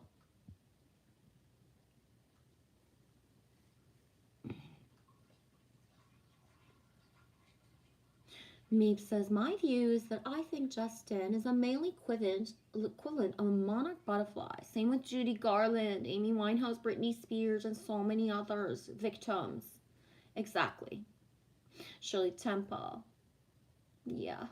Exactly. James Dean. When I was little, I already knew that Hollywood was corrupt, because I would watch James Dean and I would think, like, I could see. I didn't know the words. I didn't know, but I knew. Same with Shirley Temple, Judy Garland, and just so many more. There's a difference between the programming, the MK stuff that's done, the abuse that they lived on set, right? The women, how they were sexualized over and over and over, right? I watched a clip from Marilyn Monroe a couple years ago, and it was like, I forget. I can't remember the movie, can't remember the scene, but it was huge. It was a huge clip. Not a whole movie, but a huge clip that I watched. And at one point, she's sitting with a child and she's singing a song, and it's like a fake mountain background, but she's singing a song and she's her. Like, this is Marilyn Monroe. She's proud, she's happy. This is what she wanted to do as an actress. And then in one of the next scenes, she's on stage in a saloon. Her eyes aren't even her own anymore. Marilyn didn't want to be what we're remembering her as. Women, that's not what we want. I don't care what you've been programmed to believe. There's no woman, right? None. But the scenes, the energy of the scenes, I could see. And that's how I was as a child. And River Phoenix, right? River Phoenix and Corey Haim, right? You remember the two Corys? Corey Feldman is alive. He's been speaking his whole life about Hollywood and what they do. And Corey Haim died very young, and so did River Phoenix. And, you know, it doesn't matter what they say, they were killed. Because that's it, they were killed. Right?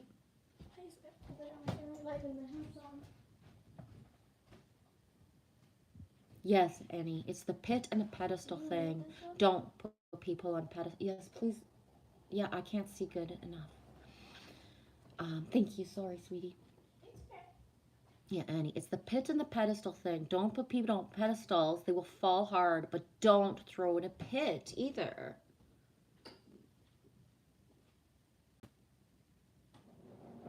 Oh, Trace, thank you, because I thought about you when I was, I didn't go into a lot of stuff, right? Because I don't want to step into a timeline and put attention to something, but I'm aware. I know, it's not going to stay. I love you, Trace. The paralysis he has is what I experience sometimes, and it's not what he says he has. It's not the same. But I know, and his paralysis will not stay. I can speak that for him. I resonate 144% with what you say, Trace. I first of all, as well, amplify, but that's my belief as well. And I thought about you when you talked about, when I saw, because it's just, yeah. Yes, Kate Bush as well.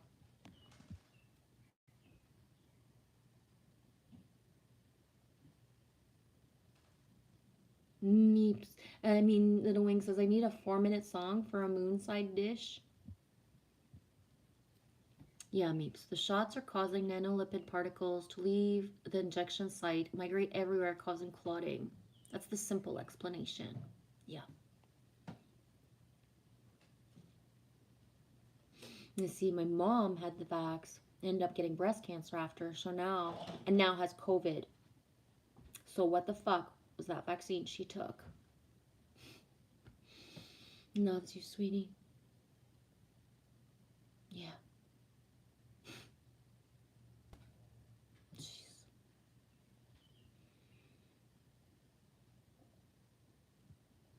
Chase, going to watch first night beach camp. So excited to see lives change. Yeah, the music on the beach last night was incredible, and there's so many things coming up that it feels nice. Little Wing, I swear I'm never gonna see a doctor again unless my leg or another limb was actually hanging off. Yeah, I get it, Little Wing. I'm the same.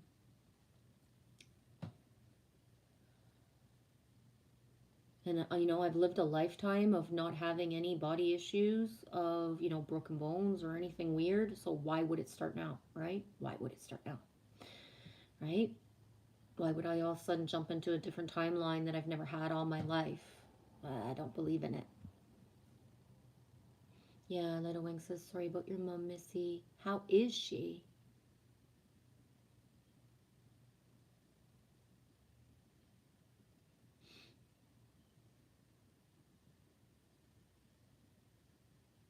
Yes, Annie D. Justin B was groomed big time.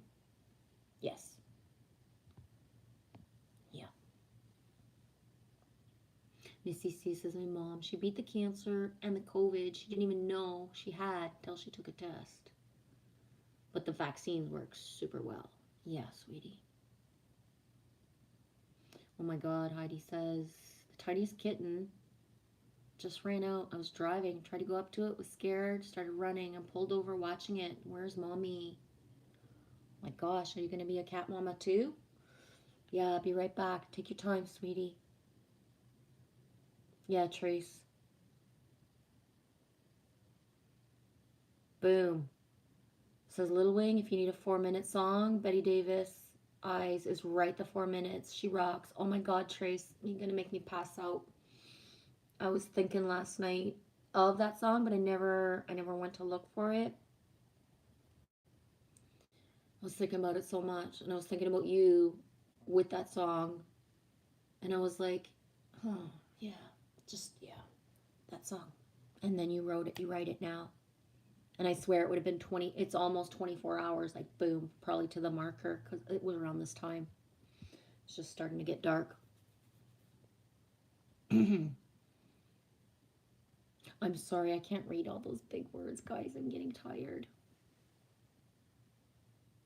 Annie, same about the doctors. I had a good one, and he quit over the nonsense. All my labs were good 2 years ago, and I'm healthier now, except maybe a poor appetite. Yeah. Missy says, Annie, my appetite and what I can actually metabolize without issues is way different than I used to be. Exactly. And the crystalline upgrades, the incoming energies, and what we actually need is not ever going to be the same, right? It's always going to evolve different. T, I saw you had asked for a card. I'm gonna grab you an animal, dude.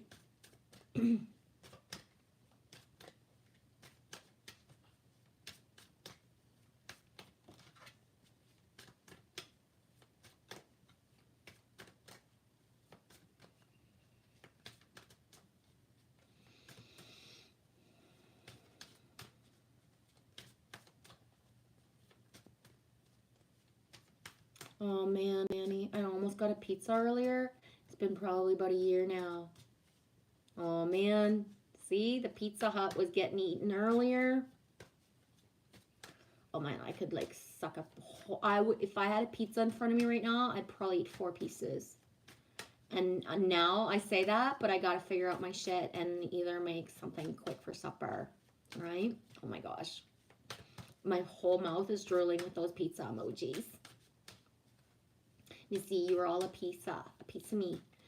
Missy, I've used the pizza slice emoji as like a trinity, right? So instead of using a triangle, I use the pizza slice as the trinity.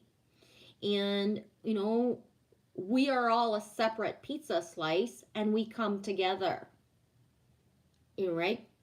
So all of us wholes, when we come together, we make giant pizzas. And as well as the energy of the power of 3, right? So when 3 people connect, it becomes like a trinity, and just how the trinity of the pizzas, the circle of life, pizza is life. And just I've always used the pizza symbolism because I've been a chef my whole life, so I just like will bring something back to food to have the visual. So if you see the entire, like everybody in the world is their own slice of pizza, right? And how we come together, right, is important.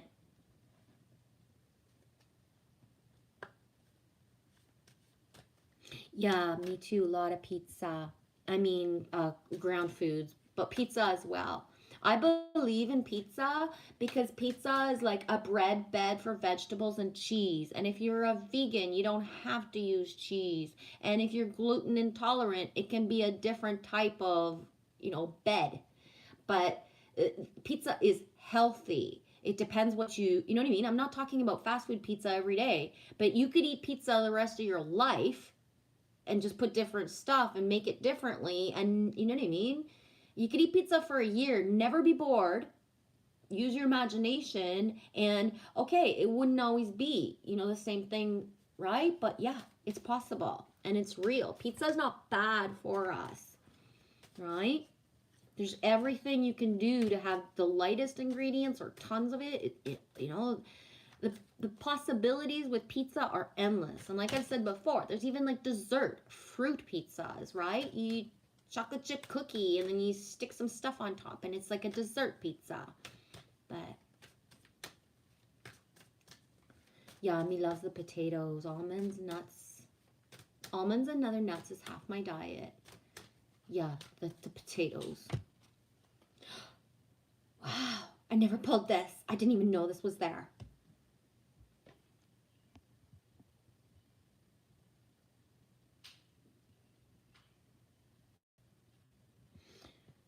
Meeps. P.S. I gave my friend Mike's wife B17. She never got on. Had 4 months to live. Last time I saw her, she was running around like a kid, still alive. To really annoy me. He's funny. Yeah. Hi, Eddie. Hey, pretty Canadian girl. How's it going? Missy Caesar, A Piece of Pie. Yeah. The Life of Pi. That movie. Right on, Eddie. I'm making pizza tonight. Boom, walks in talking about pizza. Of course, somebody's making pizza. Making a pizza tonight. It's a square one. Oh my gosh. 2 and 8. So this will be my exit card unless I'm like super guided to pull another card, like to full circle it, because at this point, I don't know how long I've been on, but I'm really hungry and I gotta figure out food. Oh my gosh, the baby kitten is too small to be alone. I couldn't find it again. It's hiding, thankfully. Please send loving protection for it. Definitely, Heidi. Yeah. Love you, sweetie. It's almost done, your pizza. The cheese melts to the joining pieces. Eddie, I was at the dentist today. Out the window was a perfect view of the clouds, and I was watching the kids hug and form as one. Very cool. Meeps. I got a pie, a Raspberry Pi, smaller computer I ever owned. I don't even know what that is. Oh, the kids weren't hugging, the clouds were. Okay. I was like, you were looking at clouds, but all of a sudden there's kids. That's cute. Yeah, there's a park across the way or school or something. I get it. The clouds. Yes. Oh my gosh, I'm lacking spit and I'm hungry. Oh my gosh, there's even the word maverick in here. Ooh. Top Gun. Danger Zone. Take my breath away. What was that line? Was it Love Me Tonight or Lose Me Forever? Classic. Raven, wise woman, change is coming. The raven is a maverick flying between two worlds, heaven and earth, with the power to bridge the gap between them easily and help souls cross over. The raven brings magic and rebirth, teaching us there is more in this world than what our physical eyes see. Maybe I have seen this card, I can't remember. But it's important now, it's giving me shivers everywhere. She will hold your hand while facing the deeper shadows of your soul and support you while you soar high. The raven is accompanied by the triple moon goddess symbol, and she represents wise grandmother energy, as well as the end of a cycle. She's your guide now, through any transitions and challenges. Oh my gosh, I've been thinking Lilith all day, and I barely touched the goddess says. Lilith, the goddess of the night, moves and works through the raven, symbol of the shadows that need to be brought to the surface and healed. If a raven comes to you, you are at the cusp of great change. It's time to revel in your soul's growth and dive into the mysteries of the divine feminine. The crystal companions are labradorite, opal, obsidian, and African jade. I've only ever seen, well, mostly jade from Alaska and Canada, but Creatrix, you know what that is? My son loves those raspberry pie. Meep says, Jen, I'm a geek. That's why I couldn't get a girlfriend when I was a kid. Oh, blah. T, the only technology I actually have is my phone. I can't take the frequencies of all the technology. And I love pizza. Right on.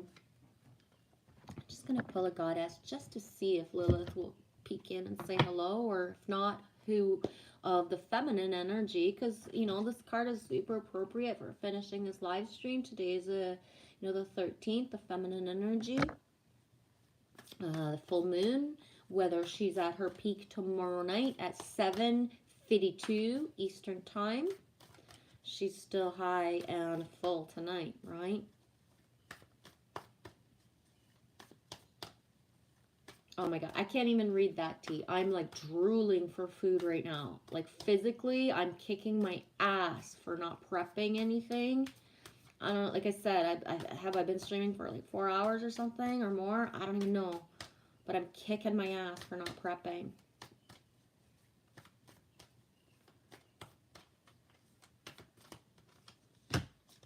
Iris. Oh my gosh, and we end on the 22. Holy shit balls. I can't make this shit up. Iris, communication.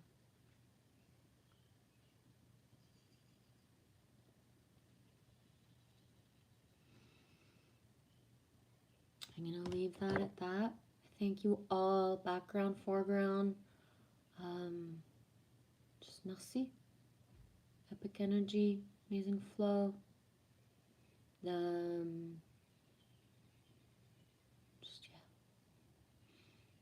yeah. Creatrix, I just saw an orange cat crawl into my house through the crawl space. So cute. Meep says, T quotes Mr. Spock, not to be confused with Dr. Spock, Captain. Computers make excellent and efficient servants, but I have no wish to serve under them. Ooh, good one, Meeps.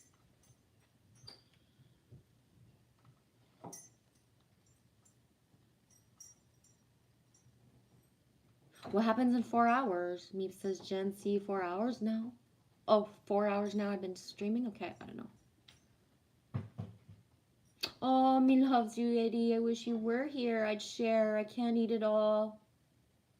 Yeah, I feel like that about my food often, or like I don't even care. I would share it. Like I would share half, even if it would like give me half. Well, that's right. Forza sing for you. Good, Heidi. Loves you guys. Thank you ever so much. Okay, one more. I can't help it. I never touch these animals. I gotta see. I know. Just one more, baby, one more.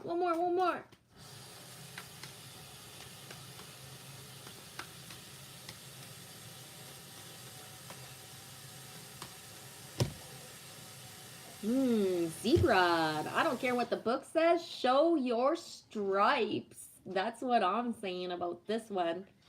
Right? Show your stripes. Whee!